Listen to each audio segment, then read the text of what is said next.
against the backdrop of a bright room. With an open window and a clock showing the morning time, an internal question is heard. Full of confusion, the hero does not understand where he is. Li-Han wakes up on his bed, looking at himself and his surroundings in surprise, expressing bewilderment at the strangeness of what has happened. The hero notices his hand, which seems unusually soft for a man with his skills, and recalls moments from the past. Analyzing the changes, slowly realizing that the situation is unusual, Li-Han screams as an interface appears in front of him. With a message about the beginning of the first part of the story, the hero utters a phrase, indicating his assumption that he has activated something, and sees a mysterious window with unknown functions in front of him. Bright red warnings of the world's destruction light up the room, accompanied by a powerful visual effect. And Han is confused as to what is happening around him. The hero's face shows fear and genuine despair when he asks with his voice about the reasons for such a sudden and strange destruction. Fragments of the bright red interface fly off in different directions, creating a feeling of complete collapse and chaos in the surrounding space. Li-Han spends his time thinking in the same room, realizing that he is once again inside the plot of a web novel, where actions and words determine reality. Walking around the room, the hero thinks about how he ended up in this place, after he somehow returned back in time, and tries to find a connection with the author of the novel. He once wrote Li-Han takes a bottle of water, trying to come to his senses, and processing the realization that he had been transported into another person's body, along with a deep sense of confusion about what was happening. Looking closely at the reflection, the hero wonders about his true identity, wondering if he is not who he thinks he is. Then who is he in this new story? Khan admits that he used to be an office worker, recalling his limited experience writing web novels, but notes that now something completely different is important. Looking at his new body, the hero can't help but notice his perfect appearance, mockingly, thinking that such a guy should be the hero of a romantic story, and not of such events sitting in the room. He comes to the conclusion that he is the main character of this world, and realizes that every word or action he says can change, reality being a key factor in this plot. Clenching his fist in determination, Khan vows that this time he will put only his own interest first, and live life to the fullest advantage of the chance given to him. The system confirms the start of his new life choice, ending the prologue, and Li-Han is surprised to see that his actions actually work. Amidst the blooming nature, a mysterious man with long white hair appears, who confidently claims that he has a good feeling about Li-Han. The hero recoils in fear and reacts in bewilderment to the sudden appearance of a stranger, who evokes completely incomprehensible sensations. The stranger introduces himself, explaining that he is often called a god, but prefers to be called a writer, while surrounding himself with a magnificent aura. The stranger calmly explains that Li-Han is in a world created based on his own work, to which the hero reacts sarcastically, not understanding why a god appears here. The white-haired man states with a slight smile that his novel writing style is different from others, causing Han to have mixed emotions and make an awkward, showing his former boring nature, suggests revising the title of the work, making it more fashionable and loud, to which the author promises to listen. A writer with a shining aura around him offers Khan to stay in this world forever, on the condition that he can get everything he wants if he accepts this new reality. With a slight mysterious smile, the author leads Li-Han to the decision to live a life whose goal is to become a full-fledged and main character in his own story. Li-Han enthusiastically agrees to the proposal, rejoicing at the prospect of getting rid of secondary status, and finally establishing himself as the center of attention in his destiny. However, in the confusion of questions and anticipation, the protagonist is suddenly left alone, and the presence of the writer disappears, with a promise to discuss further plans later. Li-Han, with bewilderment and persistence, tries to call the author back, but his expectations are met only with silence, leaving an atmosphere of loneliness over him. A joyful realization of his own status as the main character suddenly overwhelms Khan, who with a triumphant smile notes that now he has every chance to realize himself. With a sense of determination and energy, he completes the prologue and prepares to explore the world, while the system notifies that a new stage has begun to be published. Li-Han stares at the novel's information interface, dumbfounded, revealing the new story arc. The the author and its sudden move to one reader's bookmarks. Puzzled by the appearance of a work with only a hint of a theme, Khan tries to understand how the author decided to publish a novel with only an undeveloped prologue. Watching the screen, the hero notices how, from the very beginning, the system begins to describe the world of the story, as if trying to anticipate his expectations, and he expresses dissatisfaction with the meager preparation of the plot. Sitting on his bed, Khan reflects wryly that such a simple presentation might have worked in the past, but now the author has clearly missed the trends and modern preferences of readers.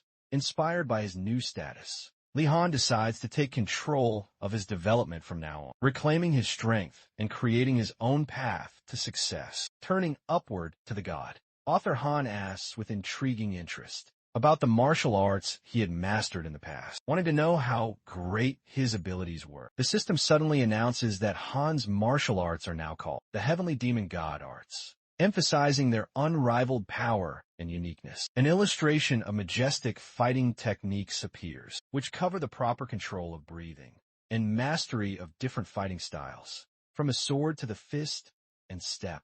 The uniqueness of the skills is emphasized by the fact that even mastering just one of them makes a person a master, while mastering all of them leads to incredible heights. The description ends with the great prospect that complete mastery of the martial arts of the god of heavenly demons will allow one to cross any boundaries of the possible, promising the hero incredible strength. Han begins to comprehend the information about the heavenly demon, God's martial arts, marveling at its incredible potential. As his body fills with a sense of strength and uniqueness, the hero is shown an excellent technique of 12 pressure points, created after a battle with the 12 signs of the zodiac, which also adds elements of improving breathing techniques. The lotus breathing technique, as well as other exceptional skills, begin to build a complete picture in Khan's head, amazing him with the volume of the possibilities he has received. Absorbed in this knowledge, Han experiences the euphoria of a perfect upgrade, feeling fully prepared to use his new abilities in a real battle. Having studied the breathing arts and techniques, Han expresses genuine excitement about their potential applications, realizing how effective they can be.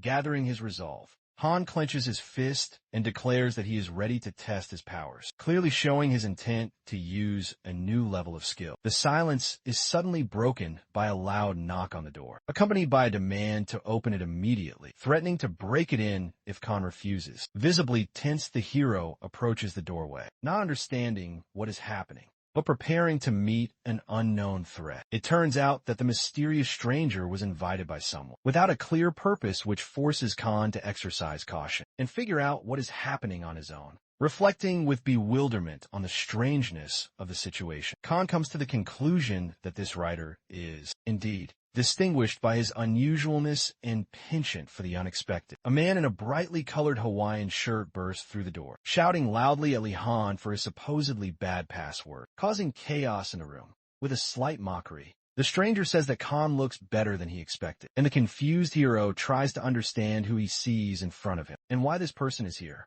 Realizing that the unexpected encounter requires clarity, Han decides to get to the bottom of the situation by wondering who this newcomer is. With a smile on his face, Khan understands that the reason for the visit is obvious and remarks towards his opponent that he has clearly come at the right time. The system reveals that the stranger's name is Khan Sang-ho. His role is an additional character, and his main task is to take money from Han. With a confident expression, Fan states that he wants to test one of his new powers on an opponent, hinting at an upcoming test of his abilities. Angered by this remark, Quan lunges at Han, screaming and showing signs of an urge to attack aggressively. However, Quan easily dodges the blow, displaying amazing speed and balance of skill, leaving the attacker at a disadvantage. With a smile on his face, Han notices that Quan's movements are too slow and begins to feel bored due to the lack of difficulty of the encounter. Quan, confused, states that Han should have fallen from the blow,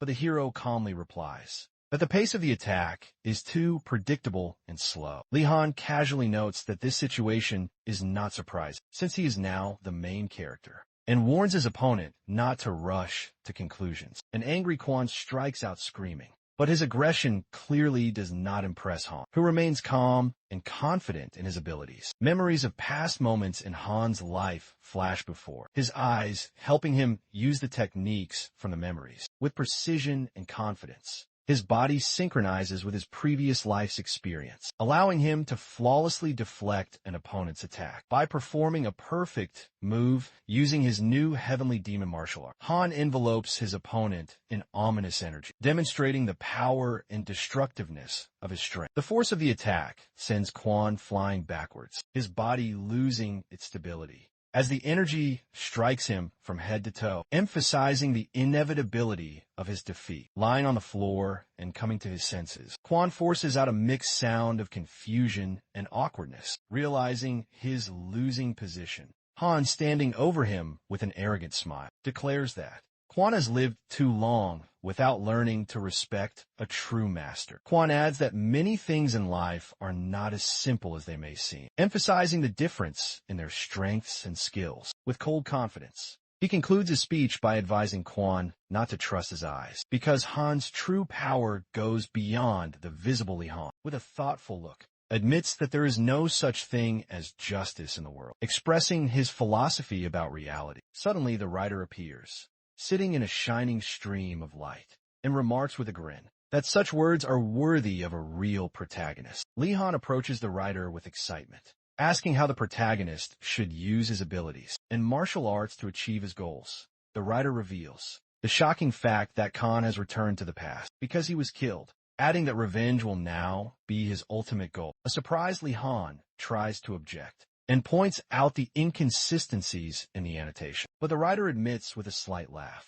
that he made the changes manually himself, confused, anxious, and begins to think about where the one he must now take revenge on is, and how to restore justice. The writer says, with a smile, that Khan is in too much of a hurry to learn everything, adding that he first needs to learn to adapt to the new world. Quan, watching the dialogue, doubtfully notes that the writer has not thought anything through, expressing disagreement with his approach to creating the plot. The writer claims that Khan is now the main character of this novel, created together with him, and the whole story revolves around the hero himself. He wonders if Han is inspired by his idea, drawing the hero to realize the significance of his new role. That he intends to actively participate in the creation of his own story, and not just follow the plot set by the writer. He sees this as a great chance to realize his desires and make his dream come true, becoming a true master of his world. Han, with a casual expression on his face, reminds Quan that he once borrowed $3,000 from him and offers to return the debt with interest,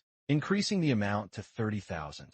Quan panics and asks where he can find that kind of money in such a short time, and Han indifferently replies that it is not his concern, prompting him to think for himself. With a calm smile, Han advises Quan to find a way to make money, emphasizing that he will have to be resourceful. Han also mentions that even goblins provide loans, causing Quan to become even more nervous and ponder his options, frightened and losing all will to argue. Quan exclaims that he does not want this kind of life, and quickly runs out of the room, not wanting to continue the meeting.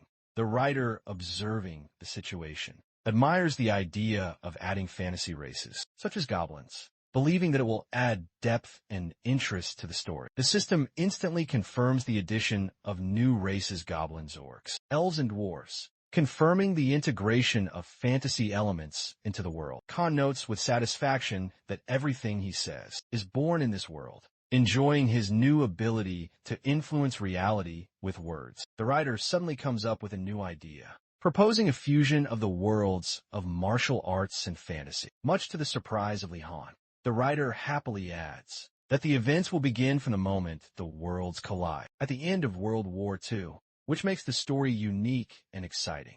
He dives into the storyline, explaining the connection between martial arts and the existence of magical races, which should add depth to the new world, filled with delight at the process. The writer begins to throw the pages around in a jumping motion, to which Khan only cautiously remarks that he is overdoing it a little. Almost laughingly, Han admits that the addition of new elements has made the story more interesting, and is looking forward to what will happen next. Han adds that the detailing works in moderation, and his previous knowledge of martial arts makes his portrayal of the protagonist more grounded. With an inspiring confidence in his eyes, he declares that he is now ready to step out into the world, that he and the author have boldly created together. Lee Han finds himself in a massive world where high technology and fantasy architecture blend together to create incredible visual contrasts. He notes how the world gradually begins to acquire the features of the planned theme, precisely reflecting the writer's ideas. Looking at a billboard featuring a goblin entrepreneur, Khan admires the writer's attention to detail and is convinced of the power of his words.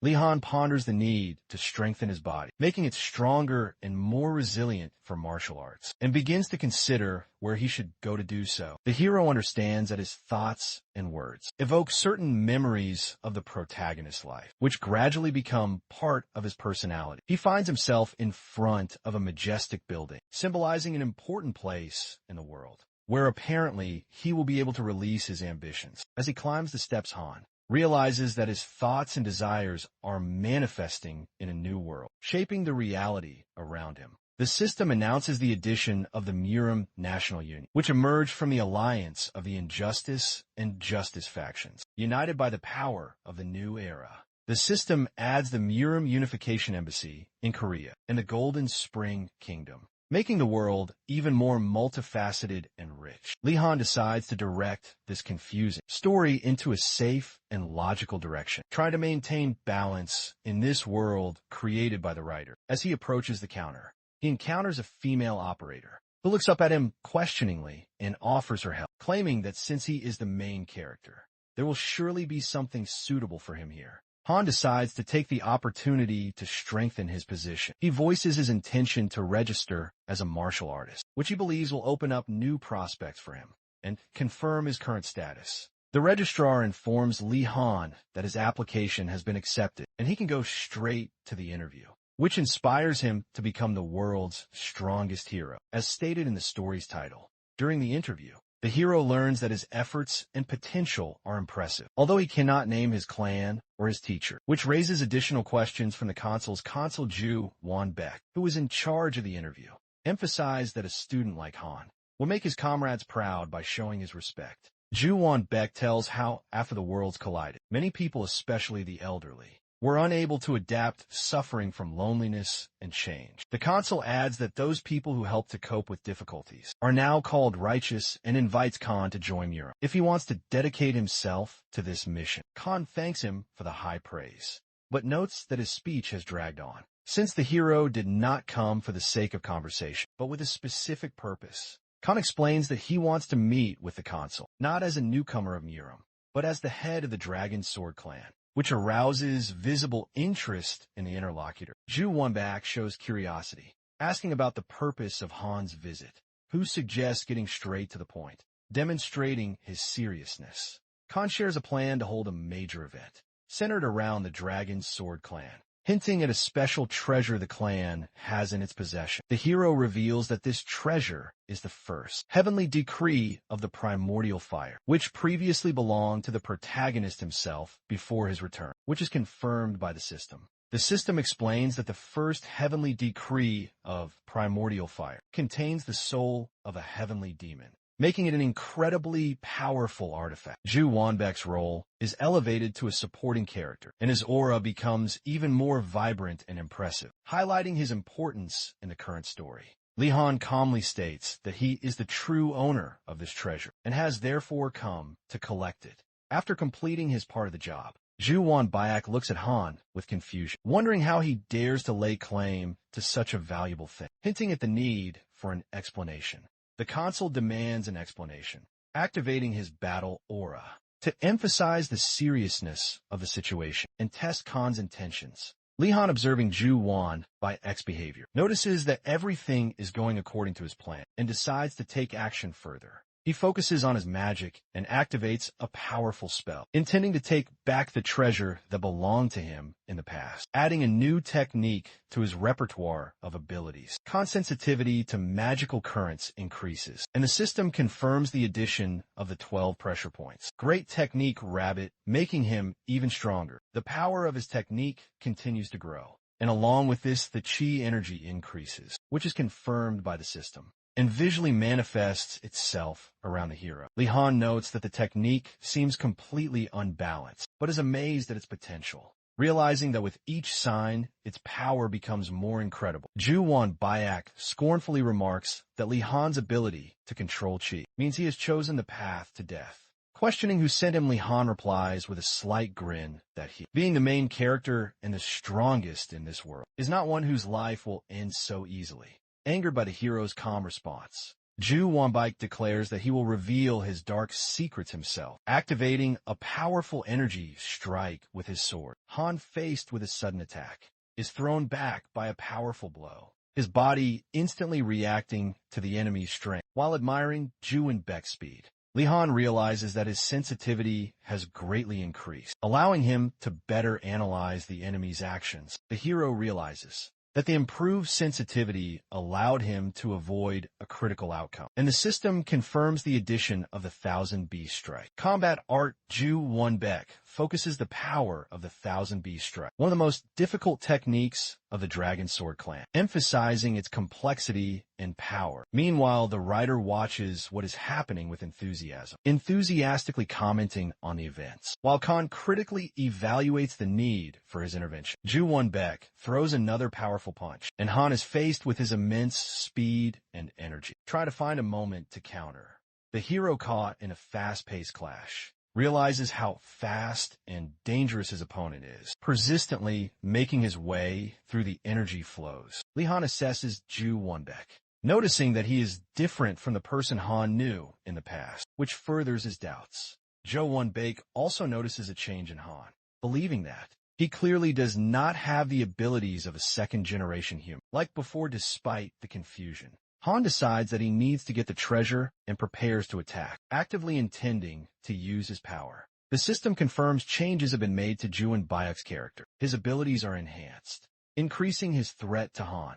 It is revealed that Ju Won-baek is actually a first-generation martial artist who appeared after the collision of dimensions, revealing his true nature. The Khan, shocked by the new circumstances, accused. This is the author of deliberately complicating the fight, making this opponent even more dangerous. The battle reaches its peak. Han and Ju Won-baek fight in a powerful storm of energy flows, each attack echoing like a clash. Ju Won-baek focuses on his Thousand Sword Strike, which feels like it's piercing through Li Han, showing off his unbridled power. Li Han is faced with the realization that he has not had time to think about his image and position in this world, but the battle leaves no room for that.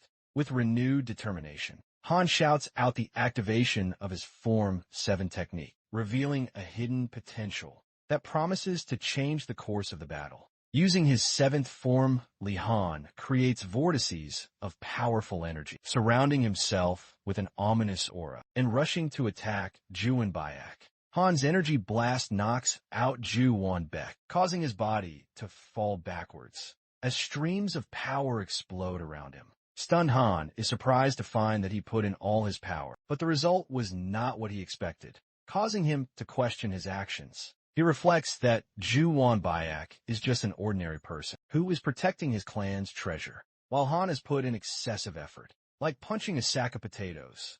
Yvonne Briatis Heavili, and thinks with disbelief that his actions will surely cause a lot of critical comments, making him seem illogical. With a bloody wound, Ju Won-baek declares that he possesses the first heavenly decree of the primordial fire, emphasizing its importance. Despite his condition, he fiercely says that he will never give up this technique, even at the cost of his own life, demonstrating incredible determination. Ju Won-baek accuses Han of being the only one who wants the technology, and Han is internally conflicted, realizing that he looks like a villain.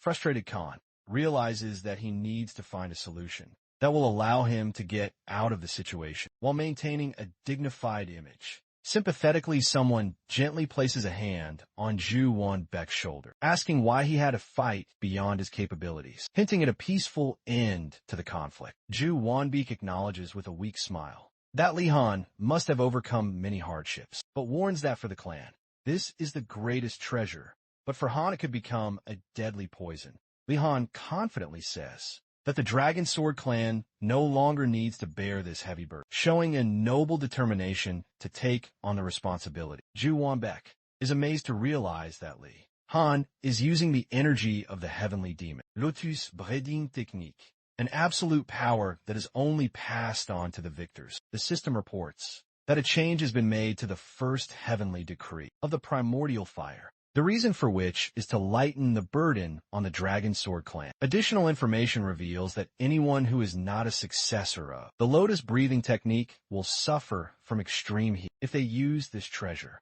The only way to safely extract the first heavenly decree from the body is to pass it on to the rightful successor of the Lotus energy. Li Han was surprised to realize that what was in front of him was the first heavenly decree of the primordial fire itself, which represented exceptional might. The energy of fire begins to flow into Khan's body, surrounding him with fiery streams and filling him with previously unknown heat. Han panics as he feels the energy enter his body and wonders what this will lead to and what consequences will follow. The system explains that the fire energy has completely consumed Khan's body, converting any fire-based magic or curse into useful power. Li Han, raising his hands, feels a powerful flow of energy and sees Ju Wanbaek bowing down before him with respect. Acknowledging his strength, Ju Wanbaek reflects that the Dragon Sword clan has finally been relieved of its burden and thanks fate for the opportunity to lay down his life before the heir of the heavenly fire.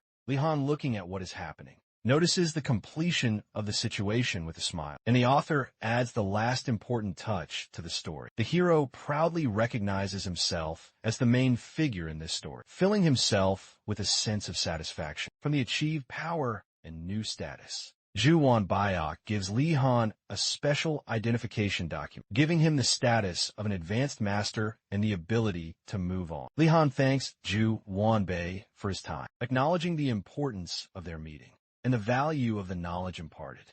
Ju Wanbaek offers Han a place to train, assuring him that it is ideal for intensive training and improving his abilities. The consul says that he used to visit this place every year during the outbreak of the heavenly decree of fire, and now he offers it to Li Han for use. Ju Wanbaek assures that he will always be ready to help Li Han in the future if the need arises, leaving behind a friendly gesture. In the end, Ju Wanbaek bows down to Li Han, emphasizing his willingness to provide any help, and Han realizes that the accidental event turned out to be a great benefit for him. Li Han, with a sense of ease and confidence, believes that the ability to make decisions instantly makes him stronger and moves him up the career ladder of a master. As he stretches outside, he reflects on how he now has a powerful treasure and chi energy that will help him in the future. With a serious look, he comes to the conclusion that it is time to move on to the main plot and start acting more decisively. Li Han openly asks the writer what awaits him in the future and concludes that he is ready for a new phase of his story, where the battles will become more serious.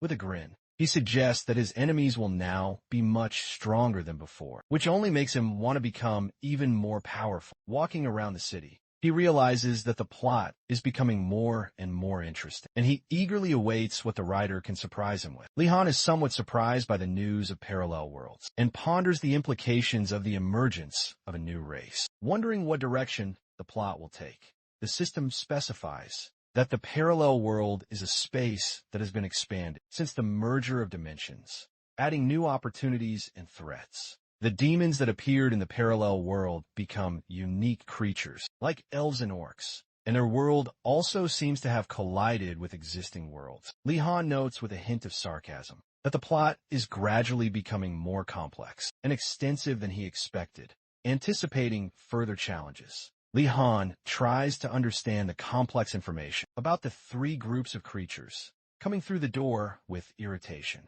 But the abundance of new detailed data makes his head hurt. The writer, with a slight smile, reassures Khan that the writing is progressing smoothly. Although, the hero points out that the problem is not in the description at all, but in the overload of plot elements. The author is motivated to add more details and characters, promising to implement them. But Li Han is worried about how this will affect the main plot, imagining that everything will become overloaded. After some thought, Khan agrees that the writer can handle it, reminding himself that he is, after all, responsible for the development of the world. Despite his arguments, the hero begins to fear that due to the excess of plot lines, the novel may fail and the whole story will remain unfinished. Li Han is determined that this cannot be allowed to happen and realizes that he needs to take action to prevent the possible destruction of the world he lives in. After discussing with the writer, Khan admires his attention to detail, highlighting how brilliantly the storylines were at and suggests that they will definitely come to fruition. The writer hints that now Li Han, as a rising martial artist, will have to deal not only with the problems of a parallel world, but also with new challenges. Khan, hearing this, asks a tricky question, confirming his suspicions that the writer makes decisions on the fly, but receives an evasive response. The writer admits, with a loud laugh, that everything had already been planned, but Khan, with a touch of sarcasm, immediately calls him a liar, adding a note of friendly irony to their conversation. Breaking news flashes across the city's large screens, announcing that the Security Bureau is urgently requesting reinforcements at Dalam Academy, where 7 people have disappeared without a trace. Li Han, passing by the crowd, sees a press conference announcing the lifting of the temporary access restriction to the academy, which arouses his curiosity. In a parallel world, the existence of a ferocious demon baron is mentioned, leading Khan to conclude that this summoning may be just what he needs to prove himself. With a smug smile, Han decides that it is time to shine and sets Dalam Academy as his next direction. As he approaches the area cordoned off by security tape, he hears warnings that it is a dangerous area and they are better off staying away. Looking into the crowd, Han wonders how the demon could appear in such a place and decides to investigate the situation himself. A police officer who crosses paths with Khan notes that he looks more ordinary than he expected and tries to distract him from the dangerous area. Khan shows his identification card, which attracts the attention of the guard, realizing that he is facing an advanced martial artist. The guard is surprised, but lets Han pass on without blocking his path. Thinking about the details of what is happening, Han considers how to make this case more meaningful and convincing for himself by linking it to personal revenge. The Security Bureau employee politely asks Han to provide his ID card for verification, which makes him wary when asked about the problem. She states that she wants to recheck the information due to uncertainty in the orders from her superiors. She is introduced as Shin Yuna, a minor character working for the Security Bureau, which makes Han question her role in the events. The writer, intervening in the situation, explains that he added a new character to liven up the plot, leaving Khan puzzled by the possible unjustification of such a decision. Shin Yuna explains that the lack of official permission to let anyone in is the main reason for her check, which makes Han slightly unsure. After checking, she states that the standard procedure is complete and thanks Khan for his willingness to help in the current situation. Before entering the trouble area, Shinuna offers to show him some extra gear and explain the details of the mission, urging him to follow her. She explains that at the beginning of the operation, there were 6 teams involved, but now only 2 remain: the 7 Phantoms and the Green Swords. In the weapons room, she warns Han that if he finds the situation too dangerous for him, he can always retreat. Khan enthusiastically picks up the powerful revolver, admiring its design and the possibility of using this weapon in the upcoming mission. Li Han, looking at the weapons on the wall, thinks about trying out some of the new equipment on offer, strengthening his resolve. A Security Bureau employee informs Han that the swords are in the next compartment, leaving him to ponder his choice. As he looks at the metal revolver in fascination, with a smile on his face, Khan picks up the revolver, feeling confident and ready for the challenges ahead, while his internal monologue addresses the writer. Entering an abandoned building with rusty metal doors and a cracked piano, he notices that the entire interior resembles a labyrinth. The writer explains that the parallel world is based on the real world, but the zone has increased significantly in size, providing more space for battles. Khan notes without much enthusiasm that more space is not always better, and continues to move forward cautiously. In a dark corridor, he is astonished to discover the bodies of the fighters, realizing that they are all lying dead, which causes him great shock. Li Han recalls the words that the only ones left from the original teams were the 7 Phantoms and the Green Swords, but it becomes obvious that the dead ones belong to those groups. Shockingly, he reflects on how all these fighters were killed, leaving him no chance to prove himself and intervene. He admits that he imagined himself appearing heroically in the center of the battle, with the goal of saving everyone. But reality turned out to be the complete opposite of this for him. Li-Han begins to think about the risk of what has happened, trying to remember who he was before going back in time, and finds inner support in this. Convinced of his strength, he decides that the first thing he needs to do is collect weapons from dead fighters to strengthen his own arsenal. Despite his confidence, he reminds himself to remain vigilant, as in an unfamiliar place.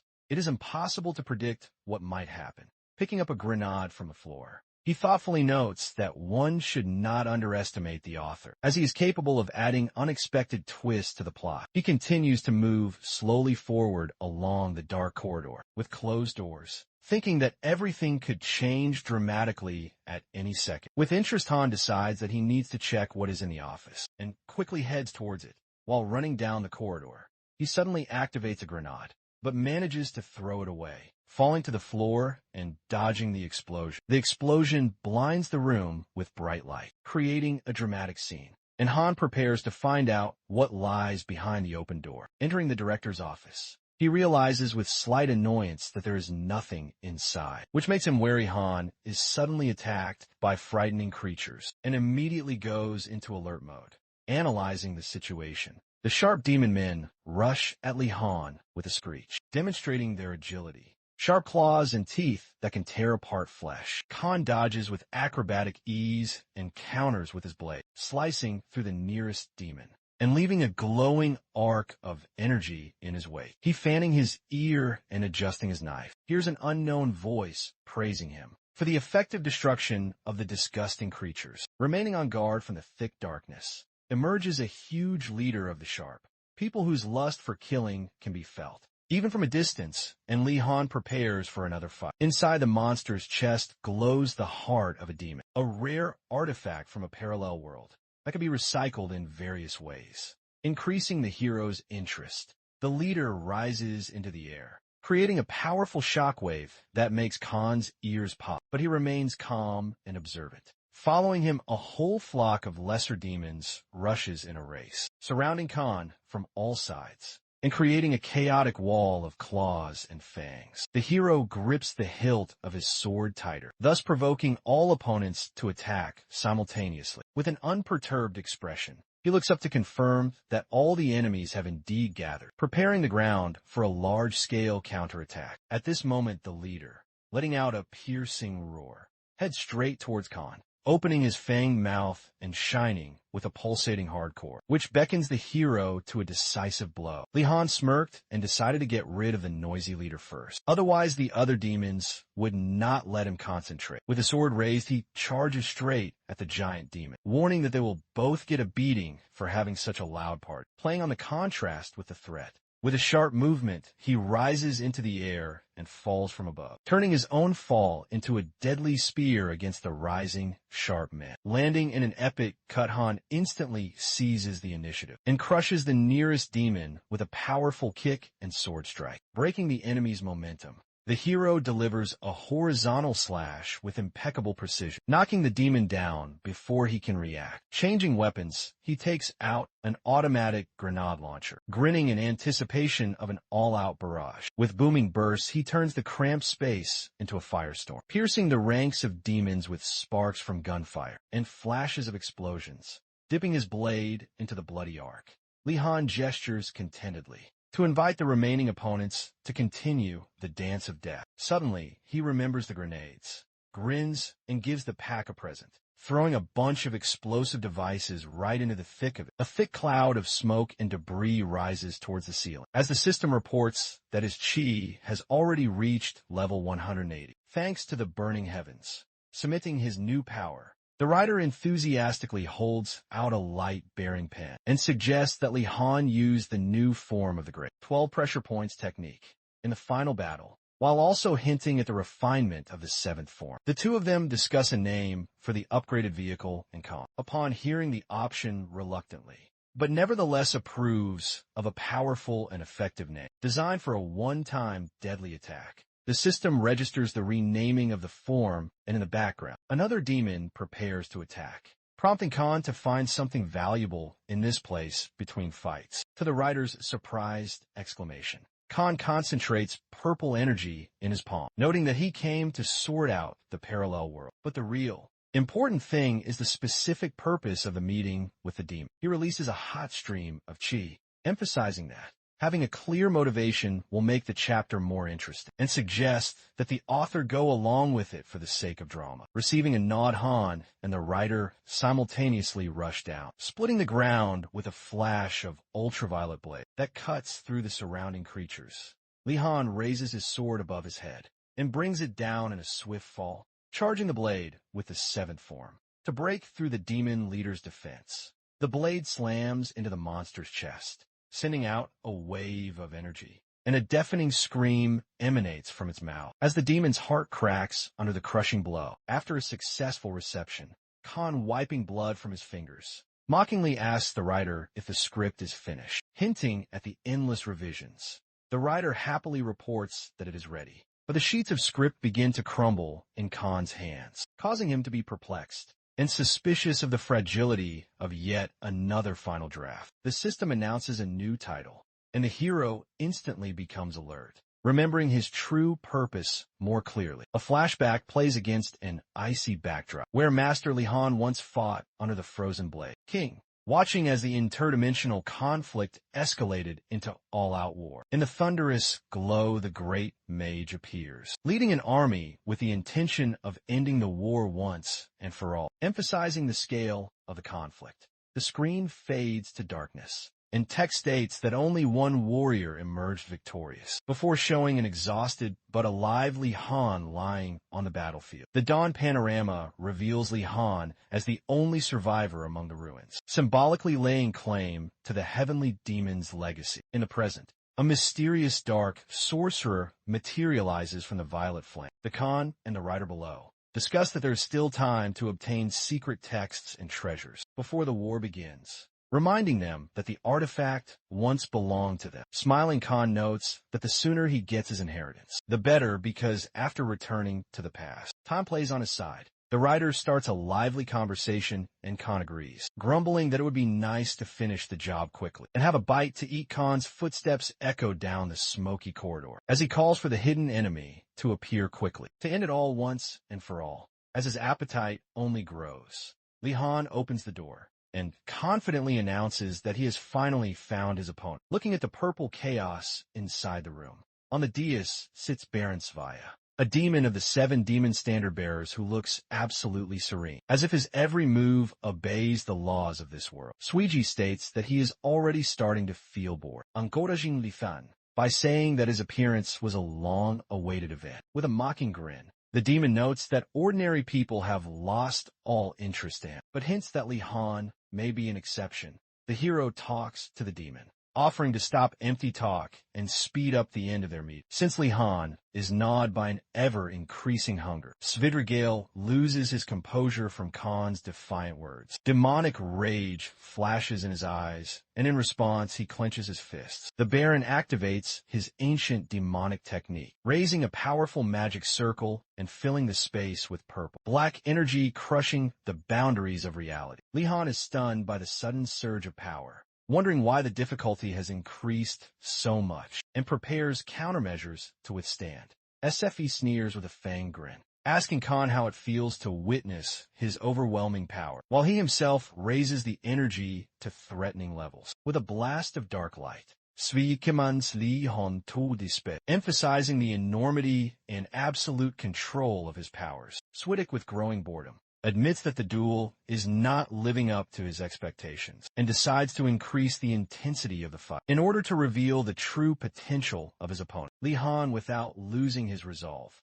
takes on Swiddick's magical attack, noting that the demon's power seems like a mere trifle to him. Using the king's mark of the 12 pressure points, Han focuses his chi and directs its flows to break the demon's magical armor. The hero summons the devastating energy of his secret technique, concentrating all his skill into one powerful blow. That leaves no time for the demon to defend itself. Svidjak screams in complete shock, declaring that such a development is impossible, and his confidence begins to crumble.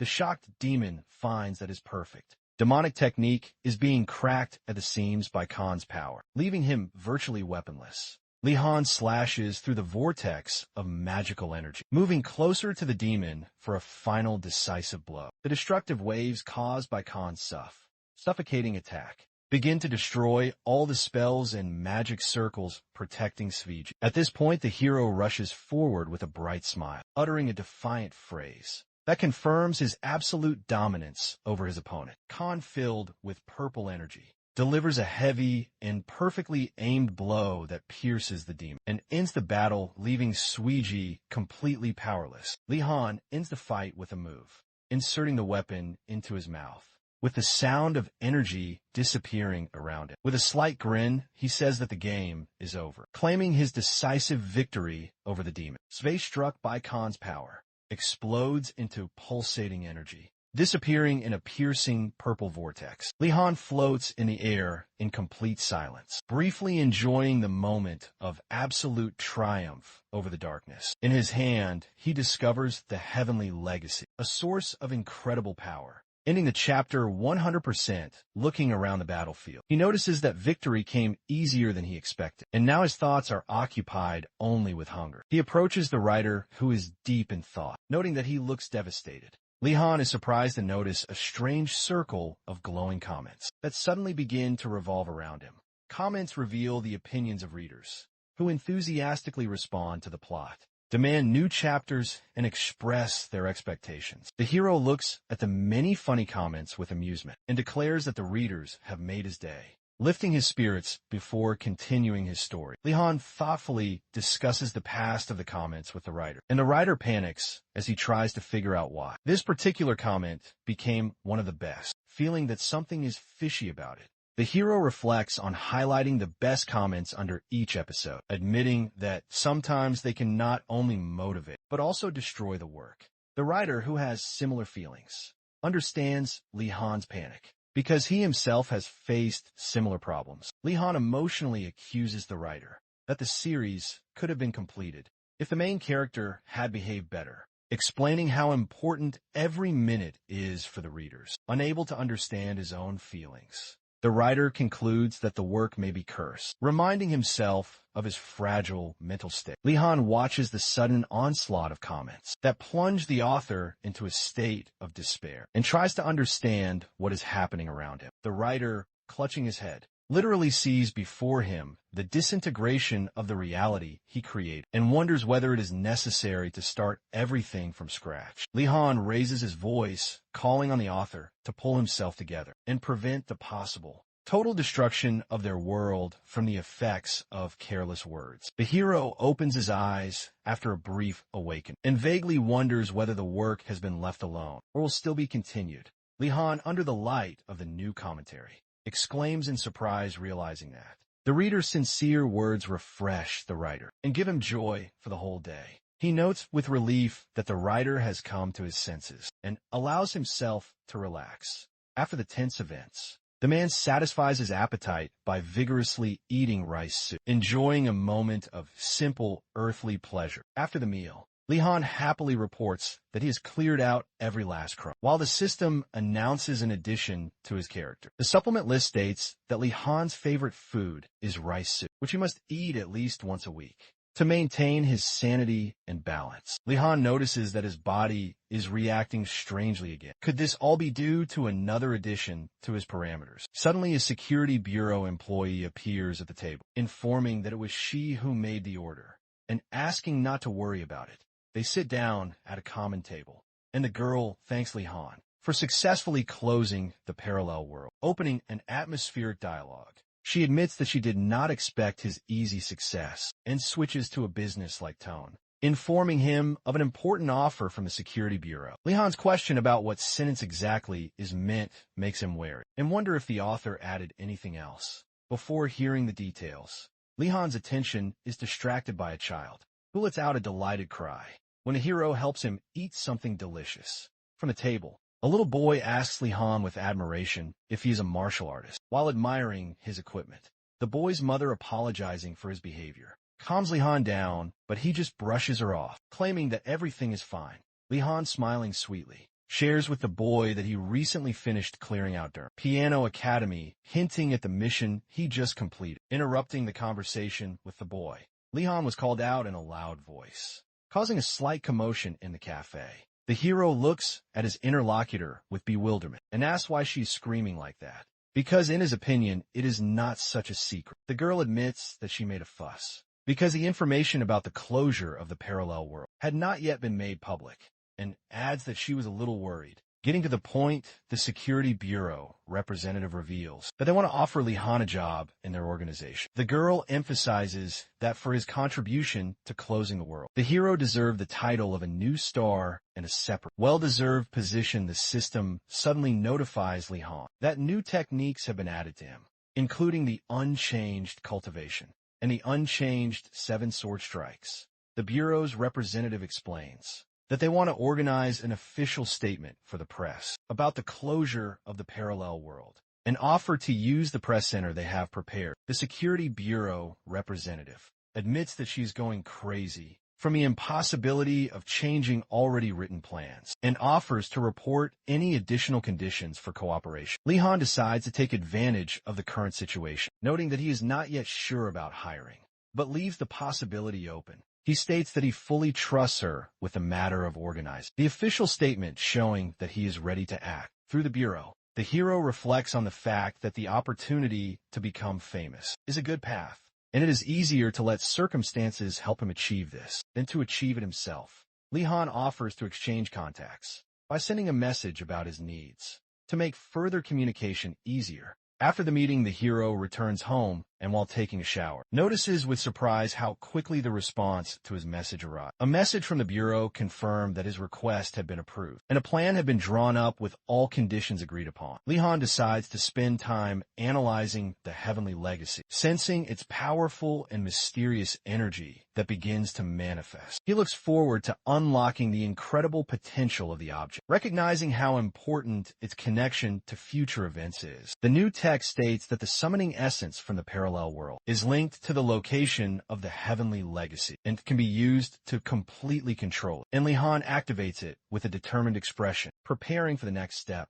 The heavenly demon's legacy contains countless treasures, including sacred martial arts texts, which are surrounded by a powerful protective field. Li Han, moving inside the magical vortex, contemplates his own return in time, hoping that now everything will be on his side. The Divine Sun General appears before him, declaring that she is protecting the heavenly demon's legacy and is ready to test his strength. The Divine Moon General appears next to her, also declaring his role as a guardian, standing in defense of the powerful legacy. The generals inform Li Han that he must undergo a test to prove his worthiness and ability to possess a great legacy. A pair of fierce defenders join forces to thwart the outsider, carrying out the will of the Sky Demon and repelling any threat. Their task is to determine whether the applicant is worthy of touching the immeasurable power of the treasures. Li Han wonders why, instead of mountains of gold, he was met with trials and not the expected wealth. The generals explained that access to the treasure is difficult and guarded against unwanted guests.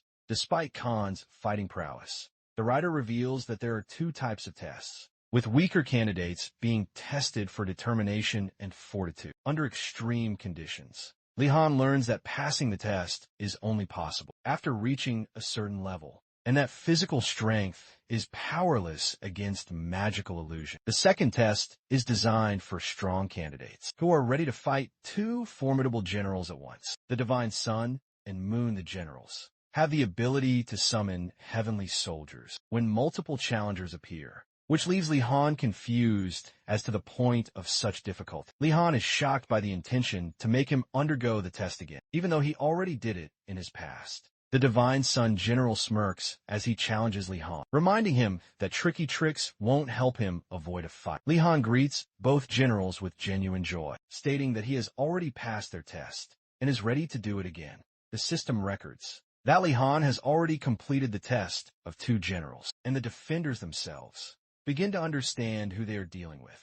The hero reveals his story of how he ended up in the past and became younger, hoping that his knowledge from there will help him successfully complete the current game. Li Han realizes that he knows better than anyone what the test will be like, as he is already familiar with the strict rules of testing. For weak and strong candidates, Li Han demonstrates how the fiery energy of the heavens flows within his body and reveals that he has already taken possession of the source of the primordial fire from the Dragon Sword Clan, offering to prove his skills. He states that he can show off his heavenly demon fist techniques, or sword techniques, to convince the generals, realizing that his time travel allows him to take a detour. Li Han ponders how best to use his knowledge to pass the test. The generals are wary of his knowledge, suspecting that he has heard details of their testing system somewhere, or has revealed secrets. One of the generals sharply points his sword at Li Han, accusing him of unacceptable insolence, which makes the hero think that the reaction was much sharper than he expected. The Divine Moon general, surrounded by a bright blue aura, coldly, sternly warns Li Han to stop acting like a smartass. The Divine Sun general tries to calm him down by asking a provocative question about what will happen if Li Han's words turn out to be true. They discuss how Li Han is like wearing the very armor of heaven, and his detailed knowledge of the test makes it seem like he is trying to deceive them. The Divine Sun general sarcastically remarks that the Moon general's old-fashioned ways are keeping him from being promoted, which causes even more controversy. Li Han points out that if he really did pass their test, he would have probably treated them to something they particularly liked, hinting at respect for tradition. After cutting off his arguments, Li Han sarcastically remarks on the author's involvement in all the tests, suspecting his influence in complicating the scenario. Li Han notes that in difficult times, it is useful to relax, and alcohol is suitable for the Divine Sun general for this. The Divine Moon general lists meat as their preference, and the system records the addition of these stats to their characters. The generals laugh and offer Li Han a treat, promising that if he doesn't like the treat, he will have to undergo the tests again. Li Han confidently convinces his interlocutors that he can handle this task, lifting the atmosphere with his charming smile. The hero notes that there is no person who could refuse. The combination of fried chicken and beer, calling it the perfect solution. While Li Han prepares a meal for the generals, he suggests that they take a short rest, which elicits polite approval and anticipation from them. Li Han, looking into the magical refrigerator, finds that there is no alcohol there, but his gaze falls on strange drinks. Among the shelves, he notices two drinks with unusual names: Wine of Life and Death and Wine of the Necromancer, which arouses his curiosity. The Wine of Life and Death has the ability to resurrect the dead, creating a powerful magical flash and filling the body with new energy. The conditions of use of both types of wine reveal unique effects. One increases strength as if after decades of training, and the other allows you to control ghosts. The Necromancer's wine has the ability to completely control ghosts. When fully used, the drink can give you the body of a necromancer and see spirits on your side. Li Han, surprised by the appearance of such unusual items, receives advice from the writer to use the Wine of Life and Death to prepare for further trials. Checking his bank account balance, Li Han remembers that he was supposed to receive his salary, but he hopes for the remaining funds. A history of transactions on his account emerges, in which a significant amount was written off for strange expenses, which causes a sharp surge of indignation in him. Li Han recognizes the culprit, one of the antagonists from the first chapter, from the transaction list, and is outraged by the amount of funds stolen. The hero receives a flood of notifications, and he anxiously tries to figure out who is sending a lot of messages. Non-stop Lian reflects that the author of the story is clearly getting carried away, with adding unnecessary details that only complicate his situation. He realizes that family connections are out of the question, and concludes that all messages are related to past events. In a call to action, Li Han recalls his past when he still lived in the suburbs, and is surprised that life becomes slightly more expensive with such difficulties. At the South Korean Security Bureau headquarters, it is confirmed that the parallel world at Durant Academy has been successfully closed, symbolically ending this dangerous phase. The news screens report that Li Han, the new star, has successfully resolved the difficult situation at the Dream Academy, which was previously dominated by Baron Svigi. The only known information about Li Han is limited to his name and photograph, and his willingness to cooperate further is underscored by a restrained conclusion. At the Security Bureau meeting, they express regret that Li Han is not directly involved in their discussions. Given his exceptional skill, Agent Shin Yun-ah reports that their first attempt to recruit Li Han was unsuccessful, but hopes that further efforts will bear fruit. Participants in the discussion point out the minimal amount of data about the hero, considering this an advantage, since they can contact him directly at any time. The meeting ends with an order to await further directives, which underlines the tension and strategic nature of their actions. The agent notes that despite the difficult relationship with Li Han, there is no negativity in it, and therefore it is worth continuing to try to interact. Li Han goes to the John Gill Hospital, run by the Minister of Defense from the Golden Spring Kingdom, in a parallel world in hopes of making money. As he plots his next steps, he decides that with the money he earns, he can afford a simple treat, such as fried chicken. Li Han discovers that in parallel worlds, demon balls made from demon hearts are used as currency, and each ball is valued at $1,000. Li Han confidently, and with a slight challenge, asks those around him if this is his first time here, emphasizing his readiness for the upcoming events. There are armed guards on every floor of the Zhang Il Hospital, and Li Han wonders why the author added so many events around it. One of the guards asks Li Han for his ID card to verify, which the hero does without a care, handing over the document.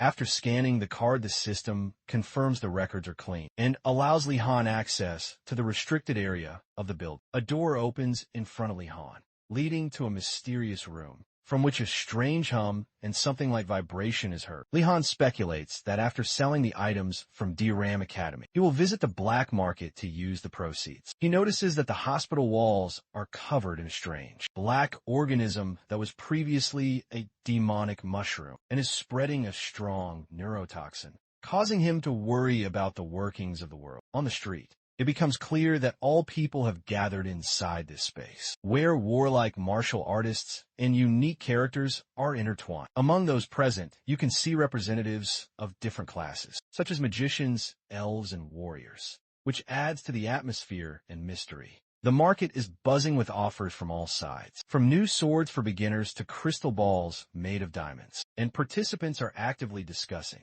the current price of demonic balls. Li Han enters a bustling black market, where discounts and gear sales are combined with news of exciting upcoming arena games, making him think about the scale of what has happened. His attention is drawn to a massive orc warrior who passes by, impressed with his physical strength and the impressive axe in his hands. Li Han notices that the author carefully thinks through the details of the world, forcing him to take into account the numerous nuances of the environment. People passing by start to inquire about Li Han's identity, remembering that he is someone connected to the raid at DRAM Academy and is popular in internet searches. Some of those present jokingly plan to take a photo with Li Han, without him noticing, and he, feeling his initial popularity, smiles contentedly at such attention. The hero notices that almost every person here has a weapon, which emphasizes the warlike nature of this place and its inhabitants. Li Han comes to the conclusion that firearms greatly change the balance of power in this world, even when it comes to martial artists. He displays the perfect combination of martial arts and weapons, presenting himself with a powerful revolver and blazing power in his left hand. To prove his strength, Li Han greets the strange goblin, who greets him with a friendly smile, hinting at a curious interaction. A goblin named Shagal turns out to be a firearms dealer on the ground floor of a black market, and his shop looks like a miniature showroom of deadly devices. The merchant assesses the contents of Li Han's bag, guessing that it contains some very valuable items. Based on the customer's expression, Li Han slowly looks through the shop windows, noticing the large number of different weapons, so as not to miss anything interesting. The goblin allows Li Han to look closely at the goods, since there is no charge for it, and the hero even notices grenades among the equipment. Li Han evaluates the grenades and magnum rounds, realizing he would be willing to pay full price for the two items, but decides not to take the rifle due to its troubled history. The goblin agrees to Li Han's request, setting the final price at 47 shots, which causes the hero to be slightly indignant. Due to the high standards, Li Han cheats the goblin, believing that he is trying to jack up his price, especially after calling him a friend. But the goblin admonishes the hero that their standards are different. The hero reflects on the black market system, where weapons with a difficult history are put up for sale, highlighting the risk of information leakage when transactions are recorded, reluctantly accepting the proposed terms. Li Han Islandia, surprised that the goblin claims there are alternative markets for such transactions. Li Han thought that they needed to hurry, because he and his partner had already come a long way, and new tasks related to the trophies they had brought back were waiting for them ahead. Li Han's bag contains the wine of life and death, which arouses interest, since this item may become key in further events. Li Han's partner points out that liquid wine is difficult to work with, suggesting that they use the Golden Spring Kingdom's technology to create a device. For its convenient use, the goblin notes with irritation that, if he had been approached earlier, he would have gladly taken on this task. But at the same time, he doubts his abilities to solve the problem. Li Han and his partner realize that they need to contact the market owner, whose experience can be extremely useful. Li Han thinks that it would be a good idea to meet an important person who can help resolve the current difficulties. Unsure of how to arrange a meeting with the owner, Li Han discusses possible plans with the goblin, who unexpectedly gives a valuable hint. After receiving the hint, the goblin disappears, and Li Han decides to implement his own strategy to achieve his goal. Li Han proposes a deal where he agrees to take 10 shots as payment, with the rest of the terms to be negotiated later. The goblin moves the discussion of details to another floor, showing unexpected resistance to Li Han's proposal, which forces the hero to be persistent. Li Han points out the connection between the actions and the Golden Spring Kingdom's Minister of War, confidently stating that it is worthy of their further attention. He learns that the goblin is looking for his brother, whom he lost during the collision of worlds, and Li Han already has clues about where he can be found. Li Han emphasizes that if the information turns out to be false, it will lead to serious trouble. But if the truth is confirmed, the Minister of War will definitely reward generously. Li Han's confidence is supported by his past experience, as he was able to obtain the rarest treasure and overcome more difficult challenges. He realizes the need to establish contact with the Minister of War and create a resurrection device. Based on the Golden Spring Kingdom's technology, the goblin expresses doubt, saying that the stakes are quite high and exceed his own life value. But his whole appearance shows his willingness to help. Li Han, with a slight chuckle, notes that as a goblin, he cannot afford to turn down an offer that is worth such an effort. Motivated by his determination, the goblin states that he is willing to risk even his life, emphasizing that the higher the stakes, the more reasons to agree. The final part of the chapter announces that the current arc is 100% complete, which for Li Han sounds like preparation for a new, significant challenge. Before leaving, Li Han asks the goblin to pray for his return, and in the event of his disappearance, instructs him to be ready to take his place. Li Han spends his time waiting, sitting in thought and wondering how soon his partner will return, or the next stage will begin. The tense silence is broken by the appearance of a mysterious man who recognizes Li Han and mentions his past, referring to Recap Academy.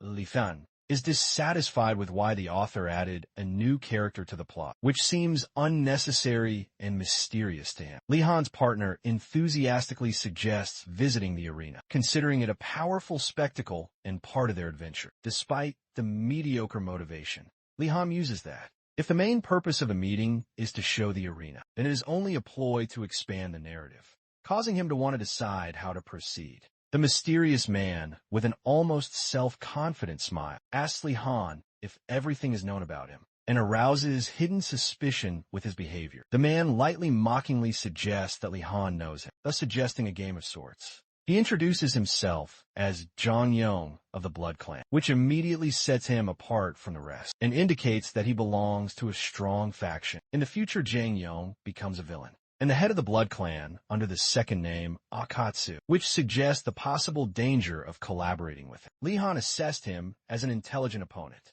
capable of shaping destinies, including eliminating the worst enemies, which makes him stand out among his peers. Li Han admits that he made the decision to confront the boss of Recap Academy on the spot based on the circumstances, which raises doubts in Zhang Yong. Zhang Yong points out that Li Han's cream of reputation is not enough to initiate an open fight, and believes that something more significant is required. Li Han recalls a story about a Blood Clan member who stole the clan's sacred weapon and disappeared, making him suspicious of Zhang Yong's intentions. Zhang Yong takes out a golden hilt of a weapon, causing Li Han to wonder if this is the same stolen sword that is in front of him. This artifact turned out to be an ancient dragon sword of the Blood Clan, which is capable of linking combat techniques and turning into a unique, deadly weapon. The sword has the ability to adapt to external conditions and blows, turning into a flexible blade if its chi is fully developed. Li Han realizes that this sword previously belonged to one of his enemies, the mortal Sword King who tried to kill him in the past. Surprised by his thoughts, Li Han comes to the realization that there have been attempts on his life, more than once, which makes him take the situation even more seriously. Zhang Yong wanders with a slightly mocking tone. If Li Han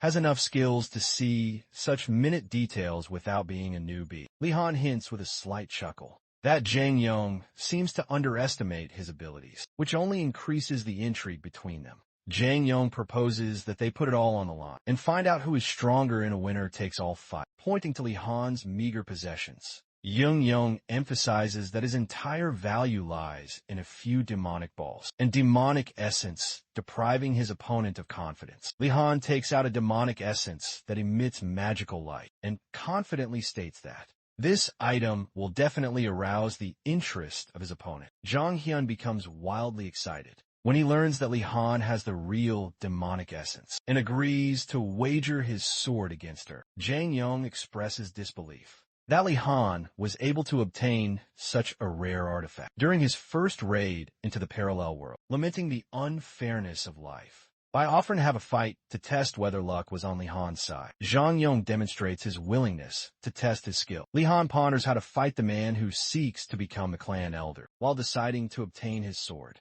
With a slight grin, Li Han is confident that he can kill two birds with one stone by winning and obtaining an important artifact. Zhang Yong, surprised by this move, first thanks Li Han for the interesting offer, and then accepts the challenge with a mysterious smile on his face. With growing impatience, Zhang Yong announces the start of their fight, expressing pleasure at the situation and anticipation of the outcome of the battle. The arena's fighting ring, surrounded by several layers of protective magic, becomes the center of attention for spectators, who eagerly place bets on the outcome of the fight. Li Han returns to his preparations and chooses his weapons with care, knowing that the quality of his chosen arsenal will play a key role in the upcoming battle. The goblin is outraged by Li Han's decision to engage in battle, considering it either an overly risky move or a reckless adventure. He reminds Li Han that his opponent is a great disciple of the Blood Clan and poses a huge threat, but the hero remains calm, saying that he will just be lucky. Li Han explains that winning this fight will dispel all doubts about his strength and will strengthen his reputation as the strongest. He adds that many still doubt his involvement in the destruction of the opposite world at Dream Academy, making this fight an important piece of evidence. Li Han clarifies that his superiors have not yet given him anything concrete information other than to wait for the next order, pointing to a possible investigation into his past. Taking advantage of the situation, Li Han sees the battle as a chance to further increase his fame, which strengthens his determination to win. A few humorous questions about money from Li Han to the goblin were met with a sharp but good-natured refusal, highlighting their camaraderie. The goblin disappointingly reminds him that he still hasn't received payment for the previous item and doubts that Li Han was the one who took part in the raid. Li Han assures the goblin that everything will become clear during the upcoming battle and the spectacle will be worth it. With growing excitement, Li Han makes his final choice of weapons, preparing for the final battle.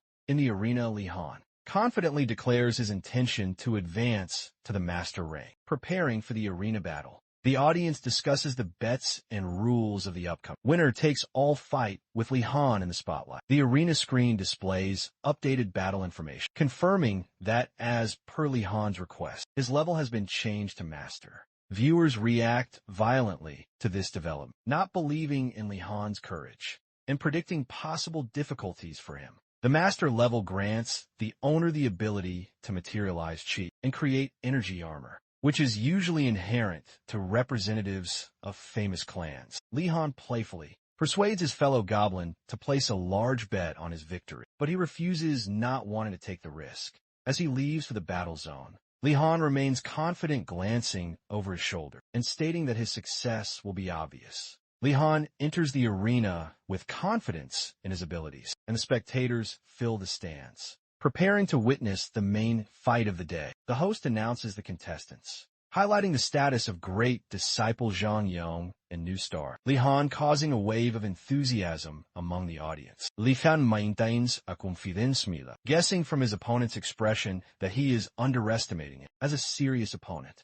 Zhang Yong watches Li Han's preparations with a slight mockery, wondering if he will use the ancient dragon sword, especially under the watchful eyes of the audience. One of the spectators shouts his approval, declaring that he has bet on Li Han, which raises the overall tension in the arena. Li Han steps into the ring with a serious and focused expression, ignoring the general commotion and preparing to attack Zhang Yong. The excitement among the spectators is growing, causing some to have their hearts racing, as if they were involved in what is happening in the ring. Li Han accepts the challenge with a slight smile, believing that this fight is the perfect opportunity to show off his strength and have some fun. The host announces the start of the fight, and Zhang Yong grinningly reminds Li Han that it is important for him to survive if he wants to be recognized as a master. Li Han confidently replies that everything will become clear soon, demonstrating his willingness to prove his skills in combat. Li Han channels his chi into the blade,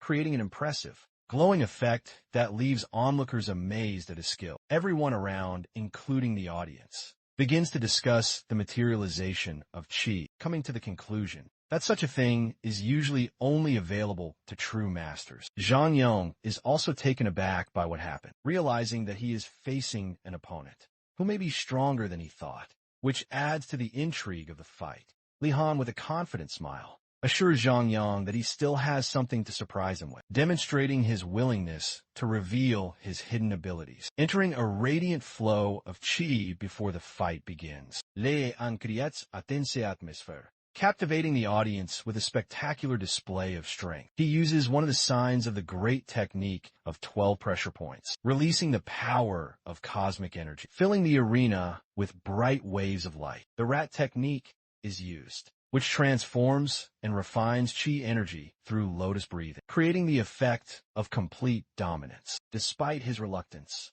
to reveal all the secrets of Heavenly Demon's martial arts, Li Han shows the audience what he has learned. He uses the technique of the unchanging 7 sword strikes, the completion of which requires skill and exceptional concentration, which captivates the audience. Li Han charges forward with a battle cry, revealing that his attacks are just the beginning of the plan. Zhang Yong tries to repel the attack by putting all his strength into defense, but the intensity of Li Han's strike destroys his attack structure. The crushing blow knocks Zhang Yong off his feet, leaving him lying on the ground in pain.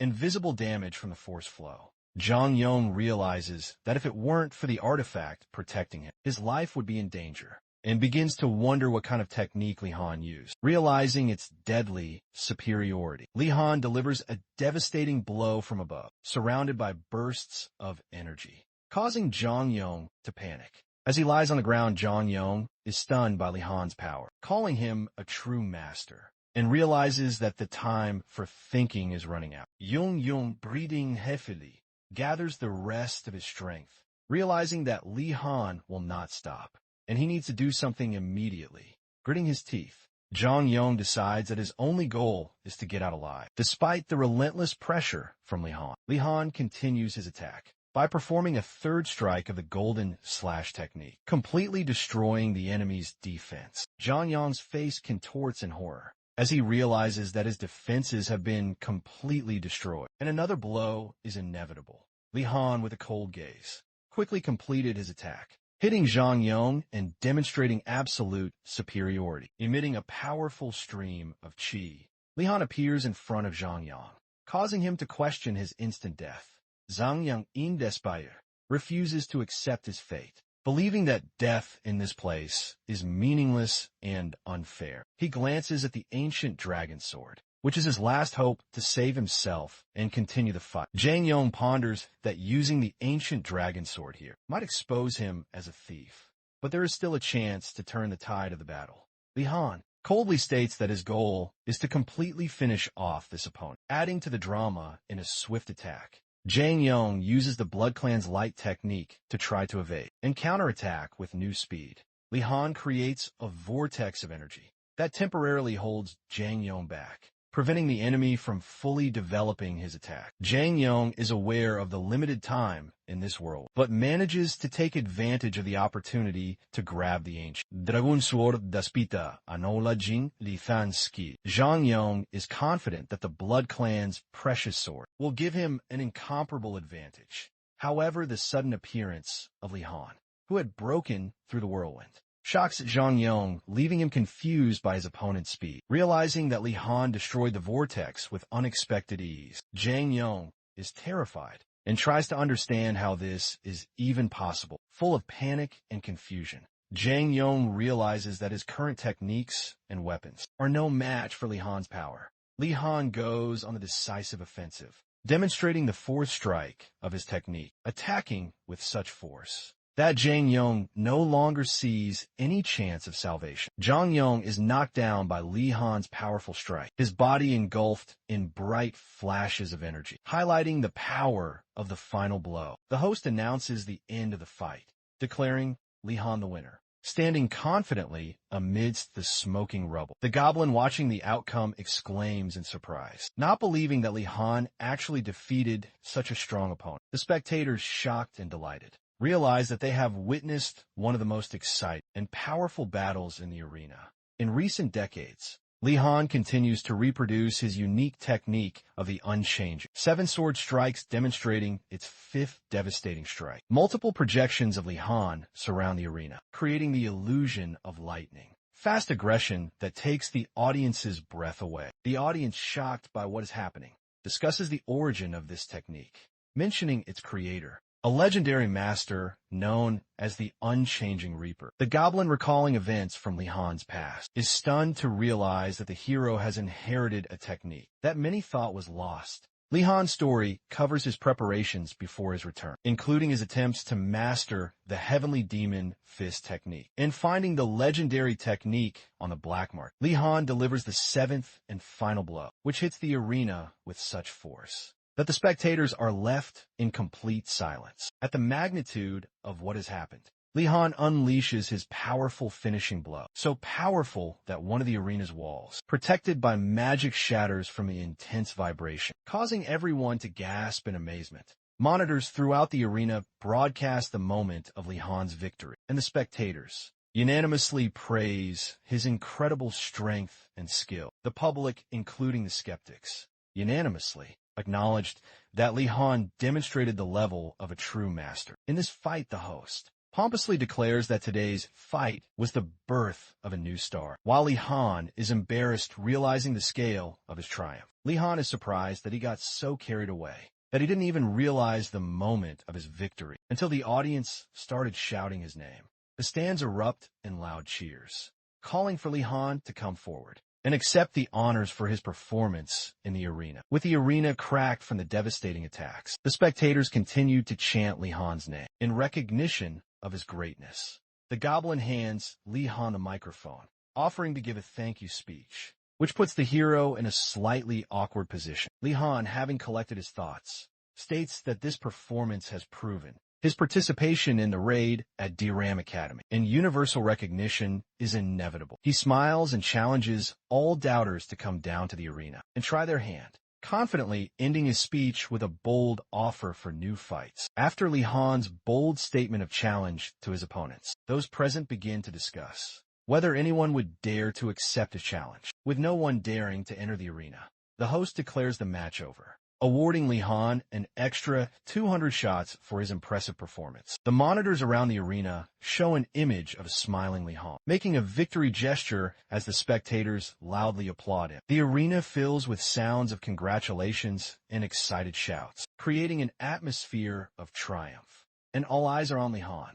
However, what remained hidden was the fact that Li Han had also taken possession of the ancient dragon sword, which now rested securely in his hand as a trophy. The audience, discussing his victory, thinks about the photos with Li Han, causing the crowd around to take a closer look at the hero. Li Han counts his shots, smiling, as he remarks that he now has enough to satisfy the demands of the divine. Sun and Moon generals Li Han smugly notes in his mind that the ancient dragon sword is now his, adding weight to his achievement. In a conversation with the goblin, Li Han jokes about how he ignored his advice to bet on win, which caused the interlocutor obvious disappointment. The goblin, puzzled and still in disbelief, decides to ask Li Han what he was looking for when he visited the arena. Li Han asks the goblin to show him good artifacts, emphasizing that price does not matter to him, as he is interested in a worthy choice. The goblin is surprised to see that Li Han still does not have any artifacts, and reacts emotionally to his sudden desire to acquire them. Calming down, the goblin notes the wisdom of Li Han's decision, explaining that with his growing fame,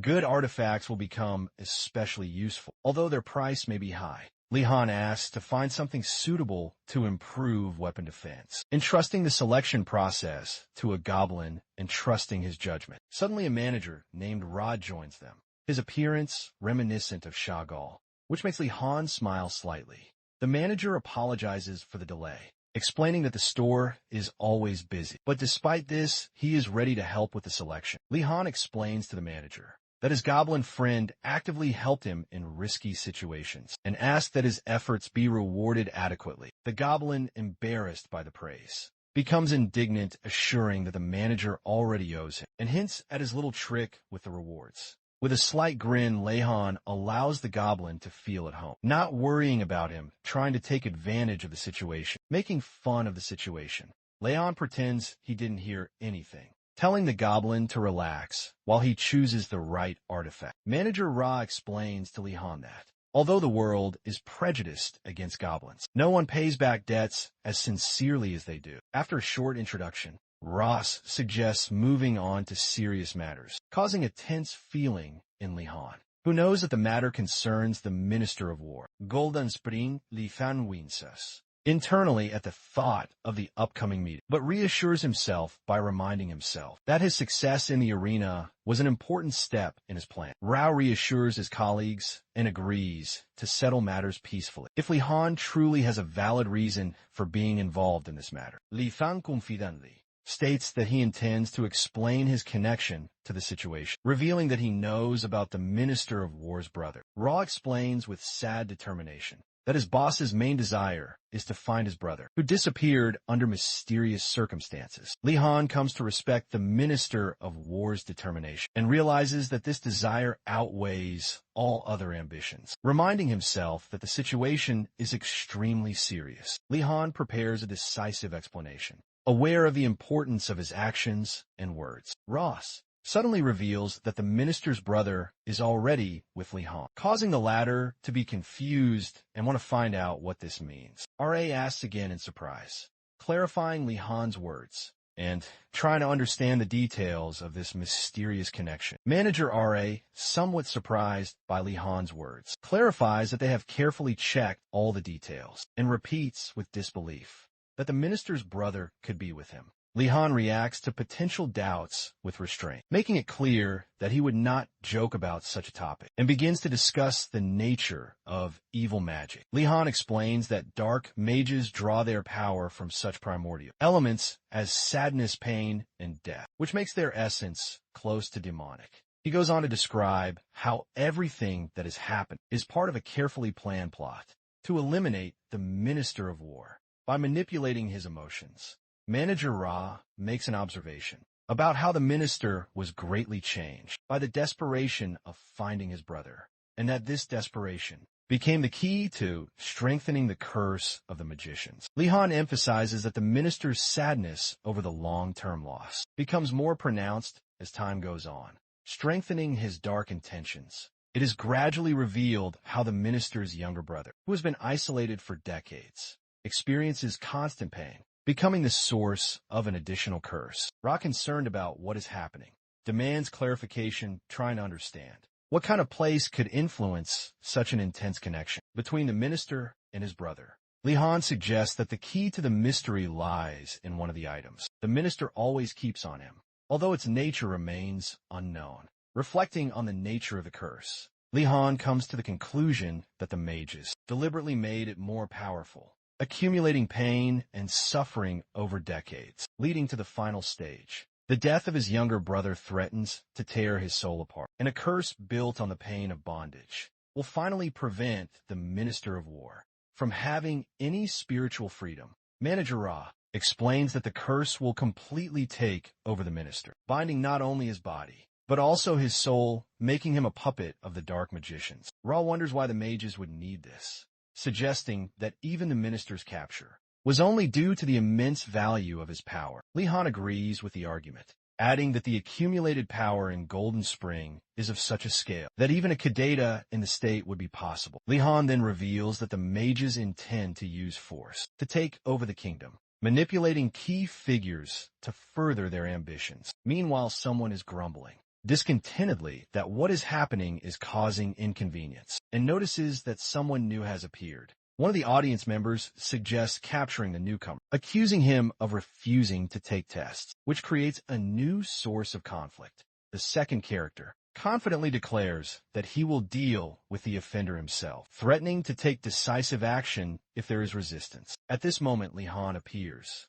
happily announcing his return, causing both surprise and relief among those present. Approaching the small group gathered, Li Han asks them a direct question about where they're going, creating intrigue and anticipation for the next scene. Li Han proudly presents the beer fried chicken as a symbol of culinary perfection, drawing admiration from the crowd. One of the participants experiences genuine happiness from the combination of flavors and declares it the pinnacle of gastronomic pleasure. They discuss the name of this delicious dish and agree that fried chicken with beer sounds as good as it tastes. Li Han is invited to join the meal, emphasizing that he has earned this moment of enjoyment. After overcoming many trials, the manager promises to convey Li Han's words to the Minister of War, assuring him that he will be contacted personally soon. Li Han feels a little uneasy about the uncertainty, and also thinks about the exact timing of the feedback, so as not to be left in the dark. The participants in the meal jokingly note that they will soon return to heaven, and encourage everyone to enjoy this moment. Li Han expresses his concern that the heavenly demon's secret martial arts texts should not be leaked to the outside world without supervision. A couple of participants suggest staying in this place longer, probably feeling safer there and finding the suggestion worthwhile. Li Han cautiously asks if there is any more tests left, trying to figure out what might be planned for the participants next. The participant of the meal confidently declares that there are no more tests left because the heir of the heavenly demon is in front of them, which eases the situation. Li Han, hearing this, muses that it would be safer to close this place down, to avoid any further threats or conflicts. The generals agree they have done their part, but remain hesitant about what to do next. Li Han seriously points out that leaving two generals to wait for a new heir is a mistake and wants to propose a more effective plan. The generals thank Li Han for his understanding of the situation and for offering help, sincerely admiring his warmth and concern to make their stay more comfortable. Li Han offers to wait, assuring that he will organize food, entertainment, and in exchange for this, he will tell something about himself. The generals, interested by his words, ask what service he expects from them, and eagerly await the details of his story. Li Han begins his confession by mentioning that he was once killed before his return in time, much to the surprise of those listening. The generals react with shock to his announcement of killing the heavenly demon's heir, wondering who would dare to take such an action. Li Han reassures them, promising that he will learn more details sooner or later. But at the moment, he does not have enough information for a deeper discussion. One of the dinner guests suddenly notices an ancient dragon sword in Li Han's hands, wondering where he got such a valuable artifact. Li Han explains that it is a treasure of the Blood Clan that he won fairly in battle, emphasizing his strength and determination. The members doubt that the Blood Clan would agree to this, to which Li Han replies that they simply had no choice. Realizing that the sword now belongs to Li Han, the members warn him that the Blood Clan is unlikely to ignore this event. In response to their concerns, Li Han assures them that even two powerful generals will be strong enough to deal with the threat from the Blood Clan. Having calmed down, he admits that he is not afraid of the Blood Clan because his death was connected to them, and he intends not to miss the opportunity to use their weapons against them. With his eyes blazing,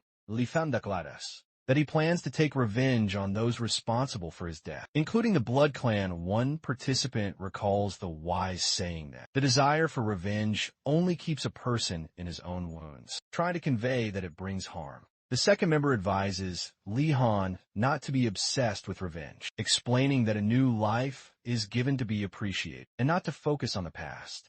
However, another participant passionately asserts that revenge is an art and an incomparable pleasure, sparking a lively discussion about the approach to a difficult life situation. The members enthusiastically offer to help with revenge, mistakenly believing that this is Li Han's condition, causing slight confusion. Li Han explains that he will deal with revenge on his own, as he believes that a hero must overcome the main difficulties. On his own, he then shares his intention to use this place as a personal training hall and hideout to keep the heavenly demon arts away from outsiders. Li Han asks the two generals to protect the place from any intruders, emphasizing the importance of keeping the knowledge safe. The generals are a little offended by his request, but then agree, making sure that no additional conditions are set. They assure Li Han that he can completely rely on them, as such a task can be easily handled by the generals of Divine. Sun and Moon. Li Han feels relieved,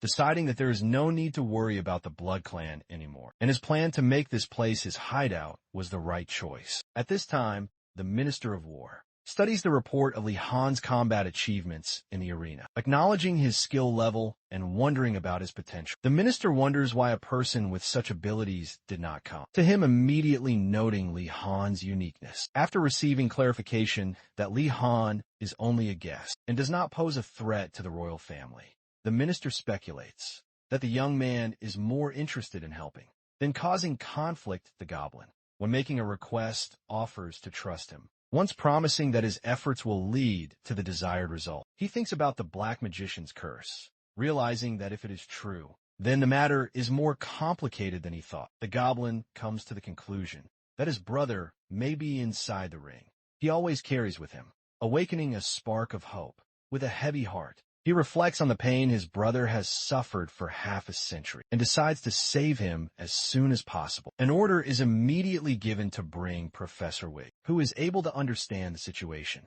in order to speed up the release of the brother. The goblin believes that only the professor, as an engineer-magician, is able to discover the secret of the ring and find a way to free his brother. Despair and fear of possible futility overwhelm the goblin, who already feels that he will not be able to restrain himself any longer. He firmly states that if the guy who claims this was telling the truth, then he will be forever indebted to him. Otherwise, possible madness will overwhelm him. Torn by emotional tension, the goblin prepares for forceful action, promising that the blood and screams will not stop if his brother remains a prisoner. With a prayer to the moon goddess, he asks that the way be open to his brother's release, channeling his efforts into an act of total determination. The content opens with information about a mysterious character named Thog, revealing his role in the events, his race of goblins, and his connection to the Golden Spring Kingdom. One of the generals smiles and declares that there is enough food and drink,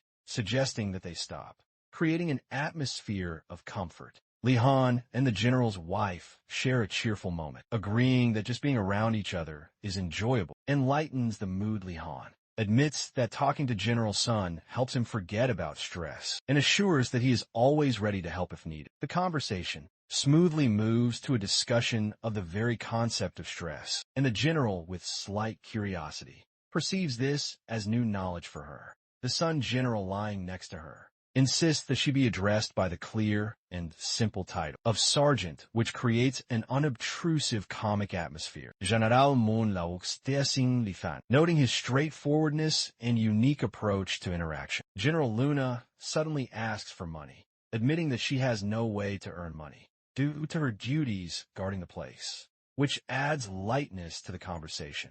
Li Han smilingly agrees to help her financially, adding that as the heir of the heavenly demon, he can afford a little support. The Sun General half jokingly states that their meeting is predestined and insists on being called the elder sister, once again bringing the humorous subtext back into the dialogue. Li Han jokingly expresses his agreement to the general's proposal by using a new expression, thus expanding their vocabulary, having created a general cheerful mood.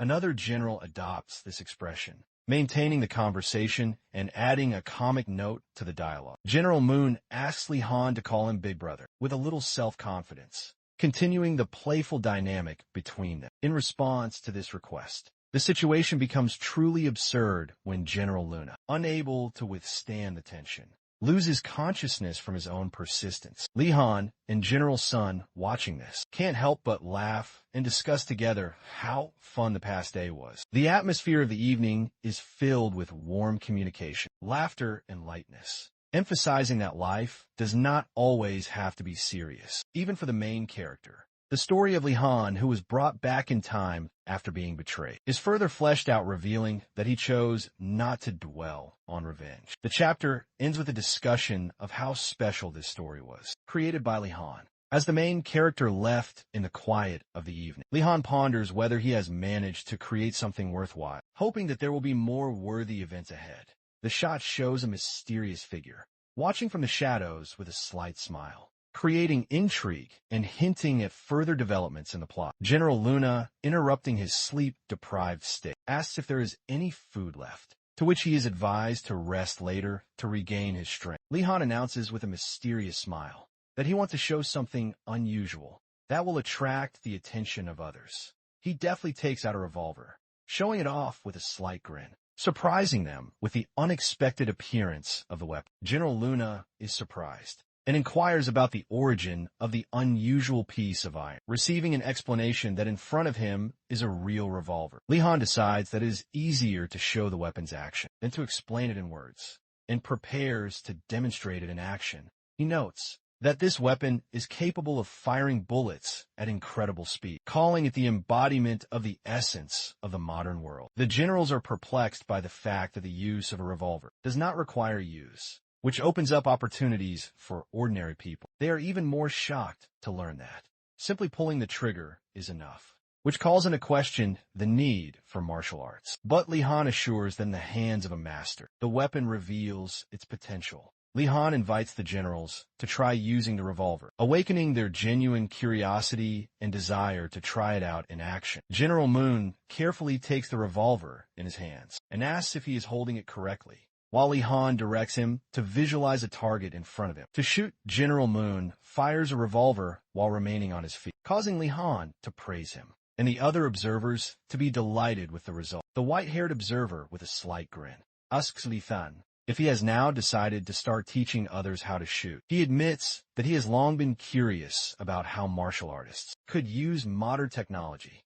and thanks Li-han for the visual example. General Luna continues to test weapons, perfecting his moves, but there are some ridiculous misses that amuse everyone around him. In the next move, General Luna displays amazing martial arts skills, showing a level that few expected. Li-han and his companions are impressed, noting that the general's abilities are at the level of a grandmaster. General Luna, despite his success, smiles, admitting that the bullet still hit its opposite addressee. The general picks up the heated bullet with interest, marveling at its temperature and praising the toy he has found. Leon explains to everyone present that such weapons are common in the human world, stimulating vigilance against intruders who may possess them. The generals agree that they should at least understand how the weapon works and learn how to use it for their own purposes. The generals take the initiative to practice their shooting even more, organizing a fun training session with a revolver. At this time, Li-han suddenly notices that he has received an important message, distracting himself from what is happening around him. He heads to Sheglai's weapon shop, where he is greeted by a goblin salesman, who starts a conversation about the expected artifact. Li-han explains that he has not come for the artifact, but for an important meeting with a person whose presence he has long awaited. The meeting becomes reality when Tog, the Golden Spring Kingdom's Minister of War, appears, his appearance impressing everyone. Li-han, with deep respect, introduces himself to Togu and expresses the honor of meeting him in person, accompanying his words with a bow. Sheglai, also showing respect, greets Toga, clarifying the rules of etiquette regarding greeting and bowing in their society. Li-han demonstrates his knowledge of etiquette by explaining the meaning of his pose and its connection to the ritual of worshipping the moon goddess. The goblins, leaving Li-han and Tog alone, promise to return if their help is needed in the negotiations. Li-han waits with interest to see how Tog will react to his story, anticipating further dialogue and development of their meeting. Li-han expresses his sincere gratitude that his wish came true, thanks to the support of those who stood by him throughout this entire story. Tog sadly admits that the search for his brother took a huge amount of time, which left its mark on his life.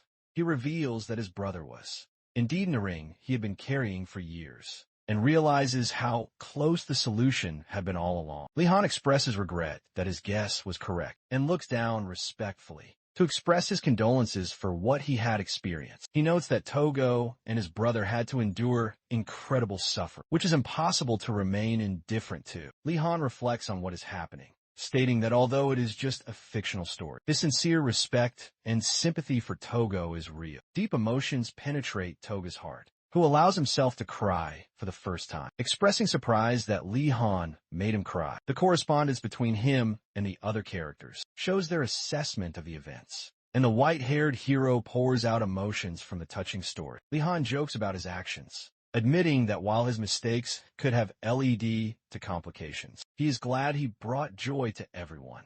He assures that in the future, he will strive to create even more exciting stories, and apologizes for previous omissions. Thog gratefully states that Li-Han saved not only him, but the entire kingdom, by helping them deal with the threat of the Dark Mages. Impressed by Li-Han's strength, Tog asks if he has any gift to give him as a thank you for helping him. Li-Han unexpectedly, for everyone, asks for a personal favor, leaving a hint of something important that he has not yet revealed. When he comes out, he realizes that the whole situation took longer than he expected, but despite this, he is happy with the result.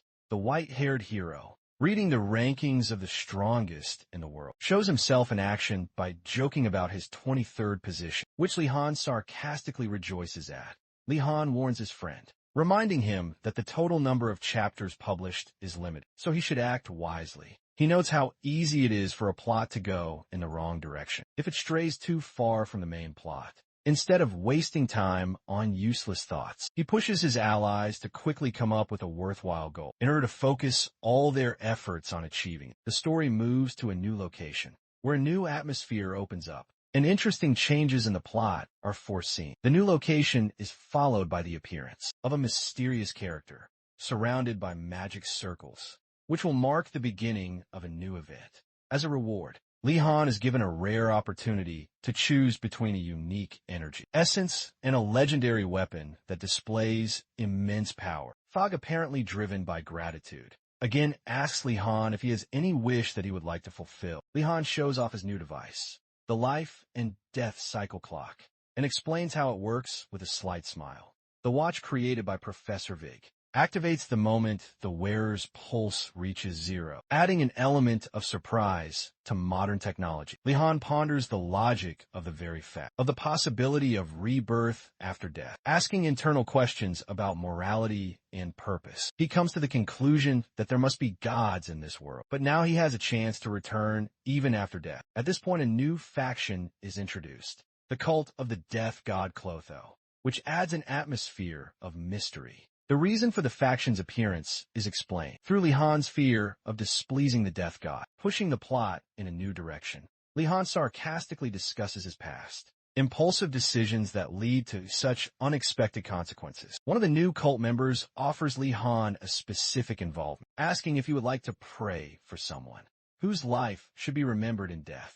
Li-Han, hoping to find peace, asks the Clotho cult members to recite a prayer for him while introducing himself to them.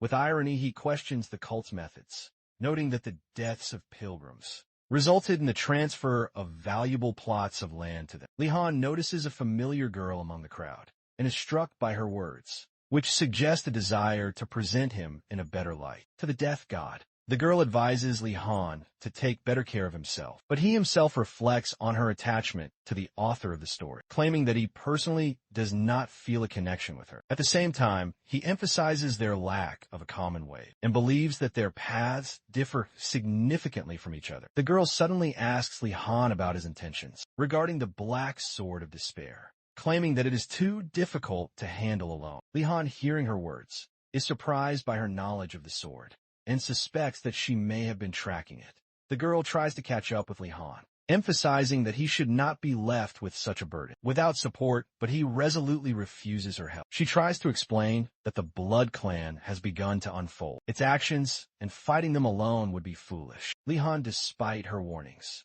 remains determined, But he clearly knows that the Black Sword of Despair is not just a trophy, but a sacred treasure of the clan. The girl warns Li Han with determination in her voice that he is doomed to die if he continues to act on his own. Li Han, without hiding her curiosity, hints that she has a specific proposal and asks to clarify if it really exists. The girl invites Li Han to join the State Security Bureau, where he can avoid danger and get support. She is convinced that the Blood Clan is just a pretext, behind which lies a greater threat that requires a team approach to eliminate. Against the backdrop of new circumstances, the main storyline begins. Titled as the secret weapon of the Security Bureau, Li Han, bending over in laughter, ironically comments on the girl's intentions, finally understanding the true purpose of her presence. He chuckles that working for the government to protect the country sounds exciting, but he's not sure if that's the path he wants. His thoughts fly to the past,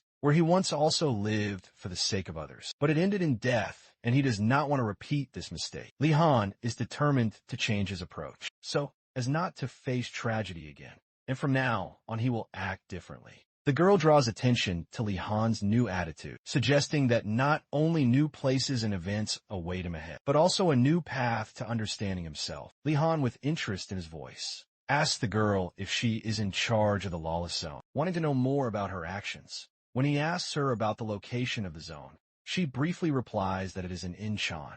The girl warns that even in Incheon, he won't be able to hide from the Blood Clan. But Li Han confidently states that he is not worried about them. He mentions that he has in his possession a treasure, created from fragments of dead gods, which is the most wondrous artifact. Moreover, Li Han claims that he has not just one such treasure, but two at once, which strengthens his position and causes intrigue. A white-haired character with a list in his hands asks if they mean the so-called golden rings, adding to the air of mystery. A new story arc begins called the Treasure Collection Golden Rings, indicating the importance of the upcoming storyline. Li Han offers the girl a deal, that she will take him to Incheon in exchange for receiving one of the gold rings. The girl is clearly surprised by his knowledge and asks, puzzled how he knows such details about the rings. Li Han explains that he learned this from the long-standing traditions of the Moon Zhe sect, where the entire silhouette of the school is centered on one strong air. Li Han points out that he has provided exclusive information that no one else knows, leaving the choice of whether to believe him or not up to the girl. She replies that it is precisely because of her fears for her life that she prefers to trust only verified information, especially when it comes to the golden ring. The girl notes that it would be madness to refuse the offer, and having finally confirmed her intentions, she makes a deal with Li Han. The new story arc begins with them heading into the lawless zone of Incheon. With an air of anticipation for big events to happen, Li Han reflects on high-level beings who seek the golden ring to enhance their strength without realizing its true potential. The girl hopes that their opponents won't be too strong, while the existence of the aristocrat class of demons is automatically confirmed.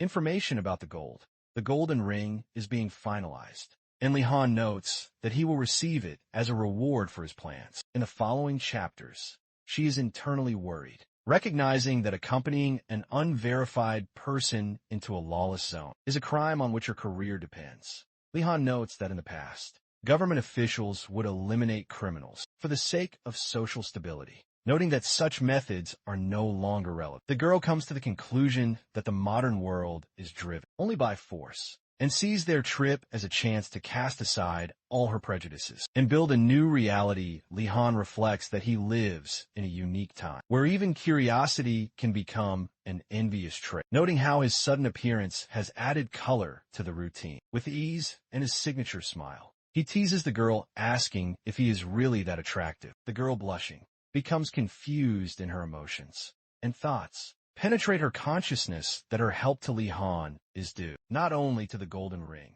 but also to his extraordinary personality. Li Han notices with a light laugh that she is studying him closely, but it interrupts her thoughts. When they arrive at the meeting place on the outskirts of Incheon, a harsh and dark lawless zone is revealed. That is the most dangerous corner of the country. Looking around, Li Han notices that there is enough space for many events, and suggests leaving the car and continuing on foot. The girl warns Li Han about the dangers of walking alone in the area, ironically noting that he could be killed if he gets lost. Li Han, looking thoughtfully at her severe outfit, jokes that she is clearly an agent ready for any challenge. Accompanying the information about the high level of morale in the Security Bureau, it is mentioned that the organization is always ready to protect its employees from external threats. The girl indicates that their next target is the old Jiambi industrial complex, which requires a thorough inspection. Li Han ponders that it is time to choose the location of the gold rings, and suddenly a brilliant idea comes to him. The white-haired character states that the chosen location will be the most dangerous in the country because it contains a doomed night princess with 2 golden rings. Suddenly, the figure of the doomed night princess appears, adding a new threat to the plot and increasing the tension. Li Han indignantly reproaches the author for creating such a complex enemy, claiming that he asked for a simpler demon. Li Han is annoyed, but he knows he has no choice, as the complexity situation has already gotten out of control, and he is forced to act. He admits to Agent Shin that the 2 golden rings are, indeed, in the demonist's hands, increasing the scale of her importance. Agent Shin exclaims in shock as to why she only learned this important information now, claiming that she would not have come if she had known it earlier. Li Han points out that the demoness is temporarily weakened and reassures the agent that even in her strong state, he can still handle it. The girl, tired of surprises, says that she also has something to confess, leaving the intrigue about her possible secrets. Li Han watches warily and ponders what Agent Shin is hiding, trying to figure out how it might affect their upcoming mission. Li Han directly points out that he was brought here, not only because of the rings, but also on orders to recruit him into the service, which the girl is forced to confirm. Agent Shin explains that there is a secret organization within the Security Bureau, the Black Sun, that trains troops to combat demons of destructive power. Showing her interest, the girl invites Li Han to join their squad, to work on the threats with her. Li Han, skeptical about the author's persistence, realizes that this storyline fits exclusively into the comic book tradition with calm confidence. He clarifies that he has inherited not only the technique, but also the power associated with the demon's legend, and convincingly assures them that there is no reason to worry. Agent Shin admits that she cannot reveal all the details, but asks Li Han to accompany her, emphasizing the importance of the mission. Li Han assures that he will deal with the extermination level demon on his own, and urges them to speed up their progress towards the goal. As they move, Li Han notes that the golden rings are close, and this thought pushes him to take further action. As he strives for his final goal, Li Han realizes that the test ahead will not be the end, but only the beginning of new obstacles. As he finishes his thoughts, he looks up at the sky with a slightly anxious expression on his face, preparing himself for an unexpected turn of events. The birds flying in the sky symbolically highlight the moment of calm. As Agent Shin suspiciously asks Li Han what exactly he is up to, Li Han suddenly realizes that any disruption to the flow of history could lead to chaos, and a look of grave concern appears on his face. The white-haired character tells Li Han that his destiny is to join the Security Bureau, become a member of the Black Sun, defeat the demons, and conquer the world. Li Han reacts with surprise to this statement, not understanding why he is so insistently required to follow the proposed path. The white-haired character explains with a sarcastic expression that he enjoys watching Li Han, although interfering with his tasks is undesirable. With a cold tone, he reminds Li Han that he is the author of this entire story, emphasizing that Li Han is just a figurehead in his achievements. In an emotional tone, Li Han states that the author's writing style is boring, which suddenly attracts the attention of his opponent. The author reacts to the accusation of boring style with obvious indignation, while simultaneously asking the question of what such criticism is based on. Li Han, realizing that this attack could be dangerous, tries to justify himself by smiling nervously and justifying his words as an attempt to add spice. The author, having played his part in words, mentions that there are rumors about the involvement of the secret organization, Security Bureau, in the strange developments, forcing one to recall the name. The author announces that the work is called The Strongest in the World, and only he cares about himself, putting Li Han before a choice about his role in the state apparatus. With a barely concealed grin, the author makes it clear that the decision remains with Li Han, although The hero's intervention sometimes upsets the balance of the plot. Agent Shin discovers that her appearance has changed, screams in surprise, and an unknown tension builds. She furiously demands to be returned to her body, demonstrating a strong emotional reaction to what has happened. The author is confused and asks what happened, while the situation is clearly getting out of his control. Li-Han criticizes the author for his confusion, pointing out that the consequences of his manipulation of the plot are disastrous. The author accuses Li-Han that the hero should have thought about the consequences of the discovery regarding the demon's heritage. But Li-Han confidently states that he can handle it in the context of difficult relationships. The author emphasizes that surprises and unpredictability are the main charm of the plot. Li-Han Riley remarks that if he doesn't like the way the story is going, the author should have prepared a rough draft before releasing the chapter. After thinking about it, Li-Han comes to the conclusion that there is no reason for him to join the Security Bureau yet, despite the proposed development of the story. The author, with a serious expression on his face, utters a short but promising phrase, as if giving Li-Han a signal to act. Li-Han wonders with slight doubt whether he can convince the author, noting that the detail of the world reduces the external influence on it. The author, standing opposite Li-Han, emphasizes that the final decision always remains with the hero, because he is the god of this novel. Li-Han wonders in disbelief if the author understood his words, and reminds them that they are only at the very beginning of the journey. Smiling, the author asks if their argument is over, clearly enjoying the mutual understanding achieved in the dialogue. The author warmly acknowledges that he liked Li-Han's words and expresses his agreement with his point of view. He adds that Li-Han can count on him and encourages him to continue on his path forward, showing his support with a slight smile on his face. The author rises into the air, urging both of them to try their best for their common success. Li-Han, returning to reality, focuses on the extermination level golden ring, moving on to discuss its importance. Agent Shin asks with surprise and disbelief whether Li-Han really inherited the demon legend, adding to the tension of the situation. Li-Han wonders suspiciously why Agent Shin would tell him such important details, assuming there was a hidden agenda. Meanwhile, he reminds that the Security Bureau was created to protect people and ensure a free and democratic society. Agent Shin, puzzled by the unexpected turn of the conversation, clarifies where he is leading and what will happen if the truth about her becomes known. Li-Han ingratiatingly explains that revealing the truth will lead to the destruction of the state system and the beginning of a bloody war. As happened before, he insistently asks to keep her mouth shut, as this will protect not only the country, but also herself. Agent Shin admits that becoming an agent may be beneficial in the long run if her personal information remains secret. Li-Han asks with slight irony if she will really help him if he keeps her secret, but pretends not to be interested in authority. Agent Shin, a little embarrassed, offers Li-Han to join her efforts, emphasizing that his participation could change the course of events. Li-Han, considering the offer, promises to let him know if he is interested in collaborating, adding that having the Bureau's support could be useful. When Agent Shin worries about possible betrayal, Li-Han confidently assures that he will never betray, continuing his path forward. Agent Shin coldly asks Li-Han if he knows who is responsible for the destruction of Jumde, clearly hinting at serious consequences. The update's content takes a look back at the past, showing how the Kabali Princess of Destruction emerged in May and the Osaka Alliance was destroyed. The recovered memories of the parallel world revealed that the main demon could not be defeated within the allotted time, and the world exploded along with the teams. Li-Han reveals that the demon responsible for the deaths of those people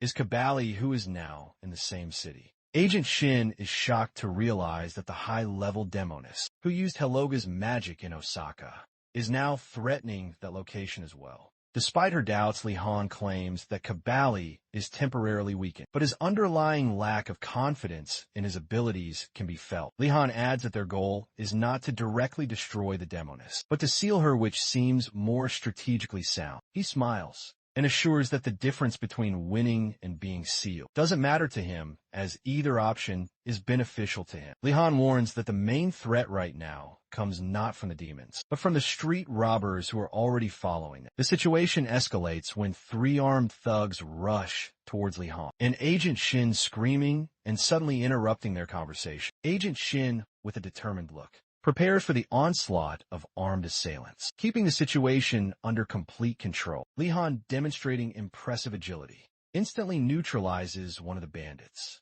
greeting him with a mocking greeting. With a hint of sarcasm, Li Han wonders why the Security Bureau agent isn't safe, reminding her of her position. Agent Shin counters by noting that she was responsible for the possibility of the attack and did not deny the presence of the idiots in the alley. One of Li Han's moves turns into a quick attack, where his ability to dodge and counterattack leaves those involved in the conflict stunned. With a slight grin, Li Han chides the attackers for their slowness, demonstrating his superiority over them. He mockingly asks why the agent can't handle it on her own, but her sharp and confident grip on the enemy makes him take his words back. Agent Shin sternly reminds the bandits of the importance of the Security Bureau, and her confidence sends them into a panic. The attackers, in fear, realize their mistake, seeing the confidence and skill of the agents, and shout. Hastily retreat, Li Han smiles at their cowardice, adding that he shouldn't have doubted Agent Shin's fighting qualities. Li Han jokingly asks if Agent Shin has another badge with the Bureau's logo on it, which makes her wonder if he is hinting at wanting to join. Agent Shin is surprised when he brings up the subject of the Golden Ring of Destruction, but Li Han pretends to know very little about it, deflecting the conversation. At this point, he becomes lost in thought, wondering what incredible powers these two golden rings possess. The appearance of the white-haired character disrupts his train of thought, as he confidently states that this is his moment to step forward. Li Han's restored memories reveal details from his past, including an expansion of the Golden Ring concept and the introduction of new characters. The updated story adds the power of the Tower of Seven Stars, expands the concept of magic, and introduces a region of magical civilization. Deepening the story, Li Han clutches his head in alarm, realizing that he only asked for the Golden Ring theme to be refined, but was given an incredible amount of new details. The white-haired character explains how, through flashbacks, it is revealed that Kong Il-chan and Li Chongjin drove out Kabalia and took possession of the two golden rings. He continues to explain that Li Chongjin obtained the Thunder Ring and became the ruler of a magical civilization, causing Li Han to beg him to stop. White-haired finishes by clarifying that each golden ring is capable of transmitting immense power, and hints that this power will now become more important than he thought. The white-haired character emphasizes that sealing a demon with the extermination level will bring a real treasure, and Li Han looks on with interest to understand what is being said.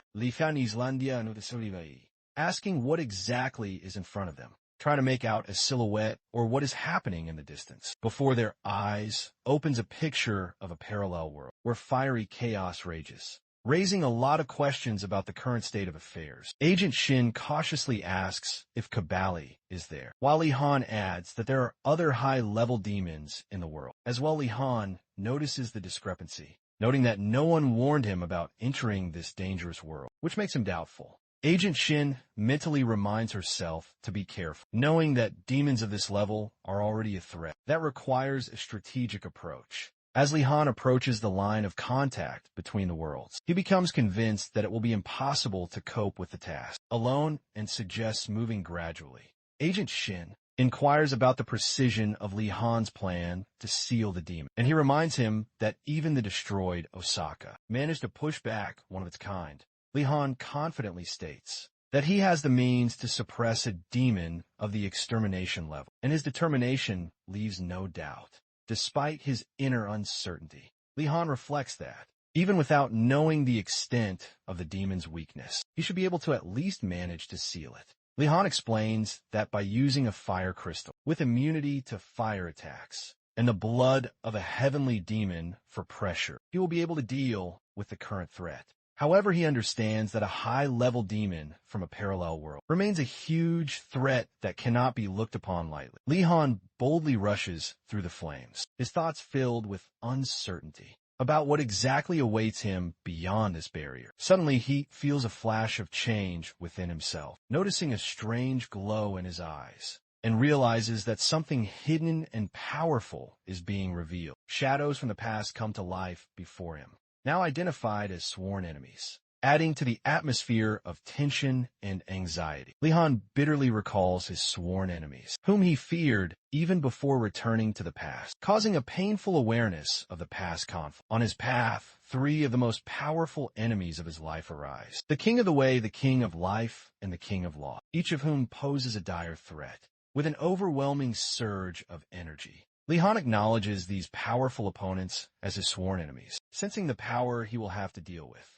Instead of fear, he smiles and declares that this time they will switch places, confidently, moving from the position of the victim to the position of the hunter. In a moment of determination, he realizes the true meaning of the words, that sealing the demon will not only solve the problem, but will also bring him an incredible treasure. Li-Han, wincing slightly at the strange smell, looks around the area with Agent Shin. Noting that the situation around him looks suspicious, they come to the conclusion that this dangerous place is inhabited by unusual, witty people, while the remains of fire and destruction add to the atmosphere of menace. Agent Shin agrees to go back, emphasizing that there is a demon with the extermination level and other dangerous creatures from the parallel world here. Li-Han, surprised to hear her request for the golden ring, emotionally clarifies whether she really refuses to search for such a powerful artifact. Agent Shin admits that sealing the demon alone seems possible, but the need to take into account the changed situation forces her to retreat. It points out the grave danger arising from the presence of high-level demons in the parallel world, which threatens not only the capital, but the entire country. After bidding farewell to the regret of the lost opportunity to find a ring, she advises Li-Han to prepare for the worst-case scenario and instantly disappears. Li-Han watches her disappear in shock, wondering how she was able to leave the scene so quickly, while the white-haired man calmly agrees with her decision. The white-haired man suddenly hands Li-Han an object, causing him to freeze in bewilderment and wait for an explanation. Li-Han accepts the strange item with surprise, realizing that he is now left alone to face the task of fighting the demon. Li-Han looks at the revolver in his hands in surprise, wondering when and how he got it, while the fire around him adds to the drama of the moment. Looking at the approaching enemy, he declares with a determined smile his increased strength and readiness to meet the enemy face to face. Using a revolver, Li-Han shoots at the attacking demon, breaking through the fire and giving a clear order to clear the way. Picking up the dagger and surveying the flaming skull of his enemy on the ground, he briefly remarks that he will only borrow the item for a short time. With a loud cry and unbridled energy, Li-Han rushes to attack the monsters, breaking through the ocean of fire. With sharp movements and skillful acrobatics, he dodges attacks, leaving behind a bright trail in the continuously burning space. Li-Han notices the lack of a leader among the pursuing creatures, wondering who is actually controlling these monsters. Lying on the ground after another fight, he says with slight fatigue that these annoying creatures literally drive him crazy. One of the monsters suddenly approaches him with a loud squeal, threatening him with the proximity of its sharp teeth. Li-Han, holding the revolver, looks at the enemy with concentrated irritation, concluding that these creatures are only an annoyance. Li-Han passes through the destroyed monsters and is surprised to notice that there is no leader among them, again making him wonder about another source of threats. He turns to the remaining monsters in an irritated manner, asking when they will finally stop interfering, as if trying to wear him down to the limit. He sarcastically remarks that further battle may require drastic measures, such as simultaneously destroying the entire enemy crowd. Suddenly, a new wave of enemies appears in front of him, causing him to stop and take a closer look at what has happened. Wondering what kind of creatures they are, Li-Han, confronted with the unexpected, peaceful image of a little girl on a swing, hears her soothing voice that lags behind the general chaos. The girl, without deviating from her cheerful stance, claims that monsters won't even approach her, increasing her mystery to Li-Han. The potential leader is found unconscious or dead, and Li-Han realizes that the clan associated with him may be dangerous. Li-Han recognizes the girl as an extermination-level demon and is confused by the discrepancy between her appearance and the threat she poses. The girl confidently points out that Li Han knows who she is, but notes his bravery as he shows no fear in front of her strength. It is revealed that this is Princess Kabali, whose fate is tied to the ability to turn into childhood. In order to survive absorbing other people's souls to regain her power, Li Han anxiously asks what exactly Kabali wants to know, but suddenly notices that he cannot move, which increases his anxiety. The demoness asks his name while sitting on the hill in a calm tone, and Li Han himself feels a growing sense of internal pressure. She insistently asks him to state his name, explaining that this is a way to make his soul more accessible to her influence. In subjugation, Li Han's thoughts begin to fill with dark voices, pushing him to answer Kabaliya's request and give in to her control. He stubbornly fights temptation, reminding himself that under no circumstances should he give in to her tricks, even if the situation seems critical, knowing that telling his name means the end. Li Han internally fights the temptation to preserve his will and life. The situation reaches its climax when Kabali gloatingly calls him by name and orders him to give her his life, emphasizing his intentions. She extends her hand, declaring that she will take his soul, but Li Han, on the contrary, wonders if his soul is really that important to him. With his perception of reality distorted, Li Han realizes that he is in a world similar to a novel, and his life here may be very short-lived. Li Han comes to his senses, and having overcome the influence of Kabaliya, begins to realize his mistakes in the fight against her. The white-haired character loudly accuses Kabaliya of using psychological attack in an attempt to bring Li Han back to consciousness. His screams irritate Kabaliya, as they make her hypnotic voice less effective in controlling Li Han. Li Han decides to rename Kabaliya to Liya, stating that it sounds better, and asks her to remember him as the one who gave her that name. Smiling, Kabali agrees to use the name and calls Li Han a funny man, noting his unconventional approach. Despite his apparent friendliness, Kabali threatens that he is now going to take his soul, emphasizing that he is in danger. She informs Li Han that the security bureau knows of her location and will soon send forces to eliminate her. Adding to the intrigue, Kabali firmly states that Li Han's death is inevitable and links his fate to the blows of the squad that obeyed her. Li Han is indignant, accusing Kabaliya of cruelty, and ironically remarks that she behaves like a real child. However, Kabali loses patience, sharply demanding that he stops speaking, calling him a madman and refusing to listen to him anymore. Her eyes flash with a dangerous light and focusing her energy. She orders Li Han to point the weapon at her, threatening with her frightening authority. Li Han, looking firmly at Kabaliya, states that he still has a lot he wants to tell her, despite the current situation being so urgent. Holding the gun to his temple, he asks Kabali to promise him one thing: to find a safe place and stay away from this dangerous area. Kabali suddenly increases her attack, furiously ordering Li Han to kill himself, her energy becoming increasingly difficult to resist. With the world collapsing, Li Han realizes that their meeting was short, but its significance was equal to an entire chapter of his life, leaving a parting realization.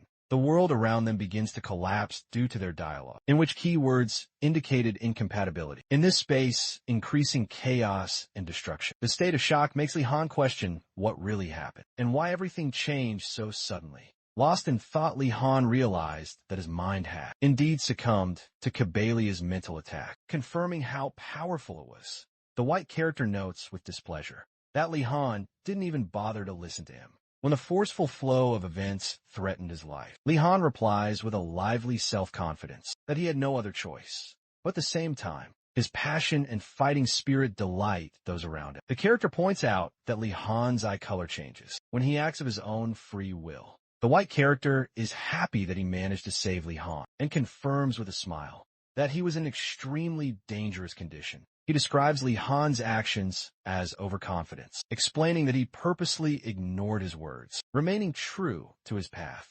Li Han, once again acting on his own, continues to fight confidently, fully focusing on the enemies around him. A confident Li Han assures that such thoughtless situations will not happen again, spreading a sense of control over what has happened. Realizing where his true goal is, he decides not to waste any more time on small enemies and moves on to the next stage. Li Han mockingly notes that the author always sets difficult tasks for him, while he himself plans to deal with his enemies.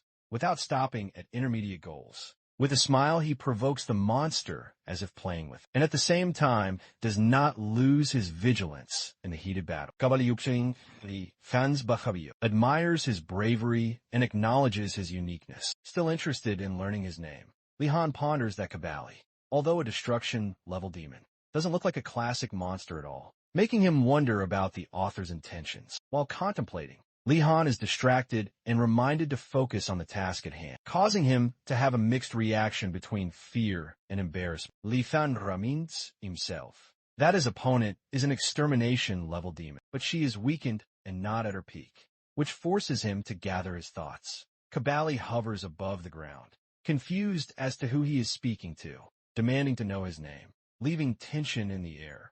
Lihan, looking at her, confidently smiles and states that she won't be able to deceive him twice. Adding a challenge to his tone, Lihan attacks quickly, surprising Kabali with his speed and unexpected movement, causing her to be more wary.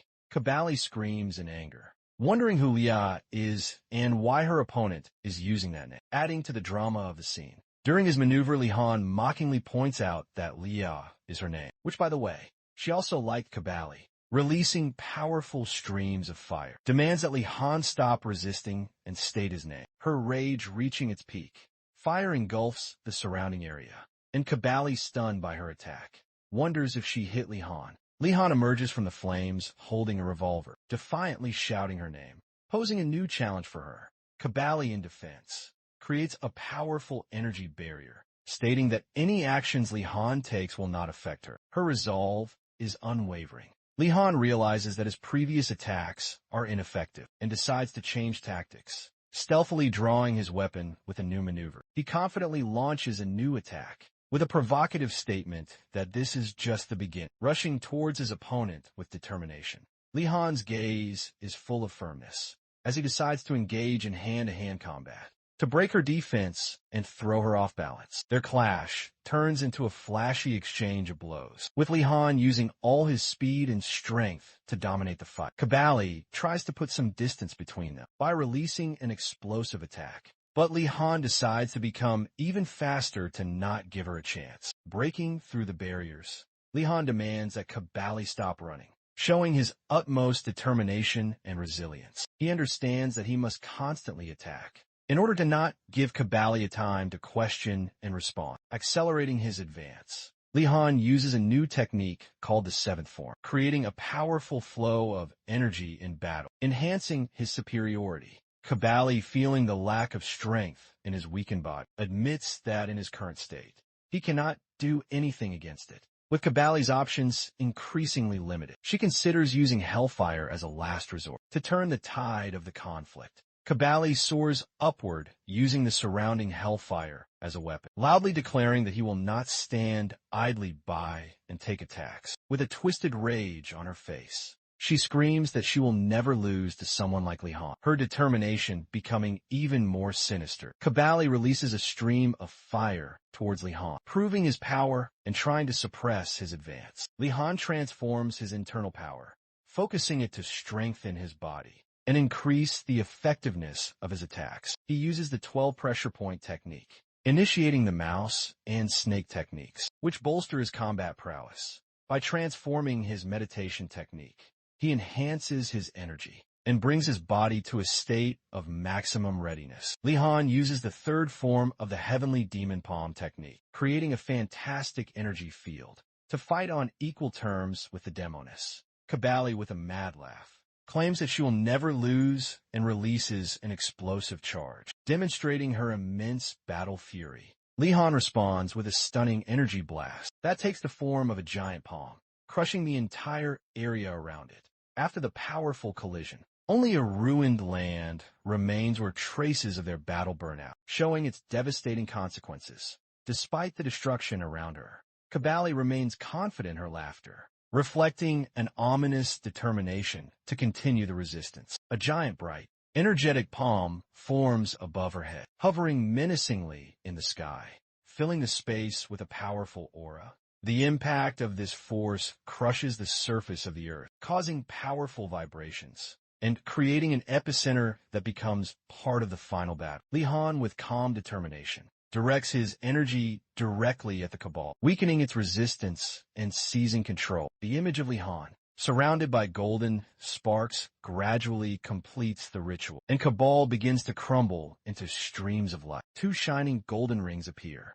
symbolizing the completion of a certain stage of the struggle and indicating Li Han's new goal. One of the rings takes shape, reacting to its new owner, granting him incredible strength and energy. Li Han chooses a name for his new weapon, naming it the Thunder Sword, which becomes his symbol in future battles. The white-haired character makes fun of Li Han's decision, pointing out the other ring that remains in his possession. Li Han considers whether to make the second ring equally powerful, but then decides to keep it insignificant for the sake of balance of power. Li Han reacts violently to the white-haired character's thoughts, speaking out against unnecessary philosophy and stating that he prefers to choose an option himself. In a humorous manner, he chooses the third option, which causes surprise and slight bewilderment in his companion, creating a light comic pause in a tense situation. The flashback explains how body control and stealth are important for some skills, while for others such skills can be a real treasure. White-haired brings up the name of the second ring,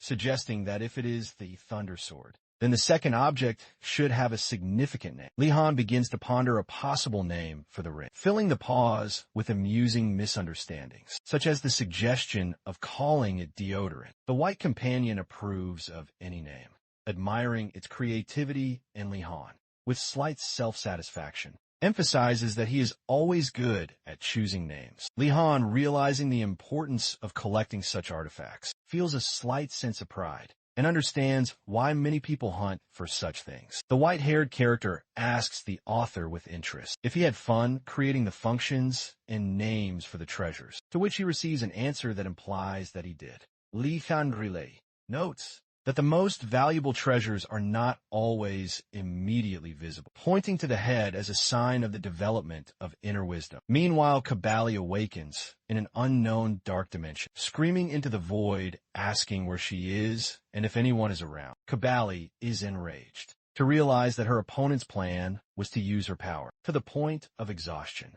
Screaming in anger, Kabali breaks down into an emotional outburst, promising to take revenge on Li Han for his actions. The white character sarcastically remarks on Li Han's appearance, which is clearly unsuitable for visiting soul, emphasizing his slovenliness. Li Han doesn't see the problem and responds to the remark with irony, while the white-haired man continues to point out his sloppiness and dirty clothes. Li Han, not wanting to focus on his appearance, states that he can find something suitable right on the street, reinforcing the informal tone of the conversation. He says with a grin that the most important part of his wardrobe is himself, demonstrating self-confidence and calm in any situation. In his new suit, Li Han looks impressive, which delights both his companion and Li Han himself. Confident in his appearance and abilities, Li Han states with a slight defiance that he now has everything he needs to move forward. The white character takes a more philosophical tone, suggesting that their extravagant appearance may not be entirely up to the challenges ahead. The young man uses a sharp phrase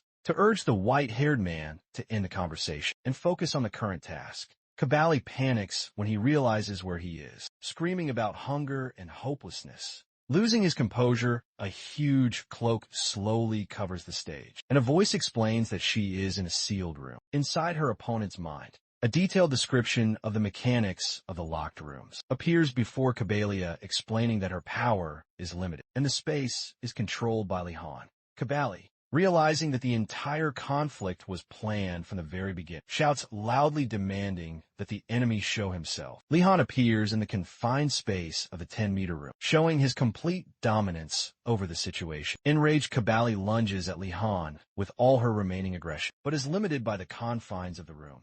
Li Han calmly urges her to calm down, making her realize that she won't be able to leave in this space until he decides to let her go. Clenching her fists, Kabali acknowledges that Li Han is strong, but emphasizes that she will not give up even under these conditions. Li Han ponders the importance of her presence for the upcoming battle, as he will be facing the King of Laws, a master of mental attacks. With a chuckle, Li Han prepares Kabalia for the upcoming interaction, reminding her that the King of Laws will have to deal with her power before he can reach him. Kabali, in desperation, protests against being confined to the small room forever, aggressively expressing his dissatisfaction. Outside the sealed, mind and energy surge occurs in the real world, and Li-Han watches the behavior of his new sword with apprehension. He notes that this blade is truly a great treasure, admiring its power and quality. Li-Han is glad that he was able to try out the new weapon in the battle against the monsters. While the portal for their appearance was still open,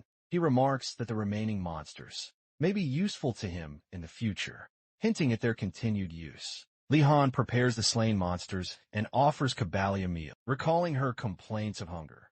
Kabali refuses with disgust, stating that he does not eat such things, although in fact, he shows some interest. Li-Han is surprised that Kabali is still liked food from unusual sources. Despite her oddities, Li-Han's internal monologue celebrates his success in capturing the demon of extermination, which will serve as his defense before the next battle. He ponders the benefits of the new deodorant ring in a future fight against the Dark Lord, seeing it as a strategic resource.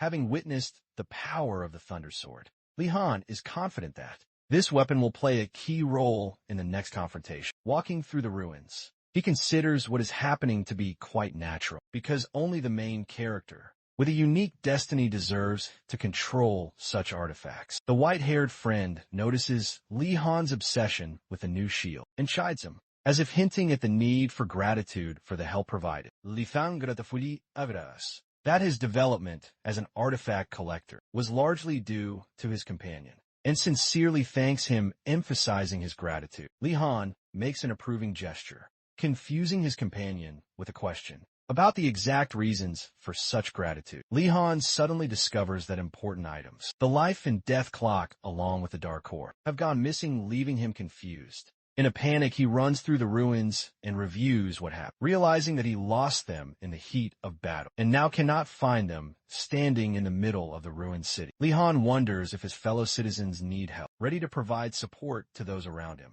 At this time, Kabali comes to the conclusion that even one head is not enough to solve all the problems, because together it is much easier to find a way out of the situation. Alone, Kabali is forced to feed on the monster inside a sealed room, gradually becoming accustomed to her new confinement. Kabali stares for a long time into the dark and frighteningly empty corridor of the sealed room, feeling the absolute loneliness and confinement of the space. She realizes that this whole world was created by someone's will, and understands that her presence here was a deliberate decision of her enemy. On an instinctive level, Kabali feels that it is almost impossible to escape from his confinement. Despite his outward courage, her thoughts turn to the legendary demon heroes, comparing her trap to such powerful beings as the Supreme Demon, Duke Diaga, Astadam, and Megas. Even imagining the power of the Great Roman, she is convinced that none of the Great Ones could leave here. So easily everything depends on Li-Han's will, because if he doesn't want it,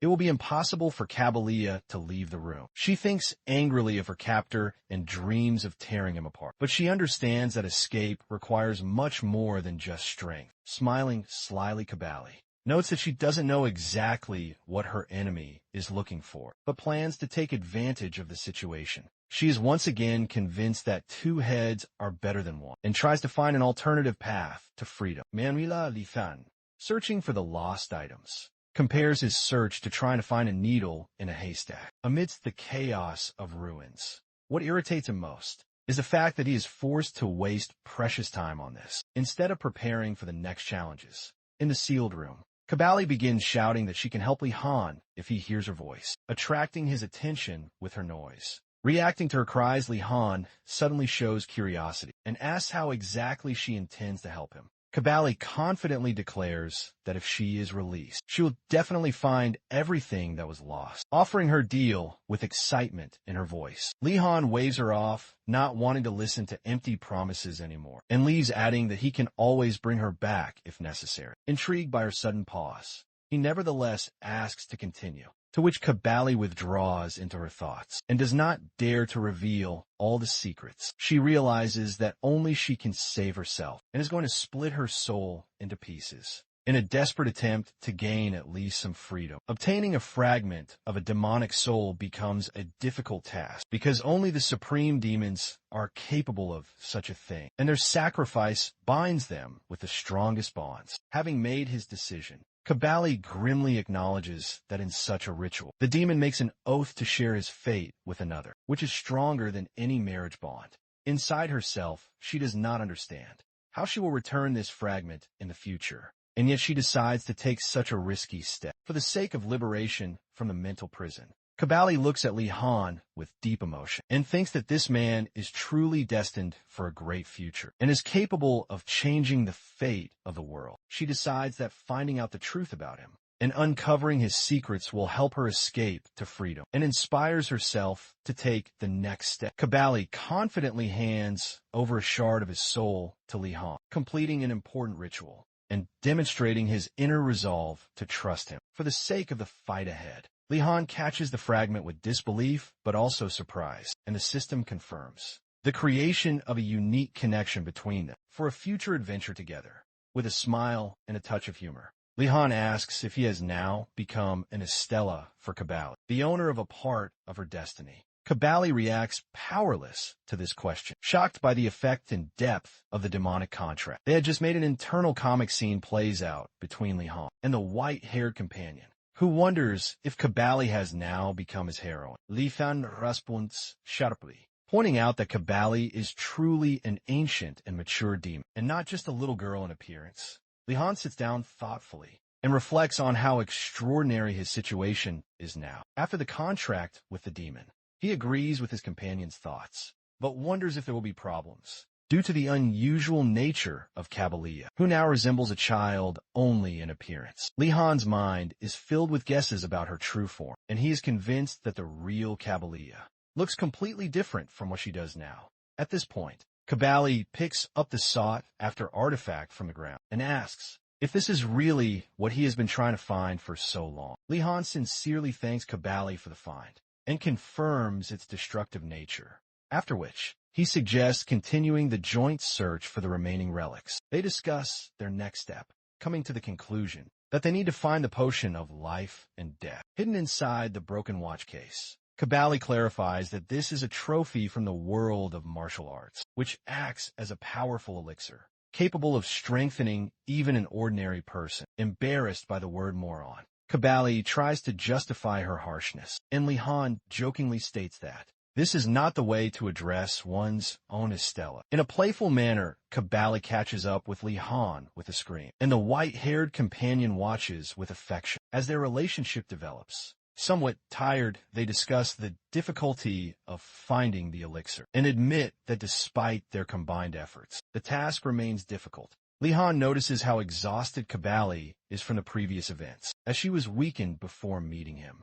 and then went through severe trials in a short time. Li Han advises Kabali to rest, promising to call her when she is needed, and she humbly goes back, dissolving into the night silence of the city. Kabali, tired after the turbulent events, falls asleep peacefully in a sealed room, and Li Han is surprised by her obedience and a lack of new conflicts. Li Han encourages himself and decides to quickly find a drink before the beginning of the 10th chapter of the story, without losing his determination. When a new plot point suddenly begins, Li Han is alarmed to realize that there is very little time left to search. An automated weapon appears against him, and the hero is faced with a new threat that can cause serious damage. After assessing the situation, Li Han realized that he couldn't dodge the bullet, but he could burn them in midair with the protective energy of heavenly fire. The satellite's comment makes one wonder about how to counter modern weapons, and Li Han admits that he still doesn't understand the local rule system. As Li Han explores the ruined streets, he tensely searches for the source of danger, wondering who is behind this latest attack. Having met the dangerous enemy with his eyes, he guesses that he may be a member of the Dark Star group. Memories tell him that he has already met a similar soldier before, and he really does look like one of the group's fighters. Before he can comprehend the situation, Li Han is faced with an intense machine gun attack, dodging and fighting for his life. Despite the barrage of fire, He confidently declares that such an attack will not work, and deftly closes the distance to the enemy using his combat skills. The enemy suddenly switches to attacks with special, expensive ammunition, sending a whole stream of shells from above, to deprive Li Han of the advantage. In order to conserve his internal energy, Li Han stops using defense and focuses on restoring his strength, while making a powerful leap towards the enemy. In a jump, he deflects the knives thrown at him with his blade, and continues his rapid attack on the enemy. The ground shatters as Li Han slams into the asphalt, pinning his enemy to the ground in a show of overwhelming superiority. Recalling the rules of the martial arts world, Li Han points out that he was forced to respond with force because of the enemy's attack.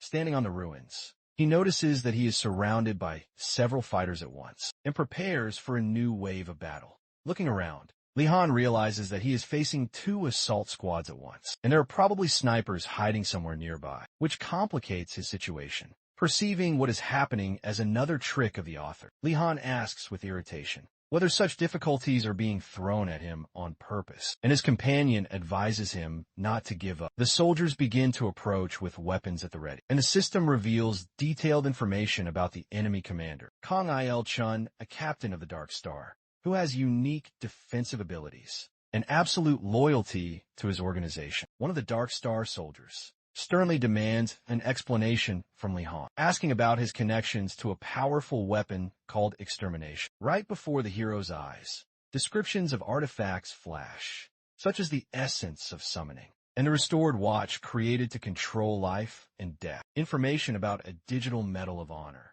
that grants access to the privileges of the Golden Spring Kingdom. Suddenly appears only Fans Marona. Finding himself in the hospital room, the hero finally gets some rest, reflecting on the results of the last mission.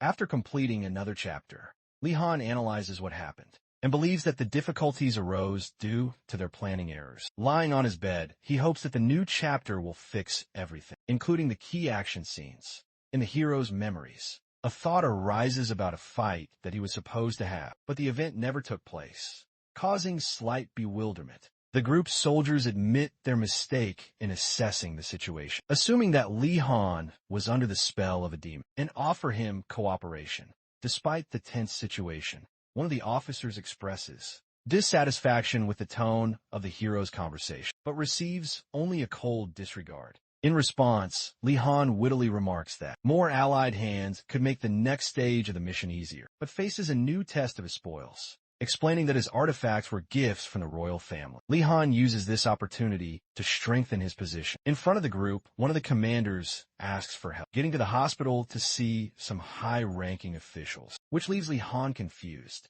Only 3 days have passed, but the hero is amazed at how quickly the situation is changing around him and wonders who all these new people are. The soldiers decide to suspend the investigation against Li Han to avoid confrontation with the Golden Spring Kingdom, which is on his side. The commander visibly tenses as he reflects on how difficult it is to act against the hero with such powerful support. Meanwhile, Kabali is in his room loudly complaining about his hunger, demanding more attention from Li Han and food to help him recover. Li Han sighs once again, realizing that with each new journey, he has more and more hungry mouths to feed. The white-haired ally appears with an idea for strategies for the next stage of their journey, hinting at the need for a smooth progression of the plot. The hero faithfully promises the author that he will be ready for new challenges, relying on his ability to lead the work of the next story arc. Li Han picks up the phone with a slight smile and states that he knows exactly who he is looking for, now preparing for the next step in his mission.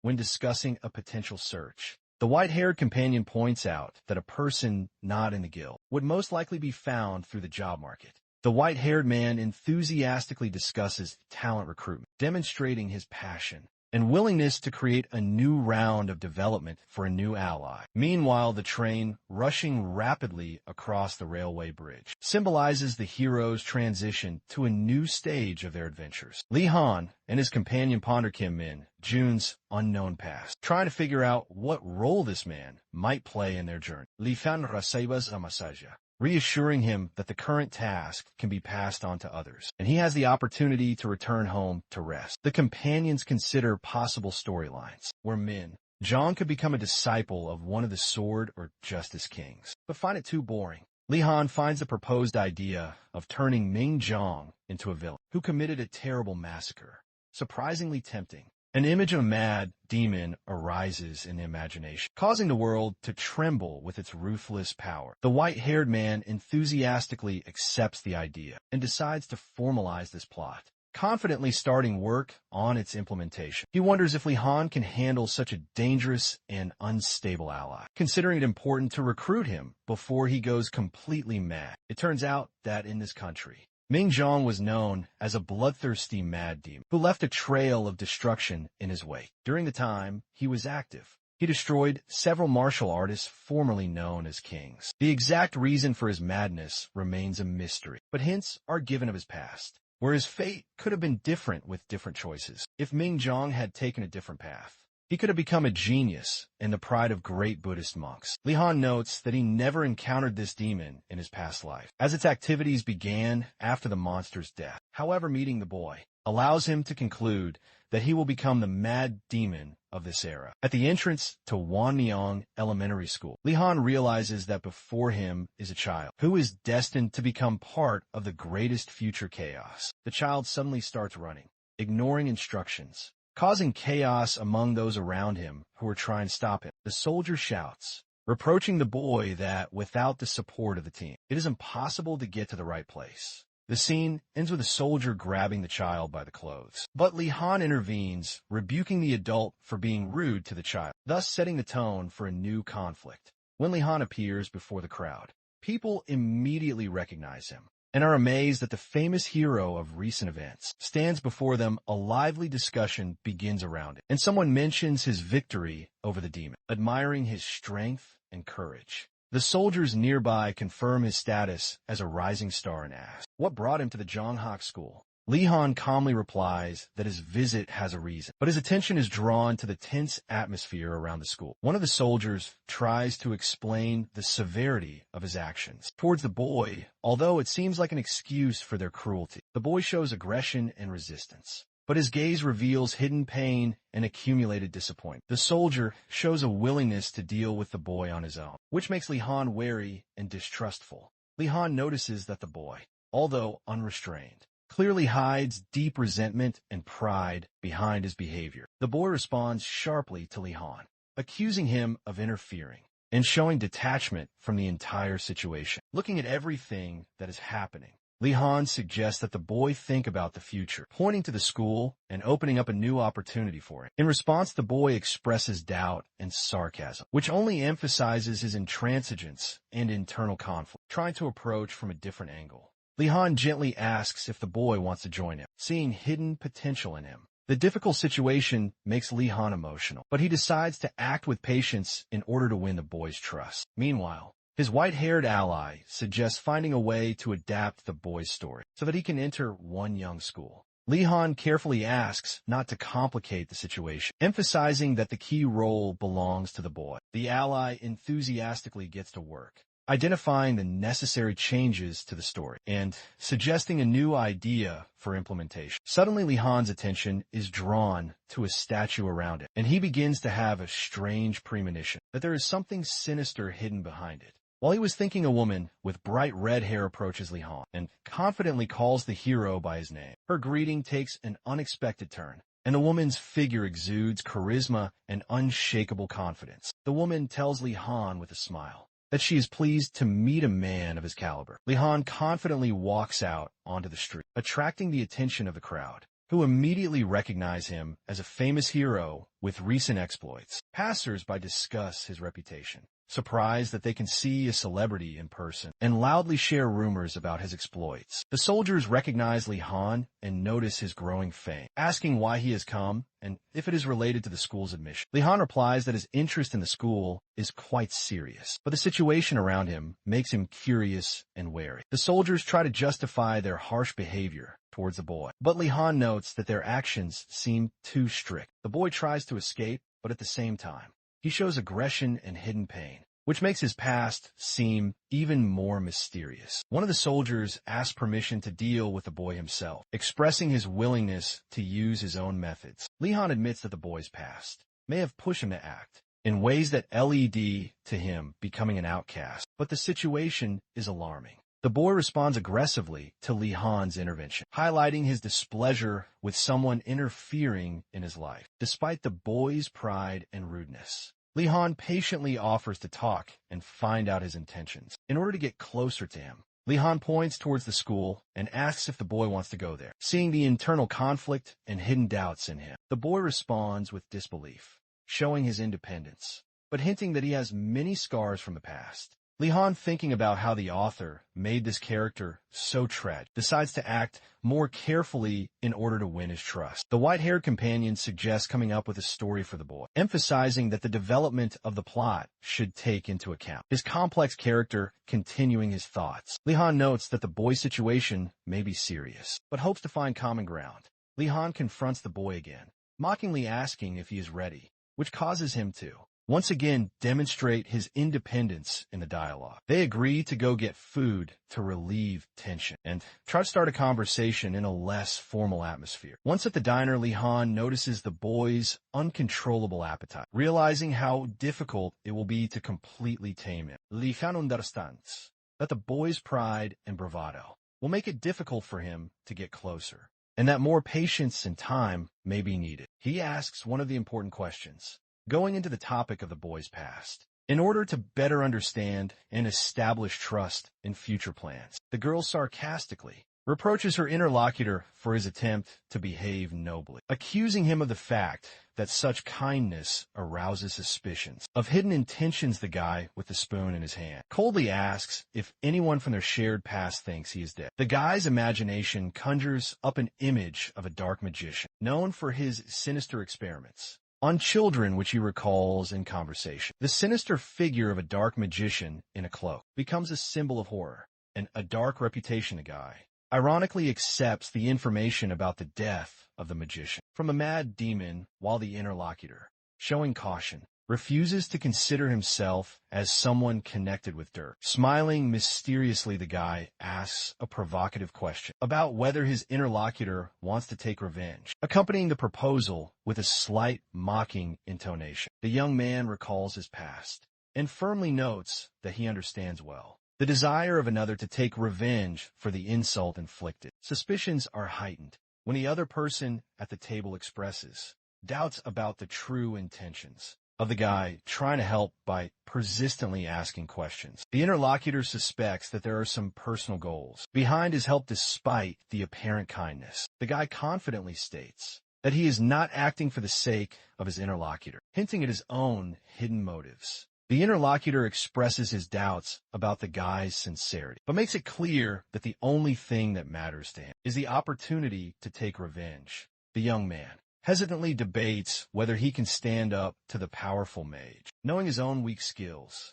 Smiling confidently, the guy declares that he intends to prove his strength and offers to join if there are any doubts about his capabilities. Having clarified the plans, the guy calmly announces that tomorrow he will go to a dangerous place using another as an assistant. The crowd of people on the street surprises the hero, who notices the huge number of people gathered around. Carefully examining what is happening, the hero comes to the conclusion that the situation is beyond the normal. Mysterious people in traditional clothing and security guards appear among the crowd, adding to the tense atmosphere. A girl with purple hair appears, with a warning about the many distortions in this zone that can be dangerous. She explains that schools hide many sources of fear that feed on children's fears, adding to the mystical atmosphere. By reacting sarcastically to her words, the guy demonstrates his ease, and the girl is furiously indignant at his mocking attitude. The guy, with a slight smile, convinces that the upcoming situation is not so dangerous. Backing up his words with confidence,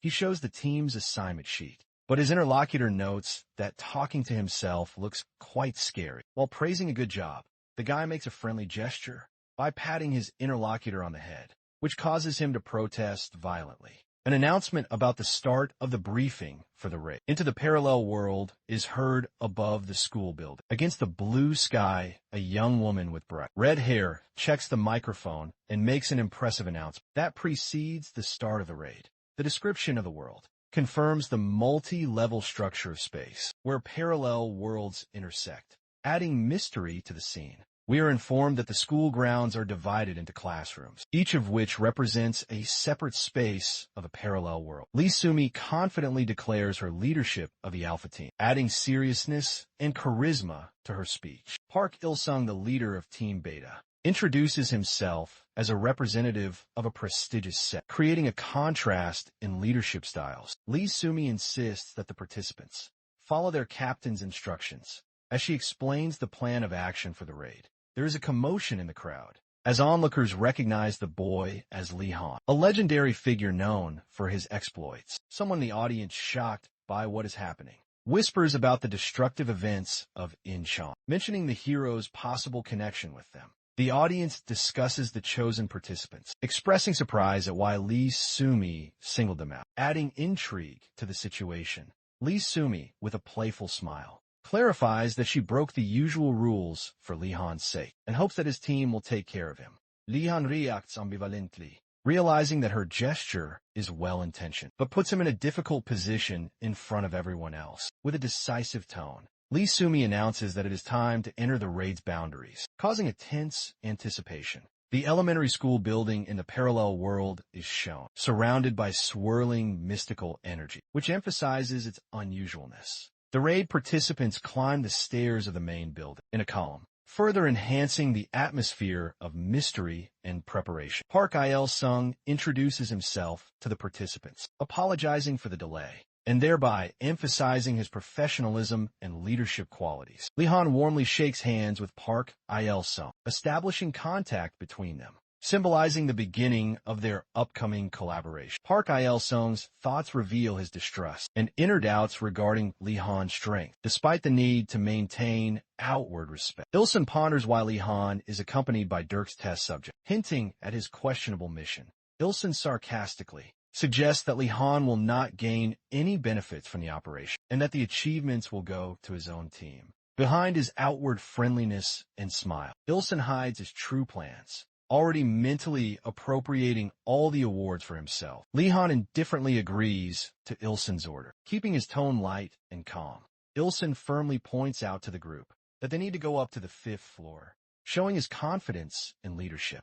Lee Han's companion notices his apparent carefree manner and wonders why he is not at all nervous. In the face of impending danger, the boy notes that the absence of demons in the corridor does not mean complete safety, emphasizing the unpredictability of the parallel world. Lee Han asks with a slight mockery if his companion is afraid, causing him to retort angrily and attempt to explain his actions. The guy remembers Lee Sumi's warning, listening to her magician's intuition, which he considers infallible. Lee Sumi suddenly appears with a happy expression, playfully showing affection for Lee Han, causing slight confusion. Lee Han watches Lee Sumi's behavior with confusion, wondering why she is so close to him, as if they were old friends. The young woman tries to communicate with his companion in a playful manner, which causes a violent reaction on his part, and a categorical rejection. In response to her cheerful mockery, Lee Han restrains his companion, urging him not to start conflicts and to restrain his anger. Lee Sumi watches their interaction with a smile, teasing Lee Han for defending his teammate. She notes her bright and expressive manner, which makes Lee Han wonder about her overly assertiveness. In communication, one of the members reminds Lee Sumi to start the raid, which brings her back into the serious role of leader. Sumi encourages everyone to be confident and tries to raise the general morale before the mission begins. As she leaves, Lee Sumi expresses her bad feeling about the place, adding to the tension. Lee Han seriously reflects on the warnings and premonitions that come from both Lee Sumi and his own feelings. The group gathered on the 5th floor of the main building, where the atmosphere was tense. Before entering the next area, Park Il-sung announces that they are entering Class 6-1, causing a slight tension among the members. The door to the parallel world opens, revealing a bright and mystical glow that fills the space with magic. The raid participants enter a huge room, amazed by its size, which looks completely unusual for a school classroom. The gigantic room, with tall columns and strange lighting, inspires awe and suspicion. Glowing balls begin to flash above the participants, creating a sense of growing danger. Suddenly, one of the balls explodes, spilling acid causing screams and panic among the group. People try to regroup. Wilson shouts about the need to get into line, bringing order to the chaos. Li-han's companion panics and asks him to hide, but Li-han remains calm, urging him to look more closely. Flashes of light begin to appear in the sky, accompanying the first movement of 7 sword strikes. A powerful electrical glow from the descent. White thunder, sword tears through the darkness, filling the space. Hordes of mysterious creatures attack. Their numbers are overwhelming, and the tension increases with every moment. Demons pose a potential threat, described as bursting into acid when threatened. Li-han wryly notes how dangerous the situation has become, but remains confident in the face of danger. A demon girl with a creepy expression appears, asking Li-han to kill and bring the wits to her, which causes him confusion. Li-han draws his thunder sword, preparing to use it for its intended purpose, a sharp determination evident in his actions. The thunder sword activates, followed by a powerful electrical discharge, causing an explosion of energy. The demoness' sharp scream sounds in his head, complaining about the destructive effect, causing Li-han to frown. Li-han discusses with the spirit the problem of the sword's overpowering power, which requires control to be effective. The crowd admires Li-han's skill, wondering how he came to have the sword. One of the participants remarks that with his skills, Li-han can be called an Eastern dragon, hinting at his strength. Li-han's companion asks how he became so strong, and Li-han calmly points out that it was in plain sight. Shadows of attacking creatures begin to appear rapidly from behind the horizon, heading straight for the group. Li-han activates the 3rd destructive sword move, causing an incredible surge of energy. Wilson shouts for a regroup. As the group enters the thick of battle, Li-han gives the order to set up a defensive line, and he himself remarks on how impressive the battle has become. Li-han's companion is given a weapon, so that he can defend himself while remaining in a safer area. Magical flashes of light and sound. Explosions fill the room as Li-han prepares for his next move. Li-han reacts with irritation to the interference of Spirit, who decided to change the settings of his thunder sword. He understands that the lightning sword has limitations and requires time to recharge after strong attacks. In a looming scene, the acidic wit demon leads the charge, charging head-on at one of the group's members. The poisonous wit receives a hail of shots in return, but continues his advance, bearing his sharp fangs. Li-han uses his 7 unchanging sword strikes technique without hesitation, sweeping the blade through space with a powerful radiance. The audience sees Li-han's attack tear the demon into tiny pieces, causing Park Il-sung to be incredibly surprised. Li-han, preparing for the new threat, calmly raises the mystical spell ball in his hand, promising to deal with the leader of the wits. A sudden burst of gunfire and magical energy fills the room, where the magical girl fires from a glittering staff. Li-han once again demonstrates the power of his sword, sending out fans of energy that rain down on another wave of enemies. Against the backdrop of the magical spiral, the participants' surprise begins to emerge, as his 7 hit technique is stronger than anything they have seen before. Suddenly, a young boy named Inkan appears in the crowd, his stunned face betraying his complete incomprehension of what has happened. One of the mages expresses bewilderment at the presence of a child on the battlefield and wonders about his role in this operation. The young sorceress mockingly wonders why Lee Sumi brought a boy to the raid and evaluates his appearance. In-chun watches the mages silently, thinking that there might be something special hidden within it. Despite his young age, the sorceress, doubting the necessity of his presence, decides to eliminate the boy immediately, and suddenly attacks him with a magical wave. In-chun jumps back in fear as the sorceress's energy blast flies past, causing everyone to go into shock and panic. Li-han, noticing the danger, suddenly grabs In-chun by the shoulder and demands that he focus and be vigilant. The little porter trembles with fear and tries to justify himself by assuring that he is fully focused on the task at hand. Li-han mentally wonders at the sorceress's sudden attack on the boy, not understanding her true motives. The camera briefly freezes on a window labeled Moon Palace, indicating that this is the next stage for martial artists. The sudden transition to an image of a majestic lunar palace leaves the participants in awe of the new challenge. The sorceress addresses Inchan with concern, noticing his fatigue and reminding him that without talent, long training will not help him climb to the moon. The camera shows Inchan watching Lihan's movements, memorizing every action, and surprising the magicians with his potential. Lee Sumi realizes that the boy took his first steps towards the moon solely by observing his captain's actions. Her internal monologue reflects her fear of Inchan's abilities, which could exceed the usual training time and become serious competition. The energy around the group thickens as student Sumi formulates a plan to create a rival. To threaten her status, the sorceress feels a bad feeling and realizes that she must hide the child's true potential from the eyes of her master. Lihan is deadly serious as he accuses Sumi of trying to kill Inchan, his eyes filled with anger and disappointment. The sorceress sheepishly denies the accusations, but her trembling voice and tense gaze betray her inner turmoil. Lihan grips her wrist tightly, warning her that even if she is Captain Lee's apprentice, her actions violate the rules of honor. Park Il-sung intervenes, reminding everyone that it is important to maintain order and not to escalate the conflict with personal attacks. Li Fan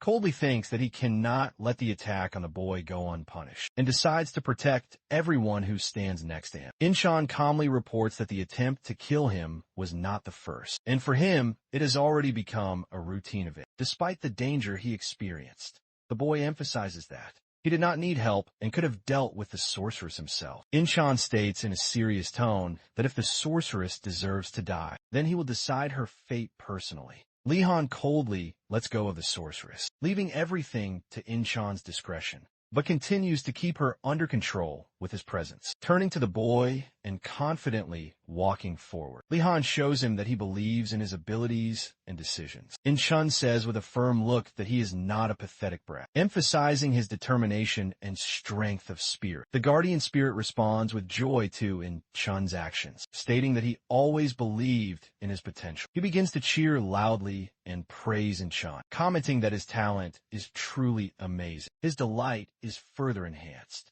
when he notices that the group's overall ranking has risen, thanks to Inchan's actions.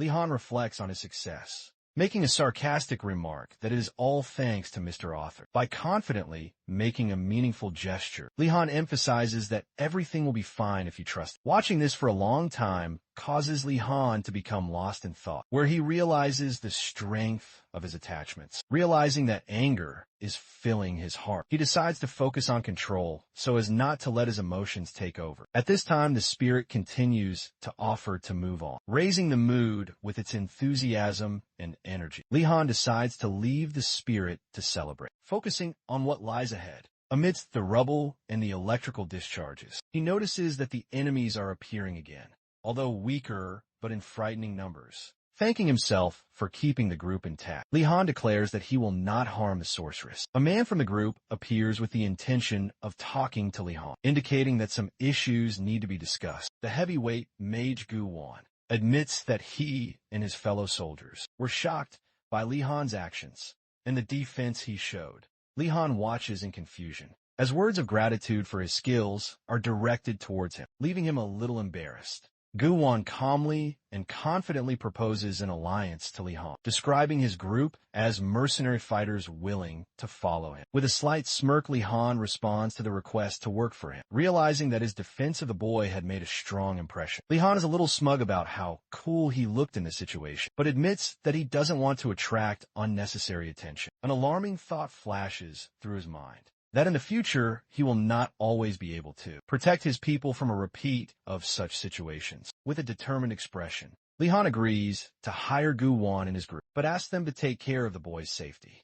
The group of mercenaries happily agree, assuring Lihan that they will not cause him any trouble, and thanking him for the opportunity. Lihan notices the appearance of Park Il-sung, who suddenly intervenes, filling the atmosphere with tension. Looking at Park Il-sung's serious face, Lihan guesses that the reason for the tense situation is his leadership role. Park Il-sung brings forward a rare sword, belonging to their sect's greatest enemy, and offers it to Li Han as a token of gratitude. Li Han is told the description of the plum spirit sword, which is strengthened in the hands of villains or madmen, turning into a dangerous treasure. Li Han asks Park Il-sung with a hint of irony if he wants to appease him, to which he honestly admits that he does, offering the plum spirit sword as a symbol of the three heavens. Sex generosity. Looking at Il-sung's face, Li Han notices that his smile seems suspicious and hides tension. Despite his restraint, Li Han happily accepts the sword, confidently, noting that his collection of treasures has been replenished with a new powerful artifact. Guwon, watching the scene, feels slightly embarrassed that Li Han received a gift, although he is happy for his new ally. Park Il-sung considers Li Han's actions to be a display of true flexibility and generosity, defining him as a worthy leader. A time for rest is declared, but the men on guard are required to remain at their positions, ensuring the safety of the team. Over a leisurely meal, Wilson notes that the captain's attention to Han is well-deserved, but Li Han modestly asks not to attach too much importance to this. Li Han ponders why Il-sung brought in so many mercenaries, while worrying about the well-being of Team Alpha. LED by Lee Sumi. Park Il-sung explains that Lee Sumi is the apprentice of Archmage Migrez, and that defeating her is extremely difficult, if not impossible, given her strength and training. Li Han, understanding Il-sung's words, acknowledges Lee Sumi's strength mentally, noting that it is not for nothing that she is considered one of the best. Park Il-sung, smiling and giving a thumbs up, praises Li Han, saying that he realized his uniqueness from the first handshake. Li Han, thinking about Lee Sumi, wonders why he doesn't remember anything about this woman, if she is so strong and talented. A thought comes to his mind, that perhaps Lee Sumi could have created a significant influence, such as by building a mage tower in this region. Mr. Author appears, confirming Li Han's suspicions, and emphasizing that the issue of the lack of memories is indeed important. Mr. Author, with a smug smile, promises to give a simple answer to the questions that have been troubling Li Han for so long. To Li Han's horror, he learns that Lee Sumi is destined to die in this place, causing him to be shocked and cry out in disbelief. Mr. Author dramatically adds that along with Lee Sumi, all the mercenaries, and even the members of the Three Heavens sect will die, increasing the tension of the situation. While talking to the others, Mr. Author announces that Wonmyung Elementary School will remain an uninhabited, parallel world that no one has been able to clear out. Amidst the jokes and dark humor, Li Han begins to doubt Mr. Author's sanity, suspecting him of being a psychopath. In response to the accusation, Mr. Author suddenly reacts with surprise and denies that his words could have been taken ambiguously. Li Han angrily accuses Mr. Author of being willing to destroy all the people here for his own pleasure, increasing the overall tension within the group. Mr. Author responds by justifying his actions by the interest of the readers, emphasizing that without plot twists, the novel will become boring and unattractive. Li Han, temporarily at a loss internally, agrees with some of Mr. Author's words, wondering why he feels doubt. Reflecting on the situation, Li Han points out that the plot development might become too strange if such a powerful mage were to meet his death. Durmanta Bielorusia Dutslithan Ansiosli asks, what will happen to him in this tangled story? Sensing an impending threat, Li Han loudly expresses his concern, stating that if everyone here is doomed, then he probably won't be able to escape that fate either. Mr. Author reminds Li Han of their original goal, to complete the mission and defeat the Mad Demon, while also scolding him for trying to complicate things. Anuya Lithan chides Mr. Author for using the crisis just for readers' comments, while he insists that the main goal is to survive against all odds. Mr. Author suggests that Li Han use the script given to him, but wonders how seriously readers will take such a plot twist. With a slight smirk, Mr. Author encourages Li Han, assuring him that, as the protagonist, he has the strength and courage to overcome all challenges and succeed. Mr. Author is persuasive in his enthusiasm, as he declares his belief in Li Han, while a tense atmosphere hangs over the group.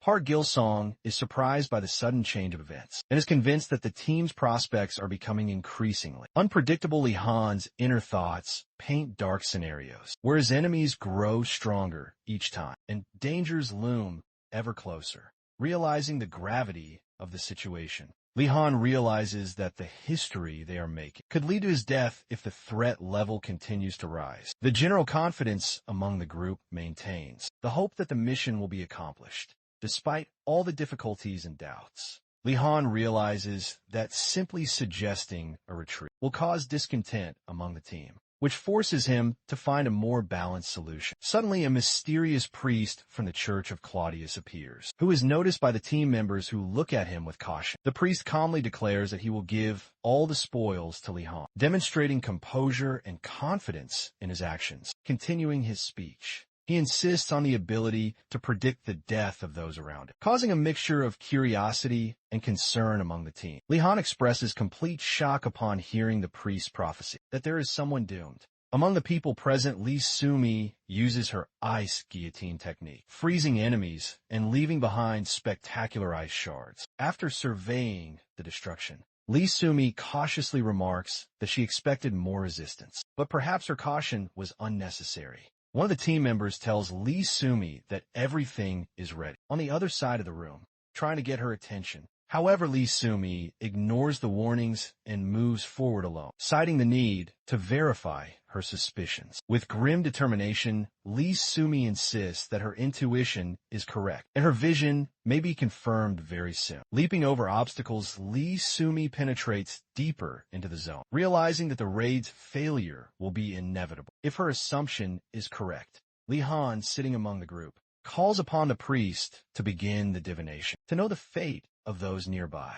The group members discuss the presence of the priest from the Clotis Church, questioning his role. While Li Han insists on an answer about Li Sumi, the priest suddenly declares that Li Sumi is doomed to die, which shocks those present and makes them freeze in fear. Panic instantly grips the group as the members begin to realize the inevitability of Li Sumi's fate, while a prediction adds to the dark atmosphere. The priest screams with a look of horror on his face, wondering why so many deaths are predicted by this rate, adding to the tension of the situation. The priest's words cause panic in the group. The participants begin to realize that their destinies have already been decided, and someone even hears their name among the predictions. Li Han, watching the events unfold, admits that Mr. Author, despite his inexplicable logic, was right about the upcoming trials. A sudden magical effect on the priest causes him to stagger, and Li Han realizes that it is time to leave this place immediately, holding on to the priest. Li Han states that death cannot be predicted with 100% accuracy, but one must still be prepared for the worst. GU1, with a tense expression, confirms that the place is indeed dangerous, and the real possibility of everyone dying becomes tangible. Amidst general panic, participants begin to shout, discussing how to avoid a fatal outcome and prevent unnecessary deaths. Li Han strongly suggests that the group leave this place for the sake of survival, which causes confusion, but still gives a sense of logic to the actions. The members agreed to his proposal, urging him to team up with the remaining leaders, including Captain Lee, to increase their chances of success. Park Il-sung insists on the need to find the captain as quickly as possible in order to minimize losses and effectively confront the demons. Surrounded by a dense atmosphere, the heroes encounter a new obstacle, a blocked exit that now needs to be opened urgently. Li Han announces that from now on, there will be no breaks, and the group will begin to destroy demons until the exit is open. Li Han suddenly puts a protectiva helmet on Inchan, causing him to violently protest and become very indignant. Looking at Inchan seriously,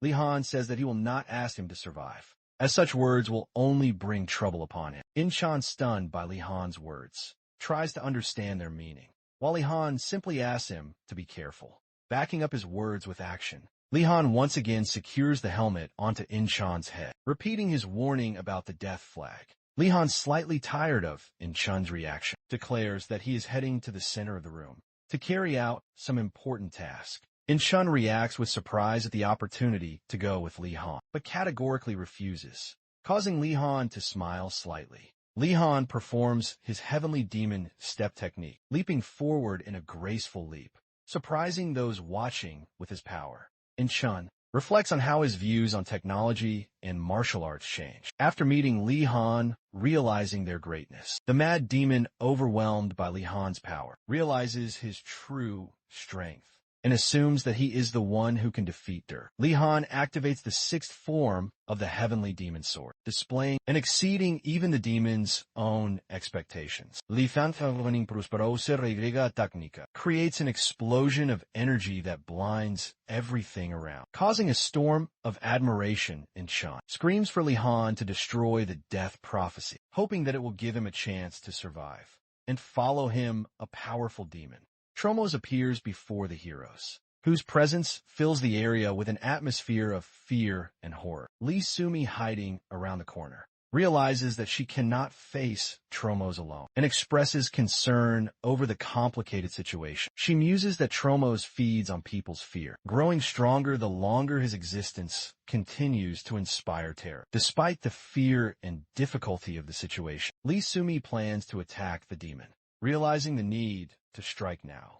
Lee Sumi steps forward with determination, determined to defeat the monster before it can absorb more fear and become stronger. Meanwhile, the mysterious door suddenly opens, giving the group a long-awaited exit and hope for salvation from this place. Park Il-sung, noticing the door opening, shouts with relief that they can finally begin their retreat, ordering the others to follow him. Group, raising their weapons, begins to move towards the exit, while tensions remain high and some members try to slow them down. Li Han instructs the others not to linger or get distracted, urging them to quickly leave the danger zone through the open door, while the demon Tromos feeds his power on fear. Li Han and In-chun quickly move forward, trying not to give in to the panic that has gripped the team. Li Han feels antizolandesas uneasi pramonitio, fearing that the predictions may mean Lee Sumi's death, and finds it extremely frightening. At this time, Lee Sumi appears, exclaiming in surprise upon seeing Li Han, causing him to be relieved that she is okay. Lee Sumi explains that she went upstairs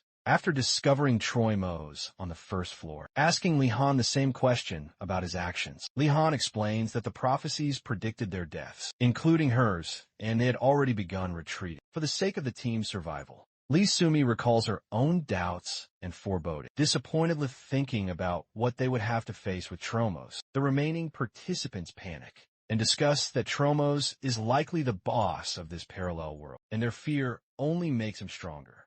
Lee Sumi, reflecting on Tromos, acknowledges that her name in the prophecy was a true warning, and is glad that she did not engage him in single combat. With an expressive look, she shares her opinion that Tromos is so strong that it would be worth attacking only on a national level. Li Han, remembering his past victories over destruction, realizes that he needs to think of a tactic. Since Lee Sumi is safe and willing to cooperate, the group finds themselves inside a large, magical circle of invisibility. But panic begins to grip everyone due to dire predictions. Park Il-sung encourages everyone to stick together and reminds that even at the beginning of a battle, it is important to maintain group cohesion. Lee Sumi notes that they have too little time, but realizes that the current plan and joint efforts are their only way out. Gu-won, sitting among the other participants, wonders in bewilderment how things reach such a critical situation and wonders what to do next. Mr. Author, overcome with panic, realizes that he may have overplayed his hand and wonders if he has made the situation too difficult for the heroes. While trying to find a solution, Li Han notices how the repetition of mistakes is hindering the group and realizes that something urgently needs to be done. Putting himself in a more cool-headed frame of mind, Li Han decides to convince Mr. Author to take control of the situation without causing unnecessary panic. Mr. Author, depressed and worried about the situation, offers to increase his power, but admits that the remaining time is not enough to implement such plans. Li Han spots Lee Sumi in the distance and begins to suspect that her presence may be hiding something important to their mission.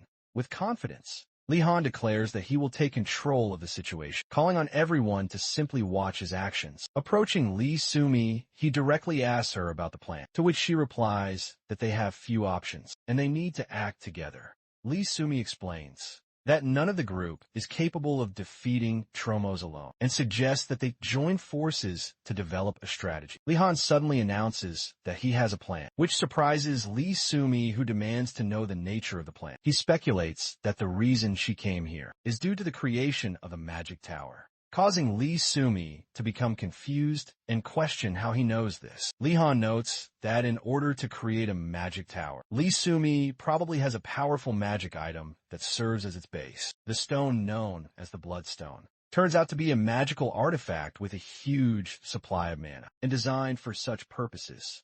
Li-Han clarifies whether her plan really depends on the use of the Bloodstone and is confirmed to be its main element. Li-Han confidently states that he will absorb the mana from the Bloodstone to become stronger and eliminate the threat of Tromos. Lee Sumi's team members object to the use of the Bloodstone, reminding them that it is the result of the 7 Stars Tower's long efforts. Li-Han sharply replies that inaction will lead to everyone's death and offers to choose between survival and maintaining useless ideals. Lee Sumi intervenes in the argument, noting that Li-Han does not know enough about the Bloodstone and does not understand its true nature. She explains that although Li-Han realized that she has the Bloodstone, its nature is much more complex than it seems and is not suitable for everyone. Lee Sumi shows off one of her vials of reagent, explaining that the Bloodstone is not just an artifact, but a complex product of alchemy. Li-Han confidently states that due to his ability to absorb any energy, he will be able to use the Bloodstone despite its complexity. Mr. Author inside the system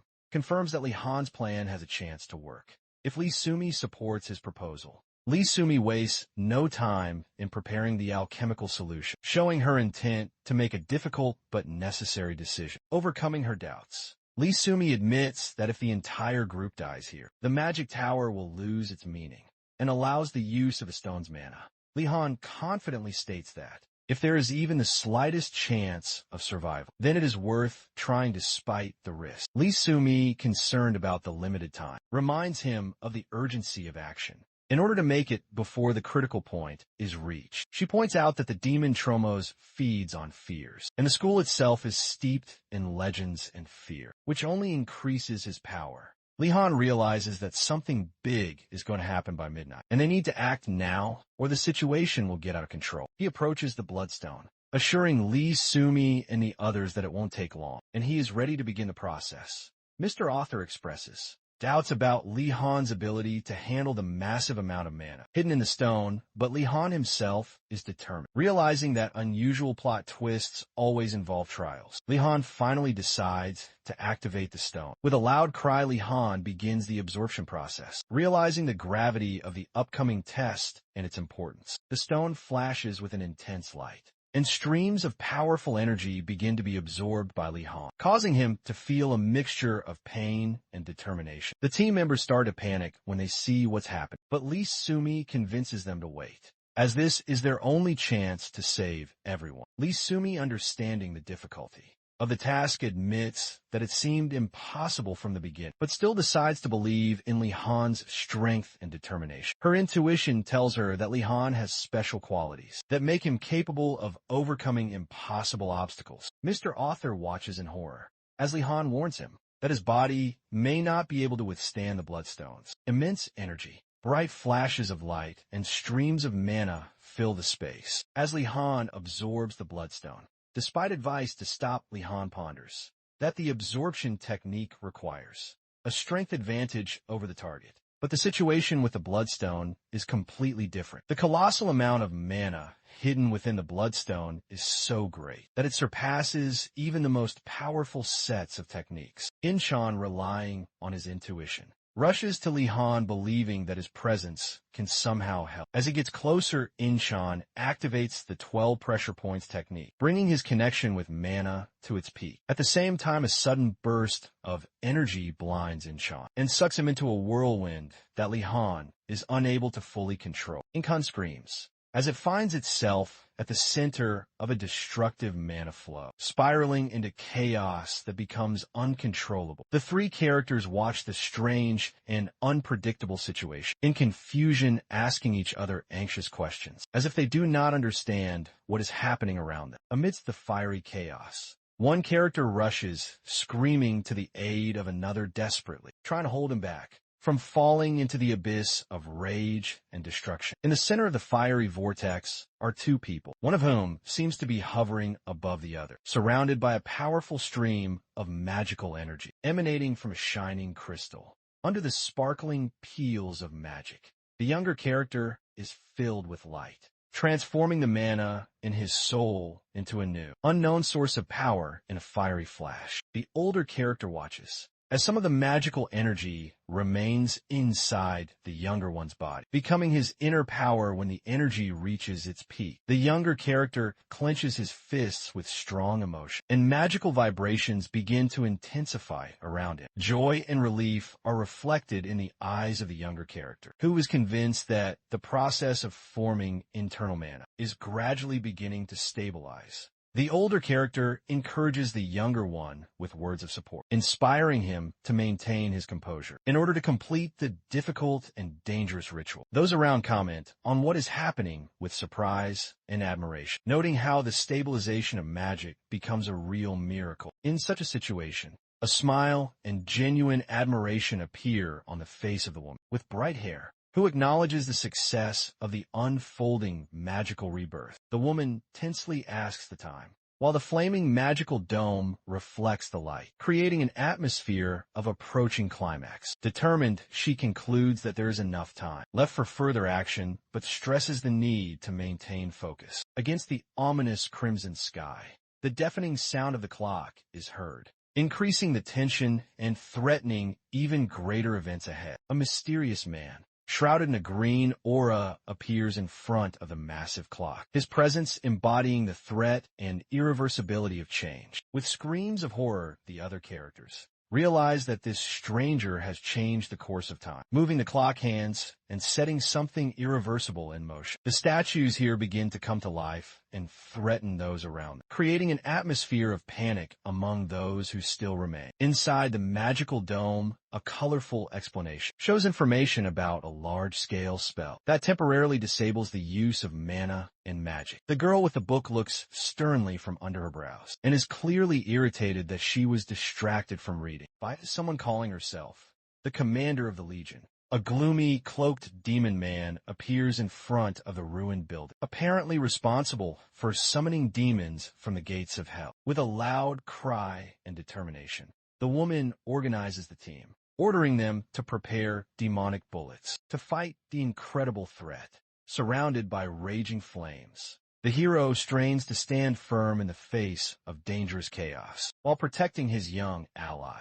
The woman with bright hair commands decisively to gain time and give chances for the completion of the important process of energy transformation. Her command pierces the space, starting preparations and setting the team up for a serious battle. The mysterious magic book bursts into blue flames, heralding a powerful magical surge. Demons burst through the gates of hell with piercing screams, filling the space with horror and chaos. The heroes, despite the growing threat, express their dissatisfaction with the increased level of difficulty of the mission. The hero's concentrated powers are combined into a powerful, amplifying process based on centuries-old magical energy. Ahead looms a threat in the form of a terrible monster, rapidly attacking one of the heroes. A difficult moment is suddenly replaced by a gunshot, adding dynamics and creating an opportunity for a counterattack. A hero in a fluttering cloak masterfully uses an air spell, cutting through an advancing enemy with a sharp magical wave. The situation continues to escalate.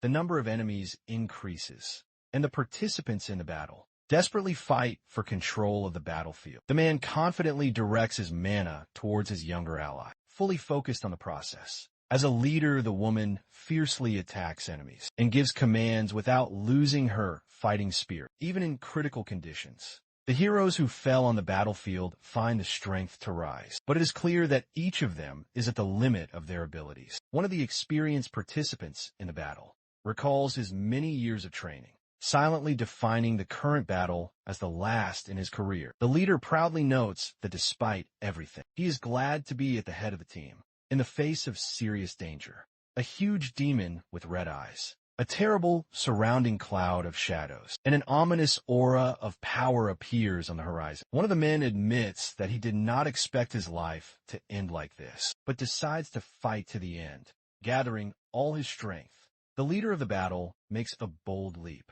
Realizing that the moment of glory is short-lived but important, the protagonist appears in a heated atmosphere, surrounded by golden flashes, confidently holding a magic sword in his hand. With a familiar, confident gait, he walks towards his enemies, causing them to suddenly fall silent. In anticipation of the blow, a mighty ice guillotine instantly freezes advancing demons, stopping their movement in a sudden burst of cold. The woman congratulates the protagonist, recognizing his increased strength, and reflecting her feelings in words about his unexpected fate. After completing the subjugation of the magical law, the heroes notice that their energy manipulation skill is available. Again, one of the heroes is perplexed as to who the gratitude is addressed to, becoming angry even in the midst of a serious fight. The protagonist acknowledges the efforts of his team and solemnly joins their ranks in a new stage of the battle. With an anxious look, the heroes understand that the way out of the current situation is still closed. The protagonist thanks his allies for their support, noting their dedication and fortitude. The heroes take note of the younger member's rest, recognizing his important contribution to the common cause, and deciding to protect him from new threats. The hero, feeling a surge of inner strength, confidently steps forward through the flames again, realizing that the team still has a chance to win. Khan stands with his sword at his shoulder and scans the surroundings with a tense gaze, as if preparing for an instant attack. A green silhouette of a demon looms on the roof of the building, its aura pulsating with poisonous light and scattering in the wind. The multi-eyed, gaping maw lets out a sinister roar that echoes and sets the tone for the coming battle. Khan takes a step back to keep his distance, his posture remaining firm and collected, ready for any maneuver. The demon sticks out his tongue and makes a shrill sound, like a fluttering child on the playground of power, and it fills the air with tension. The creature suddenly breaks the bones of its own body, making a crunching sound and sending tremors throughout the battlefield. A scarlet crystal flares up inside the hero. His mind evaluates the wasted opportunities and searches for a new strategy. Khan feels a sudden surge of strength after the mysterious potion and realizes that he has crossed the threshold of the master. The demon shrugs his shoulders critically, offering to fight fairly, with one deadly blow in the style of street fighters. The creature's guttural laughter echoes across the arena as it proclaims its reputation and confidence. In the fatal final blow, Khan notices the absurdity of the demon's speech and decides not to be distracted by details, concentrating on the main thing. Raising his fist to the sky, the hero remembers the days when he was the king of fists and is ready to return to his former glory. As a sign of respect, the demon promises a worthy reward for the competitor's courage and expects an outstanding performance from him. Khan's explosive straight punch shakes the air, sending red bolts of energy flying all around. The hero feels the onslaught of the creature and thinks that this is truly one of the strongest opponents in his life. A lightning-fast clash of fists creates a purple flash. The speed and strength of the demon combine fear and admiration. As he lunges backwards, Han dodges a series of attacks and displays incredible reflexes. The blade of the hero's sword is filled with an energy flow. It cuts through space with a sharp wave towards the enemy. During the fight scenes from past battles, where fists were the only weapon of justice come to mind, nostalgia and the pain of betrayal intertwine within, and fuel determination with every blow.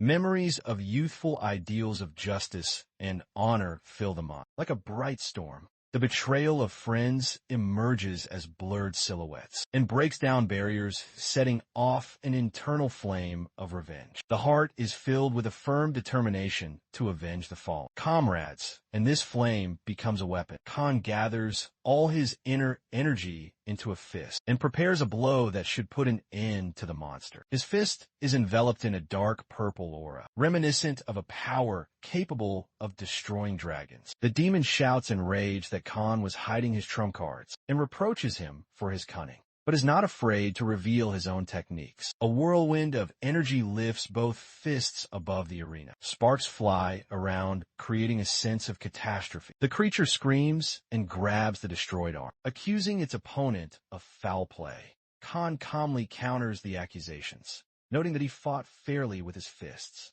as agreed upon at the beginning of the duel. The demon, with fury in his eyes, denies his own words and his scream echoes across the empty battlefield. The creature screams in pain and rage after the blow, which scattered shards of blood and sent a sound wave across the entire area. Khan deftly deflects the demon's massive swing with his sword, which responds with a deafening ringing and an explosive flash of sparks. At the junction of steel and dense scales, the comrades retreat back with their last strength and encourage each other, promising that the exit will soon open to stop the approaching horde of demons. The demon leaps into the air with a spear in hand as his booming cry tears through the sky and creates a whirlwind of dust that blurs the vision of even-seasoned warriors against the faded sky. The black silhouette of Khan, with a gaping wound in his chest, is clearly visible, reminding everyone that the true test is only just beginning. The hero, with amazement and fear in his eyes, realizes that the demons have acquired a new frightening power, and his heart contracts with the premonition of an even more dangerous battle. At this time, the fighters desperately repel waves of demonic attacks by firing volleys from weapons and try to buy at least a little time for the wounded and magicians. The demon's face is distorted in a close-up mocking grimace, and behind it hellish flames blaze, creating an eerie atmosphere of all-consuming nightmare. The demonic hand slips in a messy spray of blood as Khan's sharp blow slices through it, causing the monster to yelp in surprise and pain. Against a bright background, the silhouette of a hero with a gaping hole in his chest appears in backlight, reflecting the balance between the darkness of death and the light of the surviving will. Khan's inner voice registers a burning pain in his stomach and, at the same time, evaluates the power of the blow he took, confirming that the enemy is truly strong. A bloody handprint slides across the cold roof cover, as if an oriental calligrapher were capturing the approach of death which hangs over the hero like an invisible log. The camera pans up to reveal a heroic scene, with the demon standing amidst the rubble and Khan lying in a pool of his own blood, ready to make one last desperate push. Khan throws the flask on the ground in anger and says that all the other potions here were a waste, until he realizes the value of each valuable reagent. A shining bottle with reagent number 7 appears in his hands, granting complete healing, and a green glow once again envelopes the hero's wounded body. Slowly rising to his feet, Han absorbs the light from the vial and grips the hilt of his sword, regaining his strength, which finally explains Lee Sumi's legendary fame. A golden halo of healing energy surrounds Khan as he raises the vial to his chest, his face lighting up with relief and determination. The demon, in a fit of rage, lets out a piercing roar demanding to know who he is, while Khan firmly states that he does not want the monster to call him a monster. The hero shakes himself off as if awakening from a dark vision, and an inner voice notes that he was almost on the brink of death, but was able to come to his senses. The demon falls upon Khan with a cry of bewilderment, as he does not understand how he was able to survive against all odds. Khan, his gaze intense, ignores the noise and chaos around it, focusing on his goal to defeat the demon and open the way to the exit, unleashing a purple stream of energy. Han attacks from the air, giving his opponent no chance to retaliate. He quickly charges towards the demon with power and fury, surrounded by a dark aura, ready to end the battle. The hero is dismayed to realize that the demon has decided to escape, leaving a thick cloud of dust on the battlefield. A voice with a purple aura calms Han, informing him that the exit has just opened. Breaking the tension, a dazzling portal with burning lace of magical lines is formed, illuminating the surrounding environment with bright flames. Khan is relieved that the conditions of the raid have been met, and he can finally leave this dangerous place behind. With a sigh of relief, he watches the portal form in the distance, realizing that running is now the only logical choice. In the rear of the raid team, under the control of armed guards, the final bells ring out, leaving only 15 minutes until the portal closes. Near the portal, the guards discuss the current situation, confident that the participation of Lee, Sumi, and the hero will bring success to the raid. Calming the team, one of the guards sighs wearily, discussing how difficult it is to ensure the security procedure, and with a bit of sarcasm, asks not to return during his shift. An alarming cry is heard about a threat approaching the portal, and the guard can only note with regret that such situations, a team of survivors emerges from the flaming portal, striding confidently against the crimson sky, ready to tell of their nightmare.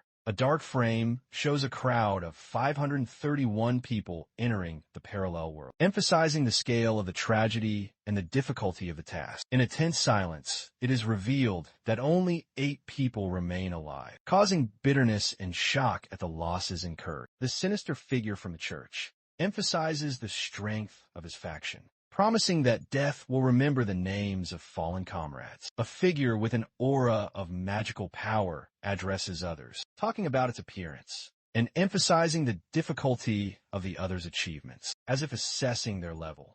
The stranger suggests in a calm tone that there are valuable lessons in their history, and her words are directed at Khan with genuine interest in her voice. They reach a massive door with raging flames visible behind it, and Han asks the youngest member of the team to enter first. A young fighter with a sword on his back boldly steps into the portal, filled with bright red light, leaving behind a flaming path.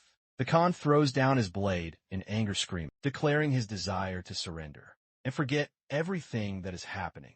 The white-haired man, with a bright aura, is surprised by Han's popular reaction. Not understanding what exactly is going on in his mind, Khan loudly declares his intention to leave, criticizing the whole story for its meaninglessness, which causes confusion in his interlocutor. The men begin to argue, taking turns blaming each other and asking questions about what exactly is interesting about the current situation. The white-haired man tries to calm Khan down, reminding him of the importance of the plot and pushing him to pull himself together to continue on his way. The interlocutor explains to the hero that difficulties make him stronger, but Khan angrily points out that the dead and their suffering cannot be so easily called difficulties. White-haired accuses Khan of ingratitude, reminding him that he received a new sword, a stone, and stayed alive thanks to everyone's efforts. Khan angrily asks who created all this chaos, to which his interlocutor reproachfully replies that only he corrected the consequences of the hero's actions. The white-haired man's offended tone shows his disappointment in Khan, but the hero confidently confirms that he always considered the whole situation difficult and meaningless. Khan looks forward with clear determination and demands to be returned to the real world immediately, not wanting to continue the game any longer.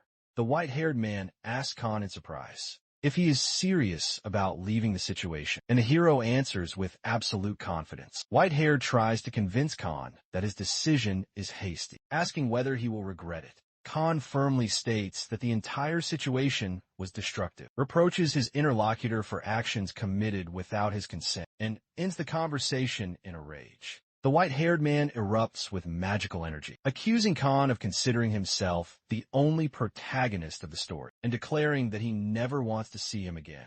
His hand moving across the pages, he continues to write the story, telling Han that the novella is not over, and was never dependent on him alone. With fury and insolence, the author declares that he can do just fine without Khan, although he does not hide his anger at what is happening. An alarm sounds, and a message appears on the screen in front of the author about his project's fall in the ratings. In a panic, the white-haired man faces a wave of negative reviews from readers who criticize the plot for being weak and losing momentum. Realizing his fall to 8th place, the author clutches his head, refusing to believe that his work is in jeopardy. A reader discussing the comic expresses regret at how the quality of the work has deteriorated, and notes that the author has not been in touch for several days, falling onto the bed with a feeling of fatigue. The lying man declares that this will be a lesson for the author, accompanying his thoughts with carelessness. Half lying with his phone in his hand, he marvels at the author's disappearance and wonders if he misses his story. Thoughtfully, he admits that he would try to cope with the situation if he had the chance, but then immediately comes to the conclusion that it is all over, against the backdrop of memories of meeting a mad demon. He recalls how he barely began to recognize him and then disappeared, leaving something unsaid. The boy, with a thoughtful look, points out that even the divine being generals are currently a loss due to the chaos and lack of understanding. The scene shifts to the figure of a boy, standing in front of 2 adults, who clearly did not expect to see an arrogant child instead of a familiar person. Lee Sumi appears against the backdrop of a breathtaking sunset, and the thought of the impossibility of using the remaining resources of life and death adds to the melancholy mood. The image of a mad Troy Mose with a terrifying expression on his face reminds us of a losing battle that was never finished. He thinks about the possibility of offering the author something, but immediately decides that there is no connection with him anyway, and abandons this idea, preferring sleep. The phone on the bed suddenly makes a sound of a new message, confusing the hero and forcing him to react with interest. A message appears on the phone screen with the caption, "I am God asking if the hero is still sleeping," causing him immediate interest and surprise. The pop-up photo and profile details of the book and coffee cup confirm the white-haired man's identity, filling the scene with a familiar irritation. Under the blanket, the hero holds a phone and thinks about what he should do, while at the same time being glad that the author himself contacted him. Despite their recent quarrel, Khan decides to act as if he doesn't know the author and answers him with a question, trying to set the tone for the rest of the conversation. The blonde author admits his guilt for what happened and asks how to fix the situation and what he ultimately needs to do. The hero is overcome with a slight trepidation about the banality of the situation, but he considers whether to respond so that the author will simply leave him alone. The author begs Khan to remember the readers and their expectations, and also writes that he cannot complete this on his own. Trying to find support, Khan, with unexpected confidence, decides to set a strict condition for continuing their communication, intending to take control of the situation. He formulates his demand for authority to edit the story, in exchange for assurance that the novella will be continued. Without question, the author hesitates to respond, trying to defend his position. But Khan clearly states that without his participation, the work will not progress further. In the semi-darkness of his room, the hero reflects on the fact that people do not change, and understands that his demands may not change anything. However, when he imagines the possibility of editing, he realizes that this prospect opens up a completely new, intriguing story. Khan is inspired by the idea of reworking moments that lead to boredom and chaos so that such incidents never happen again. The question of whether the author will agree to his terms remains hanging in the air, as the answer still has not come, despite the passing minutes. The hero begins to doubt whether he has gone too far and asks himself about the possibility of reaching an agreement with the author on different terms. Finally, a bright ray of hope illuminates his room, and a message of consent from the author allows him to feel triumphant, realizing that this is a unique chance. The hero hurries to conclude the agreement before the author changes his mind, setting a tone of decisiveness. The author agrees to the final conditions, but emphasizes that he trusts the hero only out of extreme necessity, adding weight to the deal. A flash of blinding light fills the hero's room, marking the beginning of something new and impressive. After a momentary explosion of light, Khan appears in a new reality surrounded by magical energy, confidently declaring his return. Han clenches his fist in delight, convinced that he has indeed returned. Feeling a surge of strength and confidence, the white-haired man hands him a ring, informing him that Han now has absolute rights to edit history, adding weight to the situation. A description of a promise ring appears on the screen, which has divine power and allows you to travel to the past while retaining your power, but is only available once. Khan accepts the ring with approval, calling it a truly impressive item that presents new possibilities. He reflects with amazement that the white-haired man would willingly hand over such a powerful item to him, assuming that he was in a state of despair. The white-haired man asks with a hint of worry how Han plans to fix the situation, considering that the chapter of the story ended with him declaring his surrender. Khan confidently replies that he knows how to act, emphasizing that he will take control of the situation and return the course of history to the right path. Smiling and showing the ring, he assures that he has an amazing plan that will fix everything and get rid of past mistakes. He exclaims with relief and hope in his voice, not quite believing Khan's words, but feeling a bit of optimism in their work together. The bright daylight symbolizes a new chapter where Li Han has returned to his world. A week after a tense and fate-changing incident, Khan returns with a changed appearance. His slightly grown hair surprises those around him, as if he had been absent for much longer than a week. His confident gaze and calm posture create the feeling that at least 6 months have passed, and not just a few days. The level of threats in the warrior elementary school was significantly more violent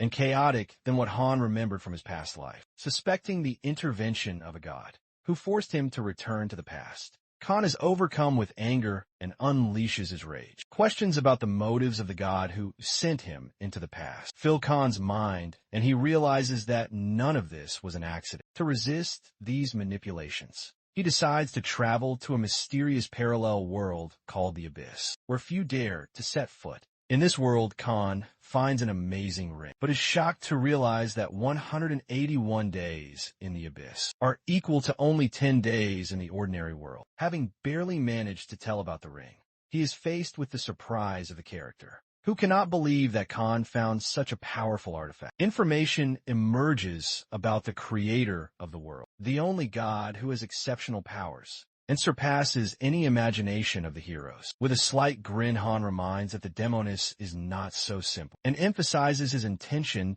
to unravel the plans of God, who sent him into the past. Han praises Ali's work with a slight smile, noting that the effort was worth it, as she absorbed many demons. Ali, with a purple glow around her, is outraged by Khan's treatment, although his words indicate how much she has changed and become stronger. Khan, ironically ignoring her indignation, asks the author a rhetorical question about whether he is satisfied with the current course of the plot. With an easy, confident tone, he opens the door with a willingness to move forward, as if everything that came before was just the beginning of something bigger. He steps into the fiery portal, leaving behind the warmth of bright light, and subduedly declares his full return. Thinking out loud, Khan hopes, with interest, that the absence has not led to the concern of his friends, and finally sees them in front of him, meeting the calm faces of his friends. He notices how some have managed to relax, while others have been training hard, adding variety to the atmosphere. Feeling awkward, Han turns to his friends, trying to break the distance. With words of greeting and announcing his return, one of the senior comrades sternly mentions the importance of concentration in training, quickly cutting off any distractions. Khan notes how the training has helped strengthen the younger fighter's stance, marveling at how seriously those around him have taken his training. Khan notes with mild satisfaction that the younger fighter has been well cared for in his absence, and he can now look at him with pride. Turning his attention to the weapon rack, he sees that his swords, including the ancient dragon sword and the thunder sword, are in perfect condition despite his general relaxation. Han notices the tense looks from his friends, who are still upset by his sudden disappearance without explanation. To soften the atmosphere, chicken and cold beer are served on the table, creating a cozy atmosphere and inviting friendly conversation. One of the friends enthusiastically declares that there can be nothing better than such a treat, and laughs with pleasure, holding a snack and a drink in his hands, losing himself in the moment. Khan notes how satisfying it is to taste the juicy, crispy crust, which pleases with its aroma and texture. He finishes the meal with a sip of refreshing beer, enjoying the cool sensation in his throat that seems indescribable. Han apologizes to Hyun for not paying attention to him, offering to reconcile at the communal table, and inviting her to join in the fun. One of the friends sarcastically remarks that Mina Jun won't be able to eat while he remains offended, questioning his pettiness. Observing the situation, Hyun concludes that Han has indeed been through a lot lately. Summing up his absence, friends admit that they were bored in Khan's absence and felt a void that he filled with his return. To compensate for his absence, they began training a younger fighter, seeing in him great potential and a desire to grow. Khan recalls with a grin that this unyielding fighter was once called the Mad Demon, which surprises his friends. When asked about the younger fighter's strength, Khan replies that his potential is growing faster every day than one might expect. Han muses that he will do everything to ensure that the younger fighter does not die, and wonders how he can develop his strength to new limits. The conversation turns to the Mad Demon of the Holy Spirit, whose reputation captures Khan's attention and arouses his genuine interest. The introduction of the 10 demonic sects into the world highlights the power of the Mad Demon, Holy Spirit, known for its destructive influence. Han's friend talks about the demon's incredible achievements in the Holy Spirit technique, emphasizing his strength and arrogance. Han offers to teach the younger fighter the Holy Spirit technique, but immediately notes that this may be difficult due to her affiliation with a certain sect. With a smile that radiates confidence, Han declares that anything is possible because, after all, he is the main character in the story. Khan, with a bit of pride, announced the real name of the Holy Spirit technique, Asura technique, causing his interlocutor to be surprised, unexpectedly splashing out the drink.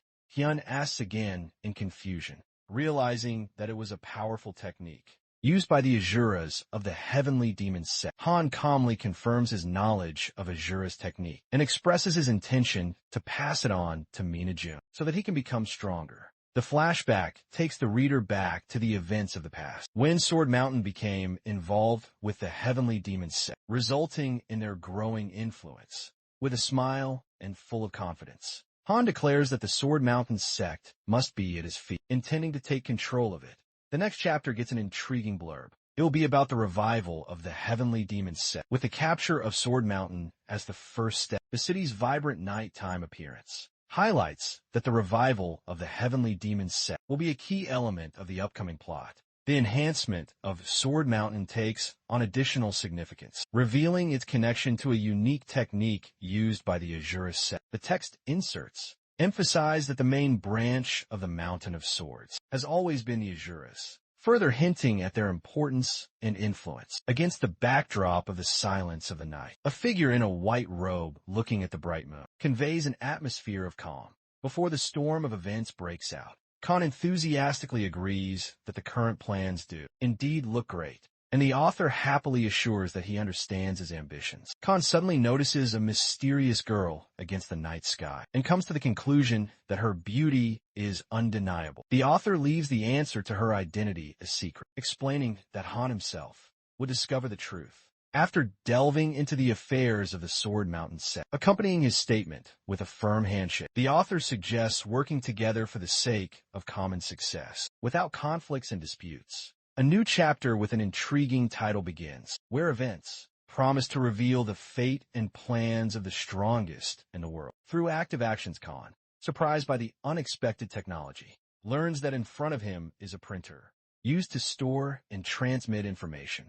After reviewing the small printed document, Khan thanks the clarification that even books now exist in digital format. The printed document contains information about the Asura technique, which is a simplified version of the divine martial art. That leads to enlightenment, seeing that the technique is related to the first heavenly pattern and provides advantages. Han confidently believes that it is the key to successfully take over Sword Mountain. He uninterested in the contents of the printout, asks to take a look, but receives an evasive answer. Since she already has high martial arts skills, Hyun mentions a bet with the Moon General to see who could make Mina-jun stronger. While he continued his training, she confidently states that with the help of Asura's technique, she will be able to win the argument. And Han can hardly contain his laughter watching her excitement. Han, giving into her determination, hands over the text of Asura's technique, noting that he sees no reason to refuse her, although he is perplexed by her persistence. With a slight mockery, Hyun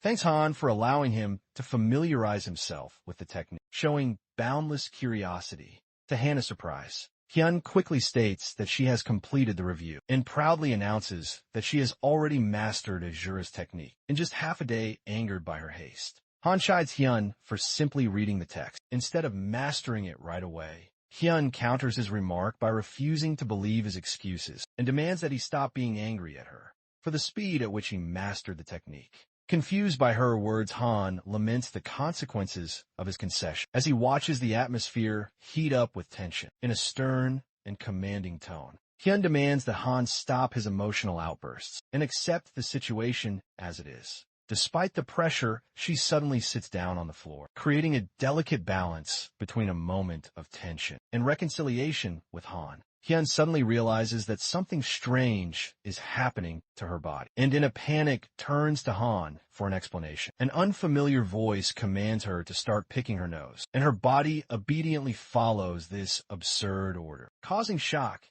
to everyone present. Her confusion turns to frenzy when she realizes she cannot control her actions, and asks Han for help. The next order to put her finger in her mouth only increases her terror as she powerlessly succumbs to the new command. Hearing the stern order to stop, her body immediately stops, bringing instant relief, although the situation remains tense. Hyun, collapsing to the floor in exhaustion, quietly thanks Han for stopping the strange events, but remains confused about what happened. Khan explains that those who have mastered the Asura technique must obey the restrictions associated with the first heavenly decree of the primordial fire. A shocked Han asks how this is possible, and Han calmly points out that these rules were created by the heavenly demon itself and are nearly impossible to remove. Unwilling to accept this limitation, Hyun declares that he will find a way to release his inner power and get rid of the controlling energy. Immersed in meditation, she fills her body with energy to burn out the influence of Asura's technique and gain complete control over herself. Hyun, under the control of Asura's technique's commands, disgustedly carries out the absurd order to eat the booger, barely holding back his displeasure.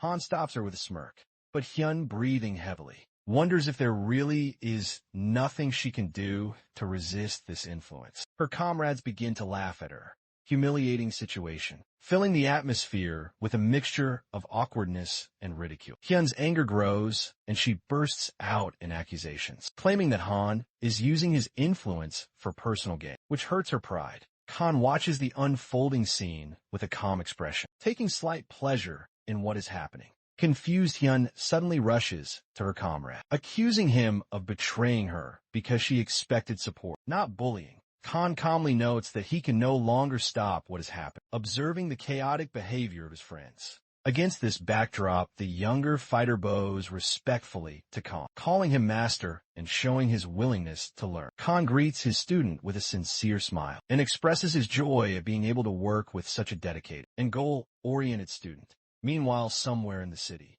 a mysterious woman with long hair confidently strides forward, leaving behind an aura of tense anticipation. Lee Sumi realizes that the situation with the parallel world is unfolding faster than she expected and prepares for decisive action. In another part of the world, a figure with a huge scythe stands in the shadows of the night, remembering the name of Tromos and raising the question of his fate. Khan is furious to learn that Tromos has been killed and laments that he missed his chance to take revenge on this monster. The author, defending himself against Khan's accusations, insists that the characters acted on their own while Khan was away, and it was not his fault. Han, in despair, declares that he cannot believe in such an absurd situation and the missed opportunities to restore his honor. Deciding to focus on his original plans, he wonders if he should head straight to Sword Mountain.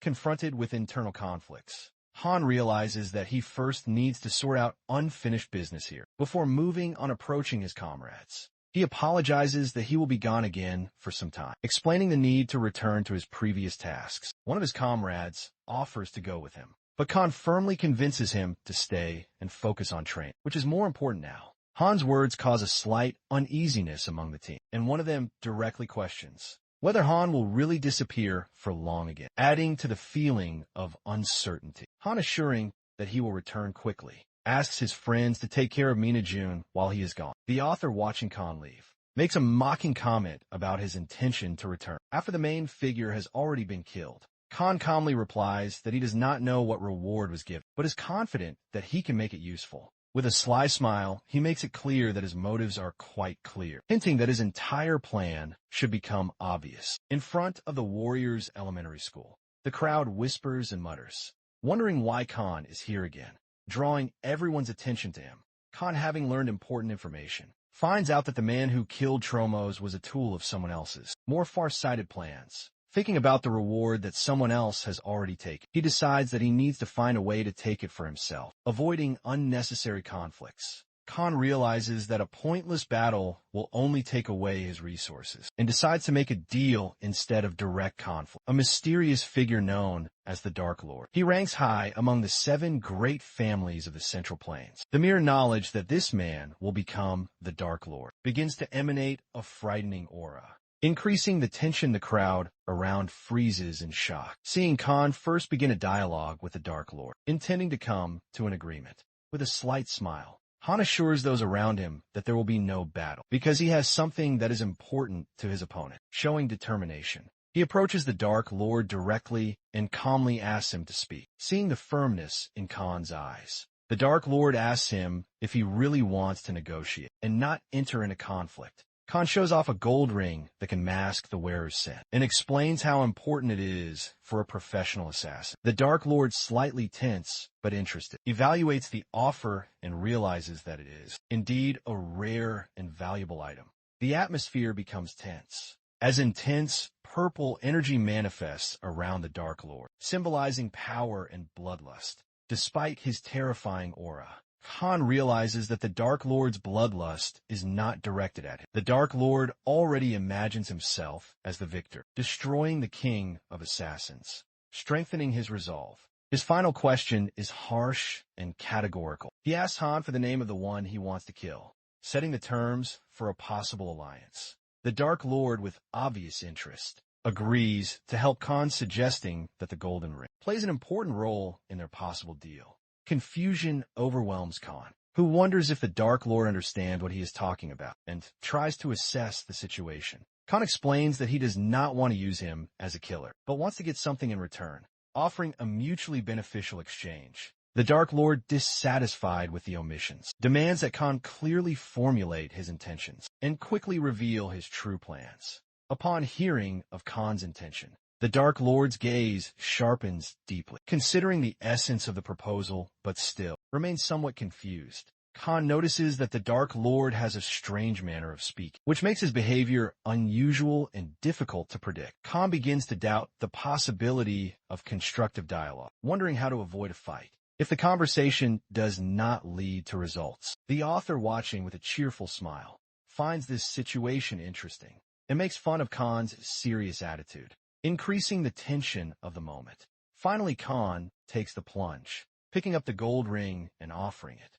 in exchange for the reward associated with killing Tromos. Pointing out the high value of the ring, Khan assures the Dark Lord that the reward for Tromos is significantly inferior to the thing he offered. Khan, holding out a golden ring, assures the Dark Lord that this is the only chance to make a deal that will never come again.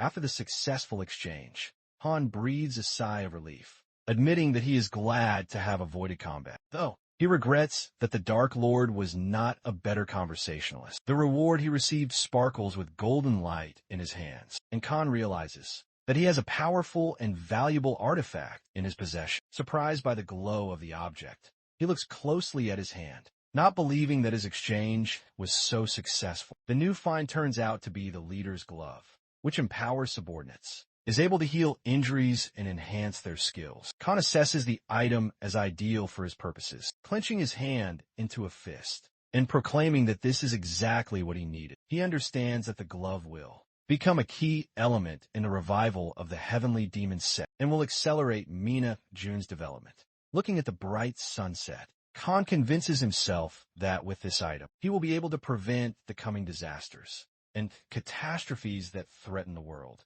Meanwhile, Minajun's training takes an unexpected turn when he receives a powerful blow from his partner. Without having time to defend himself, a stunned Minajun staggers back and asks in surprise how his opponent was able to land such a powerful and accurate blow. Hyun is delighted to realize that her strength has grown and notes how long it has been since she felt this powerful, laughing and overwhelming emotion. Looking up to the sky, she is glad that her years of training have finally paid off, proving her resilience and tenacity. Khan notes with a slight smile that all events were resolved without unnecessary complications, and he was able to achieve the result he needed. He evaluates the leader's glove, recognizing its value and useful properties, and helping to strengthen subordinates and their potential. Gomusis that the Dark Lord will now seek to destroy the king of assassins, only performing a partial task in his stead. Sitting on the plane, Khan heads to the Central Plains, preparing to continue his journey and solve the next tasks. Minajun, looking out the window, asks his teacher if they should really take over Sword Mountain. The author unexpectedly supports the boy, agreeing that this is a logical goal, and pushes Han to give a direct answer. Han succinctly explains that Minajun does not need to prepare, especially bringing clarity and calming the students' doubts. In a humorous manner, the author makes it clear that Khan should be more attentive, while at the same time hinting at the importance of studying history. Han notices how Min Ae Jun is immersed in watching a video, with interest which, in his opinion, can significantly help the young man in learning martial techniques. Lee Sumi smiles and brushes off the mention of the bloodstone, showing confidence and calm in dealing with the issues that have arisen. With a bright smile, Lee Sumi tries to persuade Han to join her guild, but is politely refused, keeping the moment comical. The Security Bureau representative politely apologizes to Han for the misunderstanding regarding the difficulty level of the warrior. Primary school, Khan reassures his interlocutor, explaining that all of this was the author's doing, who deliberately increased the difficulty, and the situation ended well. Returning and notices that something unexpected is happening inside, causing him surprise. A sudden burst of rage during training results in a powerful blow, as one of Khan's charges easily sends her opponent flying into the air. The participant in the fight angrily accuses the situation of injustice, considering it impossible to achieve such colossal results in a short period of time. With a victorious smile, Hyun emphasizes that her success is all down to her dedication to training and unwavering determination. Proudly calling herself the General of the Sun, Hyun declares that she is capable of making the impossible possible, demonstrating absolute confidence in her power. Minajun bows and greets Han as he returns, expressing respect and joy at his return home. Han, after carefully examining the situation, asks Minajun what is going on, pointing to the stormy atmosphere inside. Inside, he notices an intense training session between the Sun General and the Moon General, who were initially evenly matched, but their battles often ended in a draw. The Sun General proudly claims that her persistence has paid off, but the Moon General categorically refuses to acknowledge this and continues to fight. Miney June explains to Han that the Sun General has recently become stronger, which surprises Han since it happened in just a few hours. General Moon reacts to the changes with anger, accusing the situation of being absurd and believing that a sudden increase in power is impossible. The Sun General laughs and reminds her that her victory is due to her dedication to training and never tires of demonstrating her confidence. The Moon General comes to the conclusion that the Sun General is somehow connected to Khan and calls her his slave. General Sun angrily notes that the leader's gauntlet that Han wears enhances her ability due to their link. Han confirms her assumption, pointing out that the gauntlet does indeed affect those connected to it through the Asura technique, causing mixed reactions from the trainees. The Sun General hears the laughter of the group that created the distance and realizes that her attempts to confirm that she has exceeded the limits are causing a reaction from those around her. Turning around questioningly, she asks if they acknowledge that her efforts have indeed led to her growth, receiving a short but confident answer yes. General Moon reacts nervously to the situation and tries to convince himself that he is still stronger, despite the obvious fact the Sun General sharply pointing his finger at him, furiously claims that he is stronger and he will have to admit. She adds menacingly that it will always be this way, explaining that General Luna never agreed to a connection with Khan, and the leader's glove under fear of the inevitable. He is forced to admit his defeat, but this only strengthens his motivation to overcome the barrier. He abruptly announces his attempt to master Asura's technique, demonstrating his determination to catch up and surpass her in the future. Their argument escalates as they accuse each other of ambition and self-interest, leading to a heated exchange about the origins of technology. Before leaving, Han and Min Ah-jun leave strict instructions for General Sun and General Moon to guard the hideout while they are gone, rushing to carry out the order. Both of them loudly respond in unison with their consent and accept the new task, demonstrating their devotion to their master. Khan bids farewell to his comrades with a slight smile, promising to see them later, and leaving them with a feeling of confidence, relaxed and in complete silence. He heads comfortably into the Central Plains, enjoying a smooth flight. The author suddenly invades Han's personal space and asks him about his impressions of the upcoming chapter, causing him confusion, pointing animatedly to the purpose of their journey. The author explains that Sword Mountain is connected to the entire country and has become a place where powerful masters gather. Each peak of Sword Mountain is home to a master who has his own army, highlighting the complexity of the hierarchical structure of this organization. At the top of the Mountain of Swords is its ruler, who has absolute power over all masters and determines the general order. The ruler has a daughter who is his heir, adding intrigue and a hint of a new meeting with an important character. The author keeps the details of the plan under wraps, promising that Han will definitely like the end result. Khan is asked if he thinks the mission is too difficult, to which he confidently replies that he is ready for anything. Meanwhile, Mina June is engrossed in watching the video, pondering how Sword Mountain naturally entered the history of the Central Plains, as opposed to the artificially created difficulty of the Warrior Elementary School. Khan comments with a satisfied smile that all the masters working for him are his subordinates, and their strength only strengthens his position. The author, adjusting his glasses, is worried that his reception will be too warmly received by the strongest masters of Sword Mountain. At this time, on one of the balconies of the mountain peak, a mysterious figure enjoys the night sky. Immersed in deep thoughts, the disciple bows to the master and informs him of the arrival of the Eastern Dragon Khan, creating intrigue and tension. A figure on the balcony, looking out over the distant peaks, confirms that Khan has indeed arrived, adding to the sense of an imminent meeting. Meanwhile, in a lively hotel located in one of the areas of Sword Mountain, a noisy and relaxed atmosphere reigns. A group of craftsmen joyfully raise a toast to their older brother, expressing respect for his leadership qualities. One of the participants openly admits that the difficult battle could have ended badly for all of them, if not for the intervention of his brother. Guo Tian, the eldest brother of the Sword Mountain sect, proudly confirms that the success was achieved thanks to the team's cooperation, emphasizing their youth and potential. After 6 months on the battlefield, the team finally returns home and decides to enjoy life a little before heading back into battle. Han and Mina June, finally reaching the Central Plains, enter a brightly lit room, excited for the opportunity to rest and eat. Entering the spacious hotel, Han confidently heads to a free table, intending to place an order and relax a little after a long journey. Suddenly, the waitress suggests that they leave the establishment, adding that perhaps it would be better for them to leave, causing surprise in Khan. She points to a group of men at one of the tables, explaining that they are from the Sword Mountain Sect Special Forces and have recently returned from the front.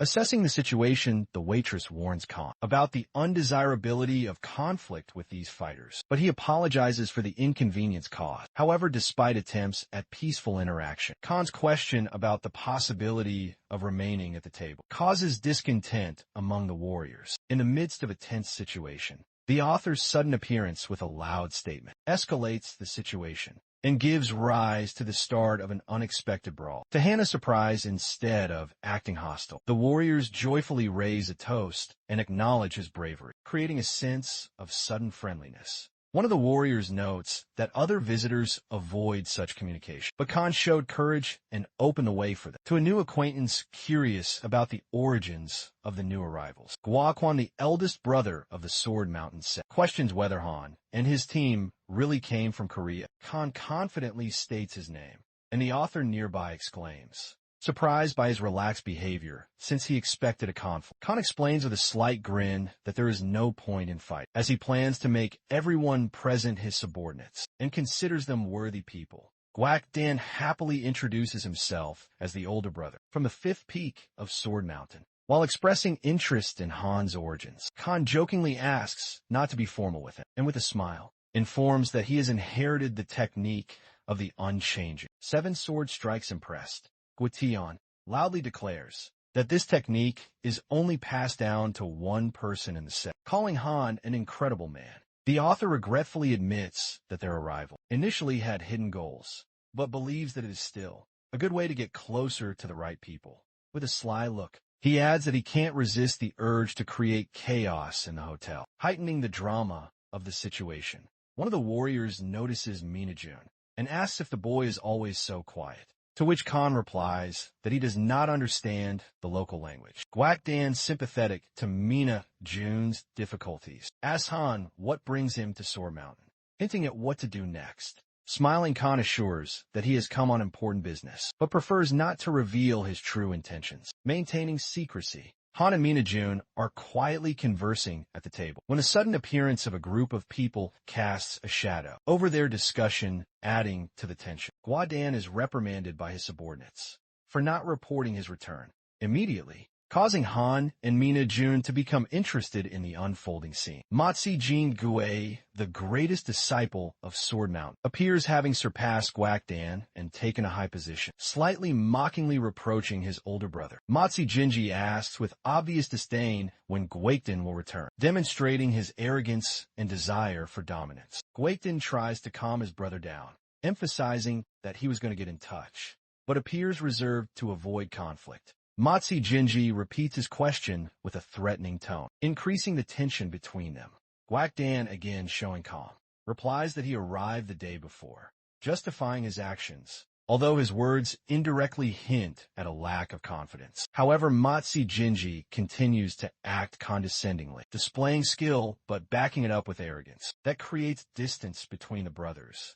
Khan, observing the situation, sarcastically comments on what is happening, turning to the author with an observation about the too predictable turn of events. Matsi Jingyi and his subordinates laugh at Guakdan, sarcastically calling his choice of entourage surprising, which further humiliates his older brother. Han grins and advises Guakdan to protect his dignity, and Matsi Jingyi responds with a mocking laugh, increasing the tension in the room. Suddenly, Maisie starts shouting, demanding silence, which stuns everyone present and temporarily freezes the atmosphere. After a moment of confusion, he asks menacingly what exactly Han allowed himself to say, in an attempt to maintain control of the situation. Han, remaining calm and sarcastic, darkly hints that Maisie has lost his dog, highlighting his inability to control the situation. An enraged Maisie intends to teach Khan a lesson for his words and actions, while the author enthusiastically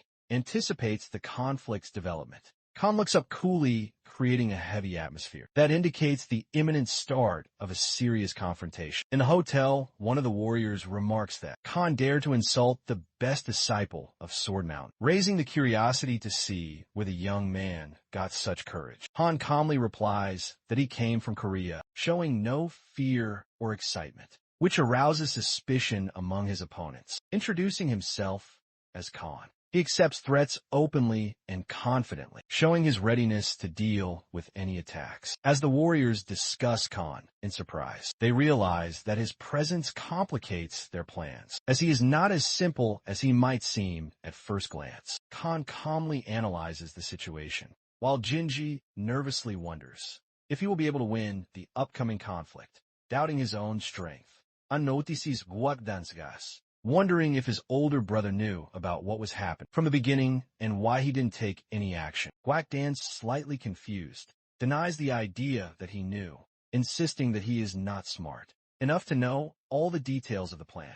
He explains that he has not been to this place for 6 months, with no idea of the master's current plans or who Khan is. Jinji orders his subordinates to close the doors and call in the military, increasing tension and setting the stage for a possible conflict. Han asks with slight sarcasm if Jinji wants to fight, reminding him that he insulted a great disciple of Sword Mountain, thus adding fuel to the fire. Jing Qi, without hiding his displeasure, points to territorial affiliation, emphasizing that Khan is showing insolence on foreign soil. Han calmly states that Jing Qi was the first to dare insult his student, emphasizing his role as a mentor, which raises even more questions from his opponents. Jing Yi is perplexed, wondering if Han can prove that Min Ae-jun is truly his student, and not a spy. Han confidently offers to prove this, according to the laws of the martial arts world, hinting at the possible participation of Mina-jun in the fight. To confirm his words, Jing Yi,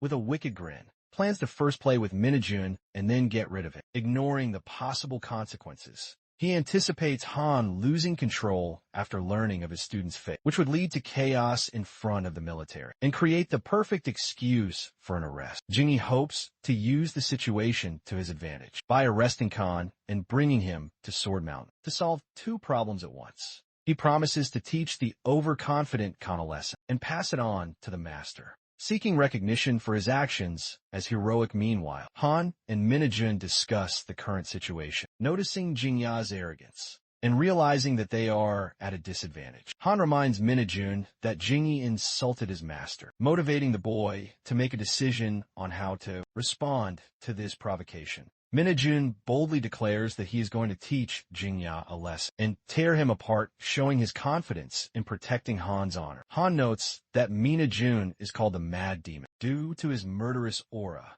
but encourages him to avoid unnecessary trouble and act with restraint. Jinji and a group of his subordinates surrounding him assess the situation, admitting that dealing with Khan will not be easy. At the same time, Jing sees Meng Jin as a newbie with no real combat experience, ignoring his strength, which could lead to a fatal underestimation of his opponent. Han estimates that Matsi, Jing is one of the most famous figures on Swordmount and predicts that the upcoming battle will be difficult. One of Jingya's subordinates defiantly suggests that Minajun make the first move, arrogantly giving him the initiative. Mina Yunnovus wonders why this particular opponent would dare to go against him, but Han motivates him not to hesitate. Jinji does not want to personally engage in combat with the child and orders his subordinate to create conflict, to leave him with no choice, without waiting for an invitation. Minajun quickly rushes forward with unexpected speed. Surprising his opponent, Minajun delivers a powerful punch, with all his might sending his opponent flying back, once again proving his skills. Han smiles contentedly, believing that the situation is developing in the right direction, and that Minajun is showing his potential. Minajun ends the fight with a confident move, reminding everyone that he is the disciple of the heavenly demon, thus living up to his nickname. Jingya's subordinate falls to the ground unconscious, while Minajun stands calmly by his side, proving that he is not to be trifled with. Khan asks sarcastically if more proof is needed, confidently demonstrating his students' superiority. Three fighters attack Minajun simultaneously, showing their intent to overwhelm him with their numbers and strength. Guoktan notes the unfairness of such an attack on a child, but Han points out with a slight chuckle that they are the ones being unfair. In response to the attack, Minajun makes an impressive jump, delivering powerful blows and knocking out his opponents. Thanks to the effect of the Bloodstone, Minajun possesses colossal internal strength, equal to 120 years of training, and has already mastered half of its potential. Han comments that Minajun's skills are beyond common sense, although he still lacks experience in actual combat. To everyone's surprise, Minajun takes out the attackers with ease, leaving his opponents lying defeated on the ground. Turning to face his next opponent, Minajun confidently draws his sword, showing his readiness to continue the fight.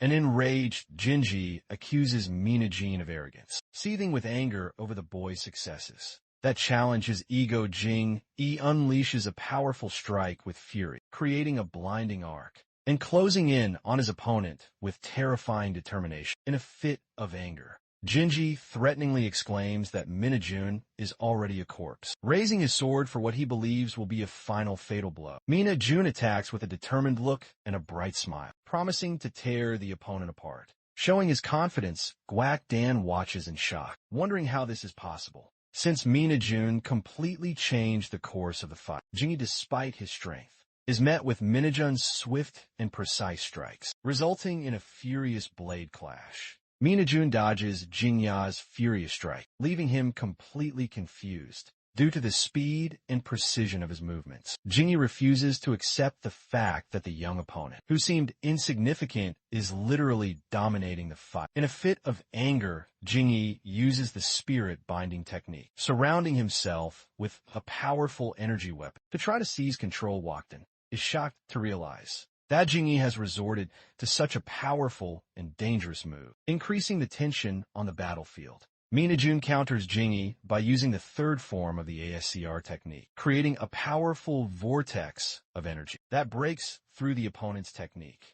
Jinji is stunned by what he sees and begins to doubt if it was possible that Minajun's technique was so close to his own. Minajun suddenly jumps up with his weapon, preparing to deliver the final crushing blow, leaving Jinji in despair and confusion. Minajun, anger, early attacks his opponent, declaring that insulting his master was the greatest mistake. Minajun displays agility and strength in blocking sword strikes, causing admiration among those watching his progress. His skills are growing every day, and now he is more confident in handling attacks, which is confirmed by the words of approval from his allies. Minajin thoughtfully asks what exactly people think of him, reminding him of his humble and self-critical nature. One of his allies humorously recalls how Minajun's rude behavior at their first meeting left him with a strange impression.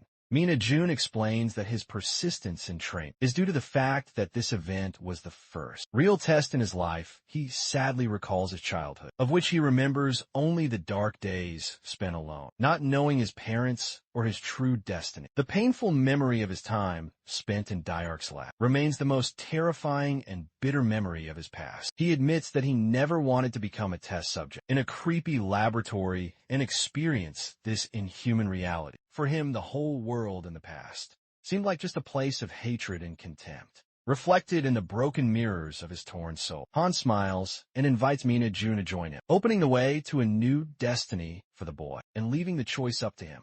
With a sly smile, Han asks if Minajun wants to take revenge for his past, while simultaneously praising him for his progress, which causes the boy to have mixed emotions. Khan, stepping aside, designates Minajun as his man, cementing a bond between them that is no longer dependent on the conditions of the past. Minajun clenches his fists and realizes that he is no longer just a helpless child, but a person who is capable of standing up for himself in a world full of dangers. Their training continues in a cheerful atmosphere when one of the allies asks Minajun with a smile why he can't help but smile.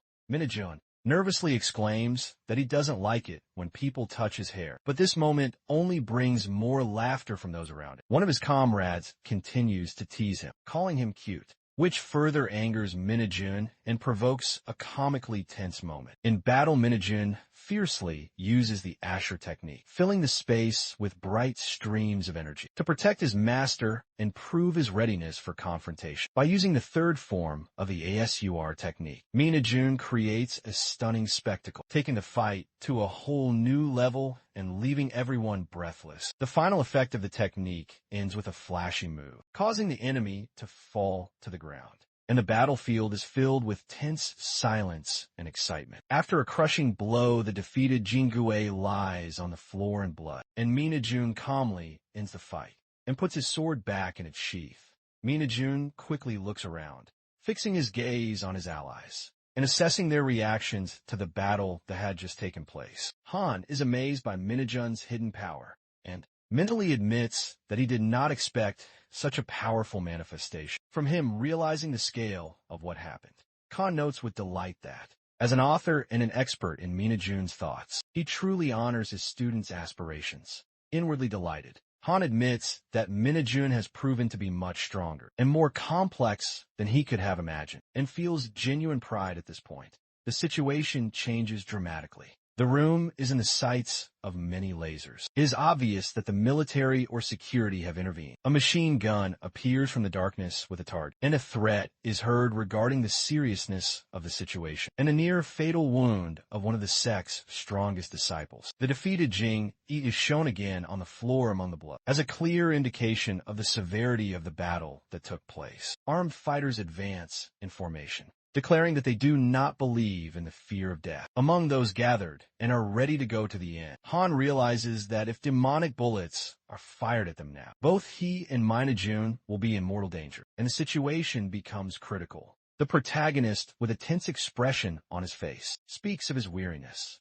and of the fact that he warned against unwise actions. A man with a face distorted with rage shouts loudly, demanding that the weapon be put down immediately. The scene shows a determined leader with a reinforced body, surrounded by his allies, with a red glow hinting at the presence of danger. The man shouts the order again with redoubled determination, confirming his intention to keep the situation under control. The protagonist tries to calm his ally, assuring him that he will figure out what has happened, despite the lack of information.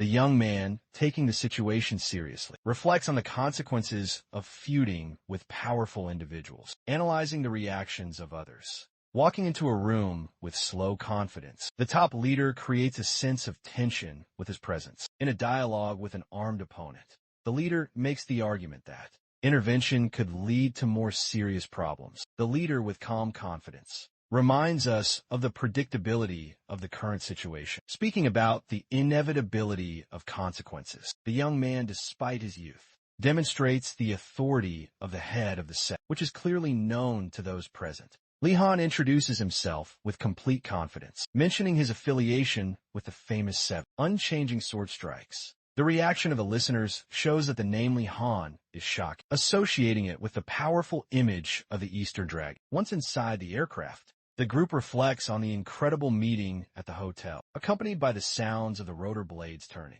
A majestic sunset illuminates the helicopter, emphasizing the importance and drama of the current moment. In the plot, the leader explains in a friendly manner that the chief is being called for a meeting. Although he himself does not know all the details, the protagonist expresses his bewilderment, commenting on the status of the guests of honor and asking a question regarding the true purpose of their visit. While waiting for an answer, the hero receives only expressive silence, continuing to hear the rhythmic noise of the helicopter. In the background, the protagonist notes with bewilderment the strangeness of what happened, hinting at the unusualness of the future path. He assumes that his involvement in current events was unconscious, but again wonders why he is the one being sought. Reflecting on the situation, he smiles grimly, noting that not knowing his true strength could be a key factor in a future encounter. Li-Han confidently raises his hand, showing a small device, and claims that he can handle all the unexpected. The protagonist, sitting next to the girl,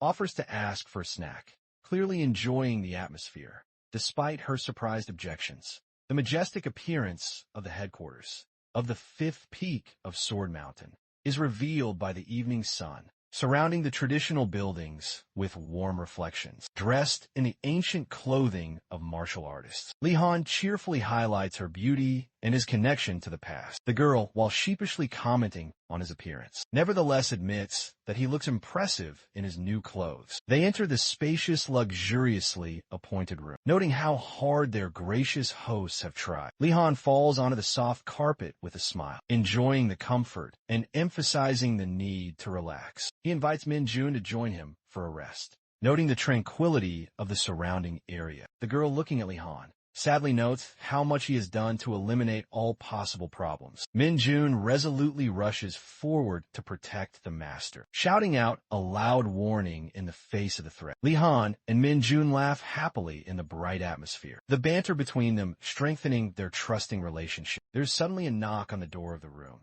and Guakdan's voice is heard politely asking permission to enter. Li-Han greets Guak warmly with a smile, inviting him to join their leisurely conversation. Guakdan, after apologizing for his appearance, calmly voices his intentions regarding the upcoming events. The powerful master, watching what is happening on the large screens, announces his desire to meet with the guests. The majestic leader proudly evaluates Li-Han's abilities, suddenly acknowledging his potential. The trio, including Li-Han, Min-jun, and Guakdan, walk along the fragrant night path, preparing for the test. Li-Han, reflecting on his clothing, rightly notes how authentically the martial arts traditions are preserved here. They continue walking, admiring the details of the night scenery, and notice the author's efforts to create a believable world. The guide points to a pavilion, a cozy place for honored guests, where the group will await further instructions. The conversation takes on a friendly tone, as Li-Han thanks the master for his sincere hospitality. Chuckling at his own joke,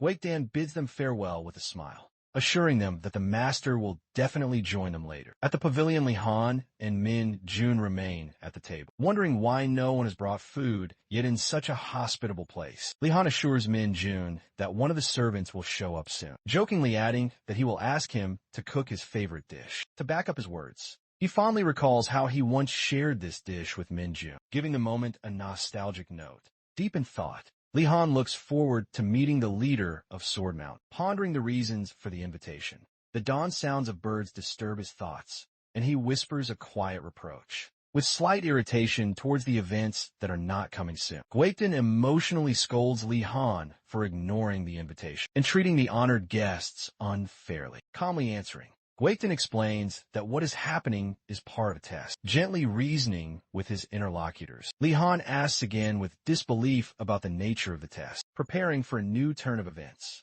The lord of the fifth peak of Sword Mountain, sitting at his desk, reports that during the protagonist's absence on the Southern Front, several significant events occurred. With confidence in his voice, he adds that if everything goes well, Li-han will be in a significant position to benefit from a situation. Leading his thought with a sigh, the leader begins to explain, stating that the current event is a test. Li-han, initially surprised by the whole point of the test, evaluates the plot twist with a professional position. Noting the author's idea, looking thoughtfully to the side, Li-han reflects on the nature of the test and the difficulty in understanding it. Realizing that some of those present have shown disrespect, the protagonist notes to himself that they do not yet know who they are dealing with. Gritting his teeth in frustration, he comes to the conclusion that his underestimation is not acceptable and promises to prepare thoroughly to dominate Sword Mountain. A ghostly figure of a girl appears, screaming that Li-han has completely forgotten about her and demands an explanation. When she angrily attacks the hero, he, easily laughing, shows that her furious attacks are completely powerless against him. When asked about her condition, she angrily states that she is not some kind of hungry creature, and Li-han continues to tease her even more. The girl looks straight at Li-han with surprise and asks if he feels the sudden change in energy around him. Li-han concentrated on noticing the yin energy that was abnormally accumulating in the space, causing him to become wary. Describing the ominous atmosphere, he notes that despite the outward beauty of Sword Mountain, its foundation is built on the horrors of the past. The girl mentions vengeful spirits living in an underground cave, but Li-han calmly states that he has seen something similar. On a much larger scale, Li-han reflects on his interactions with her, noting that she never fully agrees with him, which makes their dialogue difficult. The girl assumes that she is being asked to get rid of the spirits, but Li-han makes it clear that this is not her task, causing her to think twice.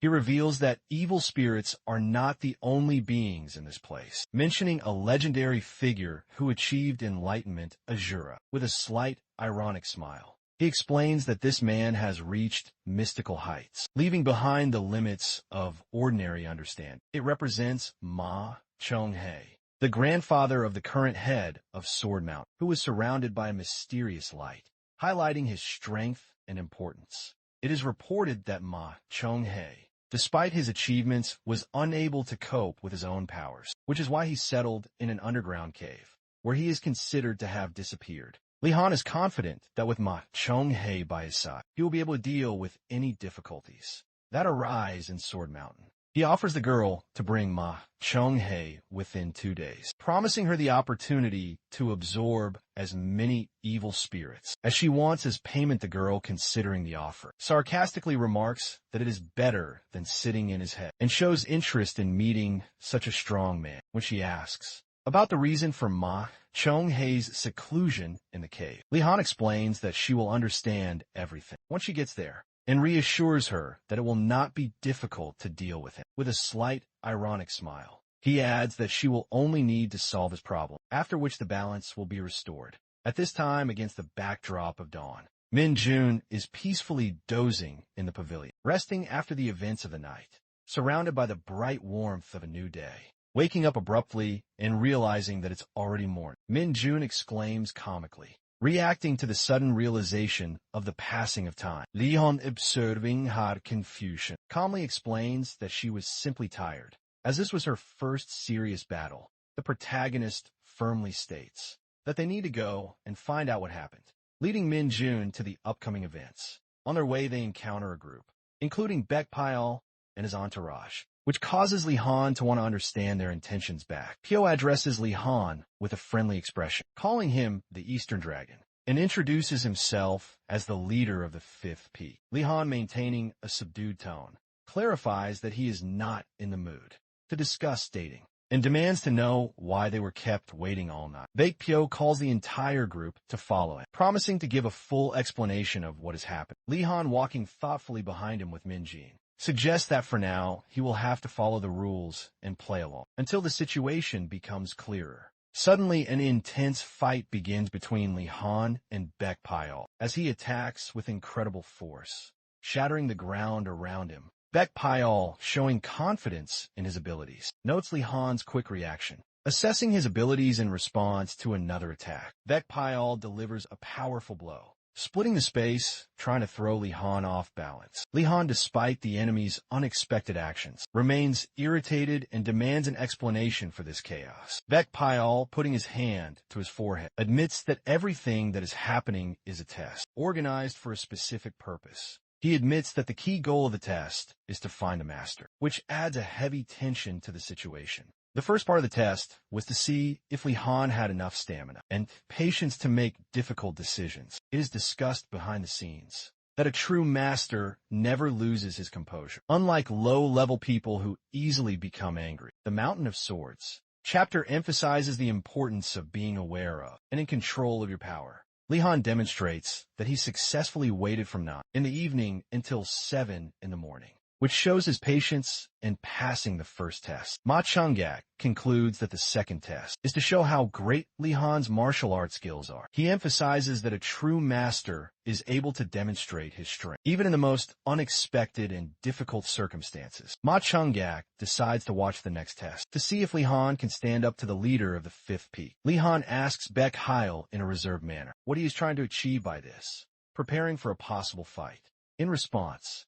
Baek Pyal is amazed that Li Han was able to stop his attack with his bare hand, showing his impressive strength. Li Han warns Min Jun to stay away from what has happened so that she does not get hurt, and Min Jun agrees with his words. A man in a maroon kimono with a serious expression challenges his opponent to a fight, stating that only in battle will he be able to understand the reason for their duel. The young man with the sword in his hands mockingly remarks that it would be more logical to confront a stronger opponent than the one testing his abilities. The bearded man, enraged by his opponent's words, first expresses his bewilderment and then draws his sword, demonstrating his readiness to fight seriously. In his rage, he accuses his opponent of being overconfident, swinging his sword with maximum force and quickly dashing into attack. Their swords collide in a powerful strike, releasing a bright flash of light and emphasizing the tension and seriousness of the battle that has begun. During the fight,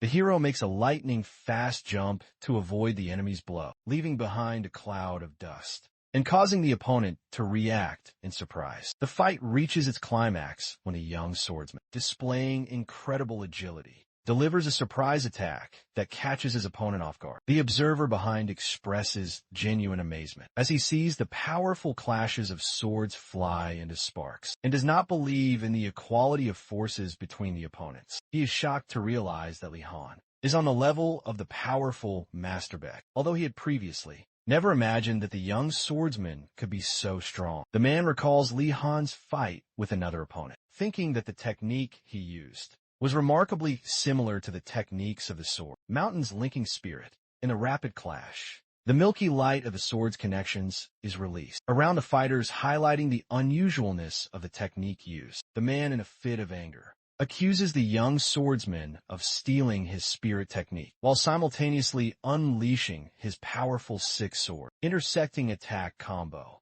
Watching the final destructive move of the intertwining swords technique progress, the opponent tensely gathers his strength to stop the strike. The young swordsman internally reasons that the accusations of stealing equipment are groundless and decides to show his opponent real combat techniques. During a sudden burst of bright energy surrounding the battlefield, he summons a spectacular move called Six Demons Rebellion, destroying everything around him. The confused man stands amidst the chaos with an expression of shock, realizing that his sword energy has been completely dissipated. The hero and his opponent once again come face to face, and a fresh burst of light illuminates their tense duel. The young swordsman uses his agility to deliver a swift strike, leaving his opponent in a state of confusion. The man is stunned to notice that the boy's movements seem similar to his own, but there are important changes in them that he cannot ignore. Their blades intersect with such force that the energy around them sparkles,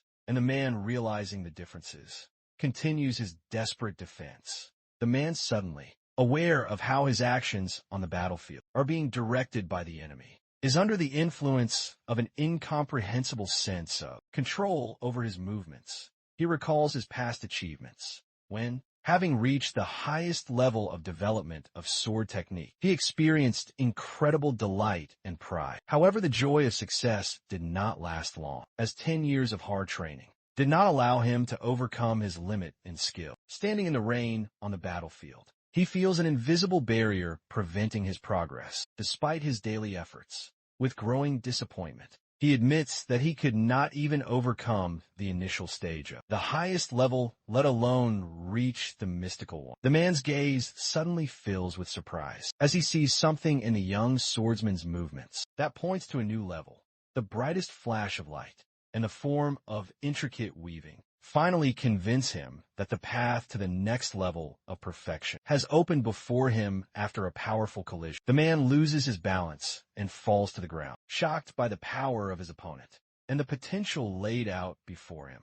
The dynamic battle suddenly turns calm as a purple-haired girl walks onto the stage, surrounded by mystical streams of energy. She calmly says that this place is imbued with some kind of power, hinting at something more hidden behind the current events. A girl with long, purple hair finds herself surrounded by a whirlwind of evil spirits, screaming and hovering around her in a dark cave. As the spirits entwine her with their vortex, she easily notices that this is precisely why she likes this place. Without showing fear, she wonders where Ma Chong-hei is sensing his energy, but admits that the sheer size of the place makes it difficult to pinpoint his location. Looking around, she notes that the underground cave is incredibly large, with shadows and shimmering spiritual beings filling the space. Deciding to continue moving forward, she confidently walks through the dense maze, adding that at least there is something to eat here. Elsewhere, a man in red traditional robes sits quietly at his desk, surrounded by a cozy interior and soft light, hearing the footsteps of someone entering. He looks up from his notes and greets the young figure warmly, addressing her as his daughter. The girl in white, introduced as the heir to the Manhwa sword mount, stands silently before him, waiting for him to continue the conversation. The man asks if she has come to tell him the results of Li Han's test, and upon receiving an affirmative answer, learns that the young swordsman has won. When she adds that he defeated the leader of the fifth peak, her words cause the man genuine surprise and slight shock. The man happily and loudly declares that he has finally found a man worthy of becoming his daughter's husband, adding that no one has ever managed to defeat the leader of the fifth peak before. He exclaims that he must meet Li Han immediately, but the girl interrupts him, firmly declaring that she will go to the young swordsman first. Shown up close, the young woman, with a gentle yet confident expression, claims that she will meet him before anyone else. The next shot shows the office of the leader of the fifth peak of Sword Mountain, with two people standing in the hallway at the entrance watch. The leader, addressing Li Han, expresses gratitude, acknowledging the unexpected turn of events,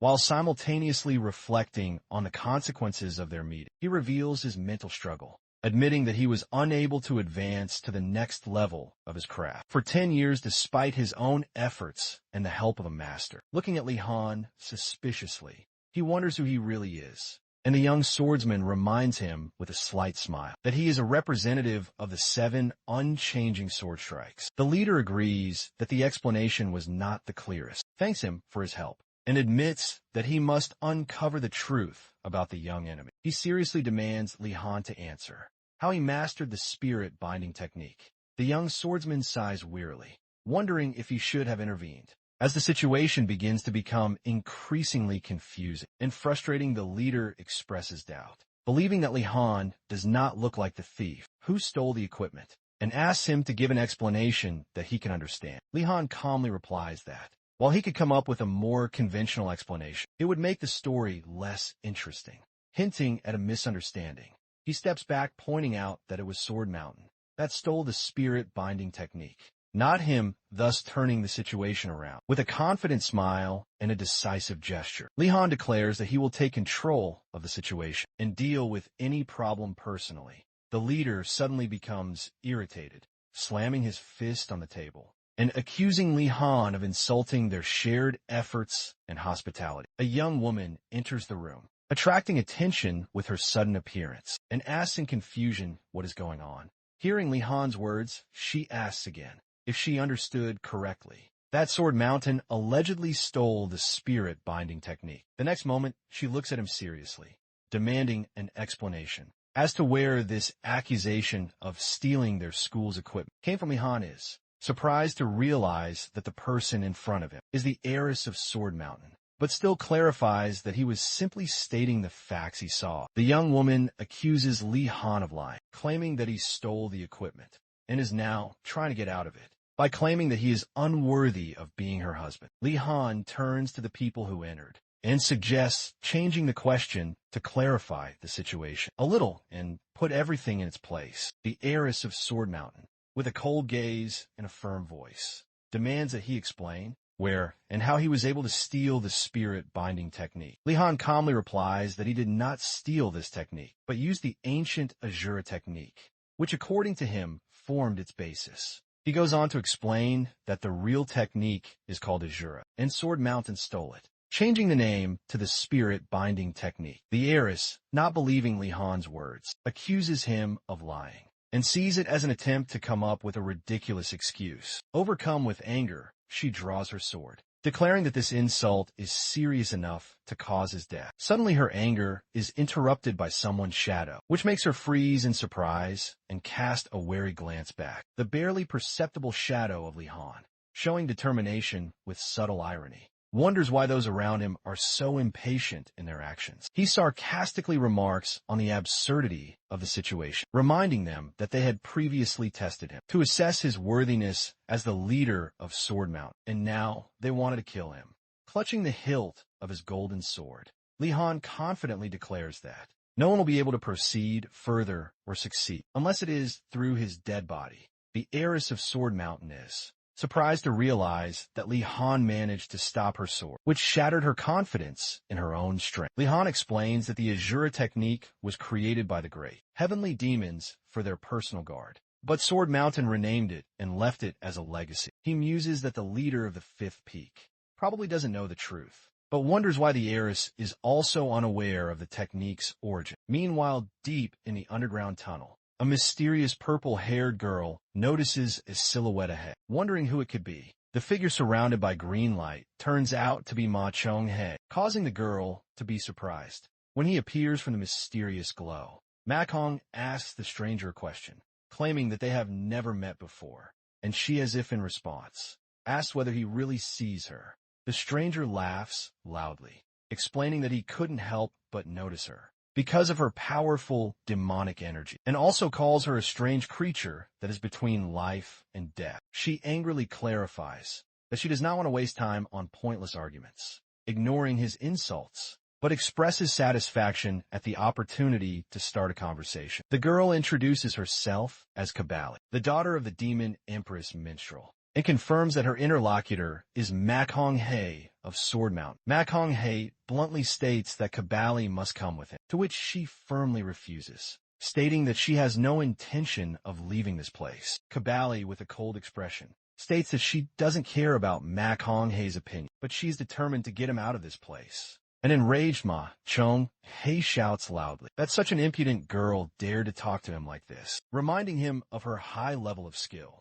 Unable to contain his anger, he interrupts himself, calling for her to be silent, as rage takes over his entire appearance, interrupting her ideas of salvation. He furiously asserts that all this talk is pointless if they cannot get out of this damn place. Kabali, with an expression of bewildered irritation, begins to doubt Machanjiai's health. Realizing that he has clearly gone crazy, she comes to the conclusion that the only way to get him out of this state is to penetrate his mind and suppress the madness emanating from it. Unhappy with the current situation, Kabali sarcastically remarks that she could not imagine that she would have to climb into someone else's mind, and promises to put an end to this madness once she is freed from Li Han. Filled with determination, she rushes through the energy barrier to penetrate Ma Kong-hae's mind and figure out what's going on. She discovers two entities inside his mind, the Sane and the Mad Ma Kong-hae, who are fighting each other, furiously striking each other. Observing the chaos within his mind, Kabali realizes that his madness is caused by an internal split of personalities that are violently fighting for control. A determined Kabali is confident that it will not be difficult for her to help Ma Chong-hae's normal personality take over, to suppress his madness suddenly. She encounters something incredible that leaves her in shock and disbelief, causing her to exclaim indignantly. The vortex of raging energies is accompanied by a powerful clash of swords, in which Li Han's determination and superiority clearly stands out. Suddenly, the shadow of the attack hits its target, revealing the power and drama of an unexpected moment that results in a blow that creates the finale of the scene. Fury and a firm determination to maintain control are reflected in the appearance of the heir to Sword Mountain, illuminated by the flash of Li Han's golden sword. Li Han chides her, mentioning that being able to accept the difference in strength and retreat in time is also an important skill. The leader and his companion are shocked by Li Han's victory, not believing how he was able to defeat even an opponent like Mao Yu so easily. Li Han ponders, marveling at the strength of his opponent, who he assumes is at least on a transcendent level, perhaps even stronger than his father. The heir is confused, demands an explanation from him about who he is and why he's causing so much trouble, to which he responds defiantly. Li Han reacts harshly to her reproaches, reminding him that it was Sword Mountain that caused him problems by forcing him to go through difficult trials, and then accusing him of stealing the woman. With an angry expression on her face, furiously reproaches the young man, accusing him of stealing the equipment, which according to her is the cause of the events that took place. The youth, waving his hand, indignantly exclaims that he did not commit theft and tries to explain that the spirit link technique is related to Asura. Among the orderly rows of masked warriors, one of them suddenly stands out. An intense attention is directed to the center, where a man stands with a raised weapon. The young man, looking gloomily ahead, admits that he crossed the line by defeating the heiress of a powerful clan right on her territory, thereby defending himself from her attack. He's showing confidence, gives the order to stop preparing for the attack, despite the protests of one of the warriors regarding Lady Yoha's instructions. A confident woman with a glare that incinerates those around her demands immediate fulfillment of her previous order, setting an intriguing tone for what has happened. The woman calmly states that she has never heard of a technique related to Asura before, which casts doubt on the boy's arguments. The young man internally reflects on her words and comes to the conclusion that someone was deliberately hiding the nature of the origin of the linking spirit technique, carefully keeping this secret. The woman firmly takes the sword in her hands, easily demonstrating her determination, expressing the opinion that a master of such a level would not lie without reason. After some thought, she puts away her sword and emphasizes that she is ready to listen to the young man, emphasizing the importance of his explanations for further actions. The young man offers to meet with the leader, demonstrating determination and a desire to resolve the conflict. At the leadership level, the appearance of the head of Sword Mountain, shrouded in mysterious light, inspires respect and emphasizes his authority. In a calm but tense atmosphere, the escort whispers a radical solution: destroy everyone, accusing his subordinates of arrogance and mistrust. The little companion angrily protests that these people had the audacity to confront the master, calling their behavior disgusting. The young man, maintaining a calm tone, asks his companion about his intentions, and he nods affirmatively, showing complete readiness to destroy the enemies. The mentor's reaction is unexpected. He hits his companion on the head with slight irritation, clearly trying to curb his ardor, condemning the actions of his companion. The young man calls him stupid, which causes him confusion and bewilderment. Thinking out loud, the young man emphasizes that seizing power requires both skill and timing, expressing his strategic thinking. A determined woman recalls her accomplishments, including defeating outstanding masters, and prepares to take advantage of the right opportunity. The young man, looking into the distance, warns that any attempt to seize control without good reason will inevitably lead to bloodshed, emphasizing the seriousness of the situation. The young man reflects that in the event of a full-scale war, he will have to face the destruction of his own army, although he believes that they could become his subordinates, which would eliminate the need to be cruel to them. His young companion agrees with this argument, but expresses surprise that the young man has not yet found a suitable moment to act. The companion suggests an unusual solution: to marry the heiress of the Sword Mountain, and thus subjugate her clan to himself. But the young man sarcastically rejects this idea as ridiculous. The young man says with a slight mockery that a wolf will never submit to a dog, which emphasizes his pride and independence in this situation. In response to his companion's leading question, The young man muses out loud that he originally only intended to demonstrate the Asura technique, not suspecting that the head of the sect could be hiding such important details. A character suddenly appears with an unusually anxious look, his mysterious aura and sarcastic smile, hinting that he may be pleased with his mysterious knowledge. The young man begins to feel a little uneasy before meeting the head of Sword Mountain, suspecting that he might encounter difficulties. Although he is glad that he has provided a backup plan, he remains confident that if his ally Mahjong confirms his words, there will be no problem in recognizing his identity. The young man's confidence is expressed in his calm reply to his companion that he will soon find out everything, which causes a wave of enthusiasm in the boy, who is sure that his mentor has a clear plan. As he approaches the building with its fearsome facade, the young man takes his time, but remains wary, wondering what events will take place behind these walls. The leader of Sword Mountain calmly notes that the current location is not suitable for discussion, but suggests asking a specific question while maintaining control of the situation. His gaze becomes sharp and wary as he asks if it is true that the linking spirit technique originates from the Asura technique. The youth explains that the Asura technique is a combat technique created by the great heavenly demons, specifically for the personal protection of the higher heavenly demons, adding that he has proof, confidently and with a slight grin. The young man declares that he is proof in himself, calling himself the great heavenly demon of his time. The leader, seething with indignation, angrily hits the table, accusing the young man of insolence. Although he acknowledges his achievements achieved at a young age, enraged beyond measure, the head of the sect exclaims that he is ashamed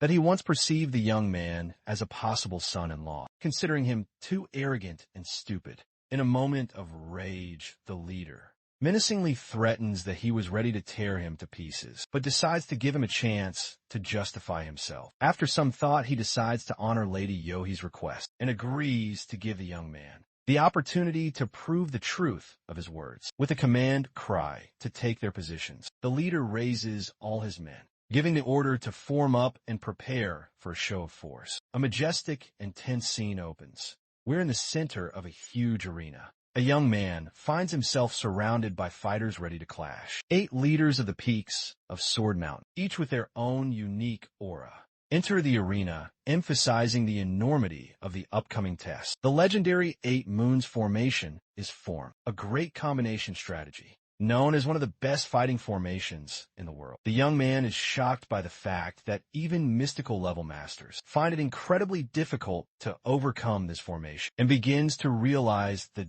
difficulty of his situation. The sect leader challenges him with a predatory smile, declaring that he will only acknowledge him if he can break through the 8 Moons formation. The young man reflects nervously on his own insufficient abilities, realizing that his current initial state on the transcendental level makes the task virtually impossible. Lady Yoa watches what is happening in horror and accuses her father, claiming that even the best masters of their sect could not overcome this formation. In despair, she condemns her father's actions, calling them a death trap for the young man, but he calmly confirms his intentions with a stern expression on his face. The leader cynically states that all the young man's achievements and qualities cannot save him, since he has no reason to keep alive someone he considers a liar and a thief. He also makes unflattering hints about his daughter's possible feelings for the young man, discussing it with mockery, which leaves the woman in an awkward silence. Then, heating up the situation,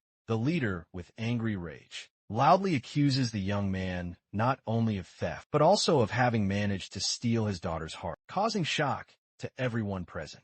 The sect leader uses the 8 Moon formation in a challenging manner, attacking fiercely while the youth struggles to dodge, clearly assessing the difficulty of the confrontation. The young man finds himself in the epicenter of the attacks, surrounded by all the peak leaders looking around in confusion, in search of a way out of the current situation. The sudden appearance of a man with white hair suddenly changes the atmosphere, drawing attention to his sudden intervention. The mysterious stranger demands to talk, emphasizing the importance of his goal and causing surprise in the protagonist. At the same time, many personalities associated with Majihi are revealed, causing everyone to be shocked by their number and outrageous behavior. A purple-haired woman present sarcastically remarks that such behavior is explained by insanity, emphasizing the absurdity of what is happening. She considers whether or not she should use the power the other person gave her, visually manifesting vibrations of energy around her palms. The young man explains that the hiding man lives in an underground cave, reassuring his interlocutor that it will not be difficult to deal with him. With a slight grin, he mentions that the main thing is to simply take care of the problem without any unnecessary complications. He then claims that those who have achieved Asura enlightenment have no choice but to submit to the great celestial demon, creating intrigue around his role. The young man mockingly points at the woman, claiming that she is bound to him as a subordinate, which makes her furious and indignant. In a confident tone, he adds that as long as she remains in Majihi's consciousness, she will be able to interact with his power. A glowing stream of energy begins to surround her hands, symbolizing access to an incredibly powerful force that allows her to change the outcome of a situation. The young man explains that this power is only accessible to those who have achieved Asura's enlightenment, assuring her that with this, she will be able to deal with Majihi. The woman agrees to use the power and begins to activate, filling the space around her with bright streams of energy. Preparing for action in a fit of rage, she loudly declares that all threats must disappear, intensifying her attack and directing energy towards a target. A powerful energy strike explodes into a blinding light, leaving only a bright glow around, and creating an impressive visual effect. An older man with long, tangled hair appears, still suffering from a damage, but his awakening hints at a change in the situation. The man who has come to says, in bewilderment, that he cannot believe his condition, and tries to remember what happened. The purple-haired woman commanded him to go to his master, ending the scene with her unyielding gaze and decisive message. The young man, with slight annoyance and serious weariness, turns to the man he calls Mr. Author and asks, what brings him here at this moment? Mr. Author, with noticeable excitement, asks whether the young man is sure of his well-being, to which he, in surprise, demands an explanation of what was said. Mr. Author replies that he is talking about the 8-moon formation, emphasizing that at the current level, the young man will not be able to overcome it and will die. Surprised by the master's reaction, the young man notes that he does not understand the excitement, since the entire situation was created by the author himself. And for the Mountain of Swords, Lady Yohi's face shows a mixture of horror and anger, as she accuses her father of using such a powerful formation against the boy, wondering how to fix the situation. Mr. Author suggests using the Ring of Promise, explaining that this powerful artifact allows one to travel into the past and change the course of events. The young man, having listened to the plan with a degree of doubt, clarifies whether it is serious, discussing the possibility of returning to the very beginning of their stay on the mountain. Mr. Author reminds him that he gave him the ring for emergencies, warning that now is just such a moment. But the young man categorically objects, barely containing his emotional outburst. Mr. Author furiously points out that the situation is close to death, and not using the ring is a reckless risk. The young man, with a collected expression, replies that the situation is now completely different because an unexpected factor, such as Troimos, has appeared in history, and events have taken a new turn. The young man confidently says that the reward for this entire ordeal is quite worthy, since he is recognized as a great heavenly demon. He adds that he will eventually gain power over the sect that previously looked down on him, gaining symbolic dominance. A slight sarcastic moment occurs when a young man mentions the sudden prospect of becoming an heir. While Mr. Author remains slightly confused, Mr. Author exclaims that the death of the young man will lead to the end of the whole story, emphasizing that the main character must not die. The scene shows a moment of deep reflection when Mr. Author advises the young man to return home, and he himself intends to finish this story as he intended. The mixed reviews from viewers highlight the pressure on a writer who hates the idea of being known as the one who kills his heroes, yet still insists on making a decent story. The young man recalls the popular saying that great stories are written when authors are willing to risk everything they have. The next shot dramatically shows the two of them heading into the unknown, with the thought that achieving success always requires risking one's life. The young man turns to Mr. Author with the firm belief that if a story becomes interesting, it is better to leave it as it is than to interfere, despite the difficulties that have arisen. Mr. Author is worried, as he cannot completely rule out the possibility that if he fails, the young man will die. The young man confidently declares that everything will work out if he simply adds unexpected details to the background, enhancing the effect of what is happening. His thoughts focus on creating a situation in which the protagonist will naturally overcome any difficulties.